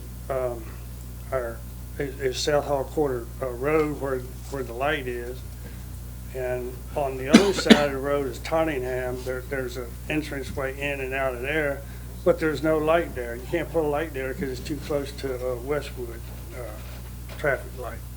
So therefore, they ended up putting the light out there about 1990.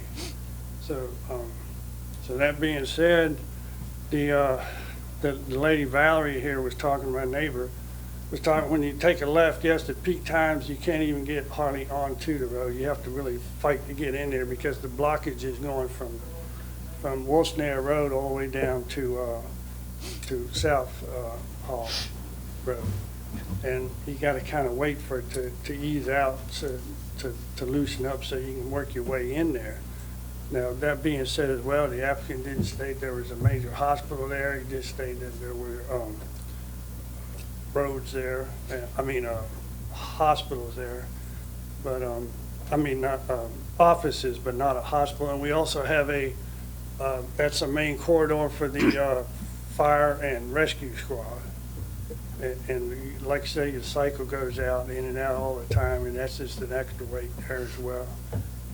That's all I have to say. Thank you. Thank you, sir. Thank you. Any questions? Thank you, sir. Okay, that is the last speaker. Mr. Nutter, if you'd like to. Thank you very much. I know you'd like me to just sit down. You're probably very Just say tired. thank you would be fine. And I'll be real brief. As I told you, we take every one of these requests very seriously. And the reason why Aldi deferred this last month was to look at that. And the reason I've got their engineers here, in case there were any questions about it. But what we found is that the traffic generation from the store can be de minimis compared to many of the other uses that could be there. The other thing we found, and it actually speaks directly to what Dr. Klosny said in the previous application, that sometimes when there's an application, it directs the city's attention to solving a problem. And I will tell you, in my many years of appearing before you and council, I can't tell you I've seen any more attention paid to the light at South Hall and First Colonial than I have in the last 30 days. The city was serious. They've looked at a number of opportunities to make that better, and they feel that Aldi can add to that, help solve those problems. No matter what we do, we're going to have a traffic impact there. And I'll give you a little story about the value of this property, because one of the things Jim Wood told us is, look, you want to talk about a problem, let me talk to you about a church, Wave Church up the road, or Spring Branch Church up the road on Great Neck Road. So this could go, just because this has a low attendance today, doesn't mean it couldn't be a mega attendance tomorrow, with the exact same zoning, with no input whatsoever from the city. The other thing, and this is an actual fact, when Aldi came to this property, it was actually under contract with Rebke. And Rebke wanted to put 2 retail uses on it and wanted Aldi to be one of those 2 uses. I told Aldi that that would not work, that this had to be a low-intensity type use. And so they bought out the contract from Rebke to prevent that type of activity from occurring. So not many people could do that, quite frankly. They were committed to this site and this location. They feel strongly about it. But I'll tell you, those are the kind of uses you're going to see coming to this site. And that's why this application is so insignificant. It is amongst the smallest retail uses that you can have. It will provide the largest amount of open space of any property within that entire region, including the hospital property, I might add. There's more open space on this property than any other. And they limited the out parcel. And frankly, they didn't cause the problem on First Colonial Road. They can't solve the problem on First Colonial Road. The city has to solve the problem on First Colonial Road. And you can't shut down development along that roadway because of the traffic issues. If we do that, we might as well pick, I bet you there's a street in every single one of your districts that has a traffic count where there's excess traffic on it. And if that's the measure, we might as well, we can all go home early but that'll be the measure of what we do.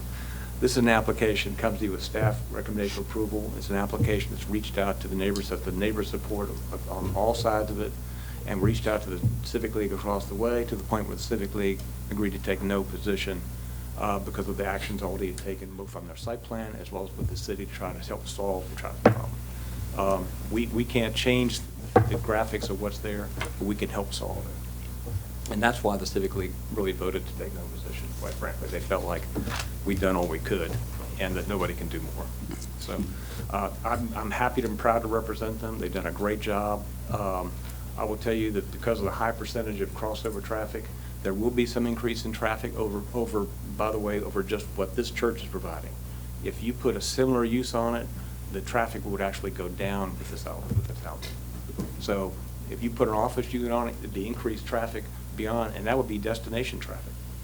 That'd be destination traffic, new people coming because they're new doctors, they're new lawyers, they're new politicians, that's where Mr. Forbes' office is.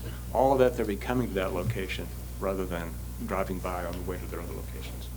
So we urge your support. We're happy and proud to have staff's recommendation of approval, and we would urge you to support your staff as well. Thank you, sir. Yes, sir. Thank you. That was it. That was it. We're going to close the public and open up for discussion. Not everybody speak at once. Okay, Mr. Inman. Well, it seems to me that they have reached out to all the affected groups and responded to calls and requests for meetings and have worked things out in a successful way for the most part. Now, you look at, I'm really convinced by the fact that there's going to be some use there of that property, and it's going to be a commercial use. And is this perhaps the lowest impact we can have? Because I do believe that people, it makes sense to me that people are already traveling in that area to another destination, to multiple destinations perhaps, and that Aldi's on the list to stop by. So as opposed to being a sole destination. So this, in terms of the generation of traffic by this particular use, may not be what it appears to be to some. And it's a sort of a minimal use in terms of the amount of structure that's put on the size of the site. So I know that we've got an issue there with First Colonial Road, no question about it. I experienced it like other people here in the audience and on the commission. It needs attention, and this is going to get some attention. I think this is going to help bring some attention, all the discussion that's been had to the traffic light situation and potential expansion, I suppose, of First Colonial. But I would support the application because of those reasons. Ms. Oliver. And I think I think you all have done a great job as far as buffers and the neighbors behind with this application. And I don't have any problem with all these. What I do have a problem with is the amount of traffic, and that it is our medical corridor. And our sister cities, if you take a look at them, they protect those areas of their cities. They keep them such that they are a medical corridor for a lot of reasons. It makes sense to have medical offices next to the hospital. We've got a fire department on Old Donation. It is a main thoroughgood road from Mill Dam and Great Neck and First Colonial Road. The traffic there is so bad, and even though with the turn lanes added for South Hall and all of that, and which it's great. You've done a great job. When you're there, by the time it backs up at South Hall, it backs up at Worcester, it backs up at Republic, it backs up at First Colonial, it is a nightmare. And you're trying to get rescue squad down there, and God forbid it's one of us in the back of that truck, or the fire department has to get through, and they can switch the lights because my daughter runs rescue. There's no doubt about it. But then it just backs up even more after the fact. And it used to be it was just rescue and fire. Well, fire is leaving, but it's just rescue going to the hospital. Well, now they're having so many problems, rescue leaving the hospital, trying to get back out into the city. It doesn't make sense that we would cause more congestion, and even though it's minimal, and I totally agree, but it's 400 to 600 cars more. We're already over. Traffic's already stated the fact. We're so far over in capacity for that road. I don't even understand how we did that. And then we go to add more to it, and the peak hours are within the school zone and people leaving the offices. So we're at 3:45 to 5 PM. Everybody, the doctors are leaving. The shift change isn't that at the hospital, but the schools are letting out. We've got Cape Henry, we've got Cox using that road, we've got First Colonial using that road, we've got the elementary school, which started causing problems from the beginning. And then you've got Hilltop, everybody cutting through. I know for a fact that when I'm on that road, I'll look at it and go, it's easier for me to loop through up to Great Neck, cut back through London Bridge and go back down to get around that. It's less time and I'm covering more area. I don't know the solution. I don't think this is going to help. I think it's going to make it worse. And I think that at one point, as a public safety, and that's where our closest hospital is and one of our main fire departments, we should take that in consideration when we're looking at this corridor. And so for that, I can't. I can't support it. I'm sorry. Who else? Mr. Redmond. Yeah, a couple things. The responsibility for that goes back decades. And this road should have been widened decades ago, in my view. So there's no fixing that. With regard to the use, I think this is a substantial site improvement. Landscaping is going to be an awful lot better. The site is frankly oversized for the use.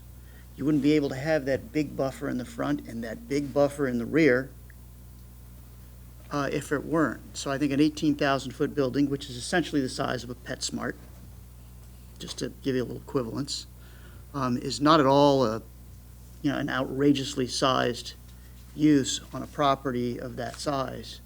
The way this particular market works is not,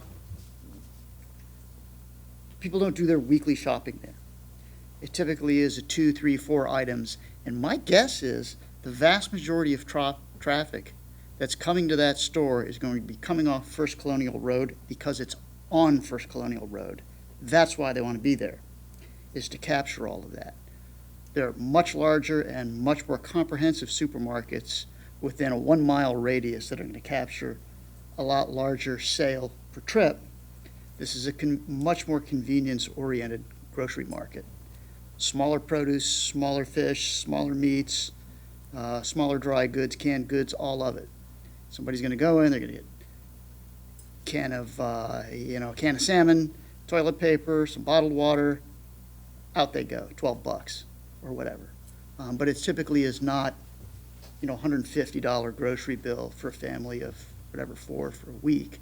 So I'm confident that the vast majority of traffic is already there. And it's not going to add much. And frankly, there are uses that could be far worse. I think it's an excellent site plan from all of the things that we like to see, the buffering, the landscaping, the setbacks, the walking path, all of those things were done with. I've never seen a supermarket that didn't load in the rear. This doesn't load in the rear, it loads on the side. There's an awful lot of thought and care, I think, that went into that site plan to make it as accommodating as possible. I think it has a lot to offer. I don't see, very frankly, anything with regard to the application that would cause me not to support it. So like Mr. Inman, I intend to support it. Thank you, Mr. Chairman. Anyone else? Mr. Ripley. One of the things that Dave mentioned that I was going to mention as well is that the intensity of use here is really very, very mild. It's like 5,400 square feet an acre. Right. And if you did an office building, you'd do at least 20,000 square feet an acre, I would think. In here, you'd probably have, 60, 70,000 square feet in there, and that could employ 300-400 people, coming and going and whatever. So it looked like to me a very low, intense development. So just picking up on what you said, and that was my comment. Thank you. Mr. Horsley. I agree with that, and the intensity of the use is low. But what really drew my attention this morning when they had the picture up there, we've got a lot of vacant land left on First Colonial Road that's not developed. So I'm hoping that somebody up higher up than we are is going to see the need to do something about traffic on First Colonial Road, because you can see these large parcels that are undeveloped, and we got some redevelopment that's going to occur down there too, so just like this piece of property. So I think that we need to send a message that we need to start thinking about what to do about the traffic on First Colonial Road, but I'm going to support the application. Mr. Wall. I think it's kind of an odd use. It seems like we'd want to preserve our medical office. It's predominantly medical office area for exactly that, being a medical corridor and an office area with minimal business, community business. But at the same time, it seems like it's a low intensity use, and I don't know if it's really going to make the traffic that much worse. Ms. Rosinski. I think what's happening with that medical thing is there's been so much new development at Princess Anne out by the new hospital that people are leaving that corridor and moving out. Because I noticed the last time I was by, there's a lot of vacancy that I was surprised. I had a couple doctors over there that they're no longer there. So I think that corridor may be in a transition. Mr. Redden. Mr. Chairman, I move approval of the application. Second.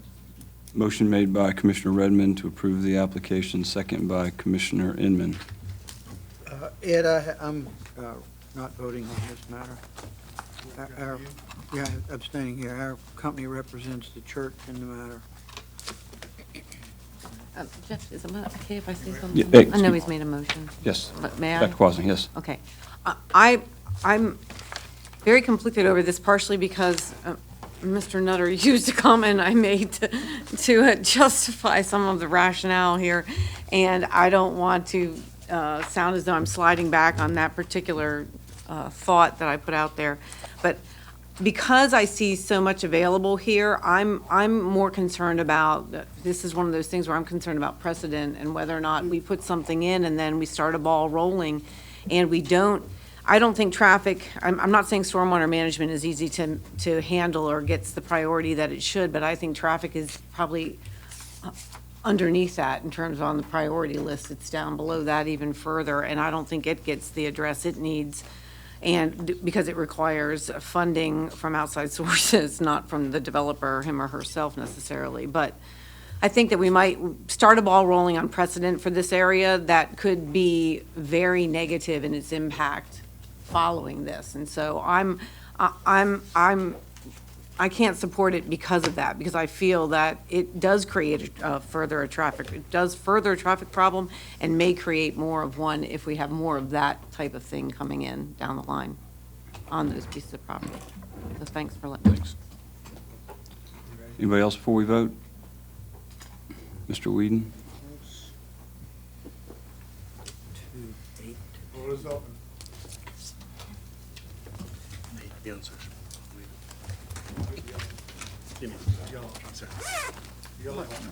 What? Sorry. I vote 8-2, 8-4-2 against, 1 abstention. The application of all defendants SC LLC has been approved. I'd like to thank everybody for attending today. I know it's been a long day. It's probably dark, so please use your headlights when you leave tonight. But thank you very much. Thanks, staff, for all your hard work. Meeting adjourned.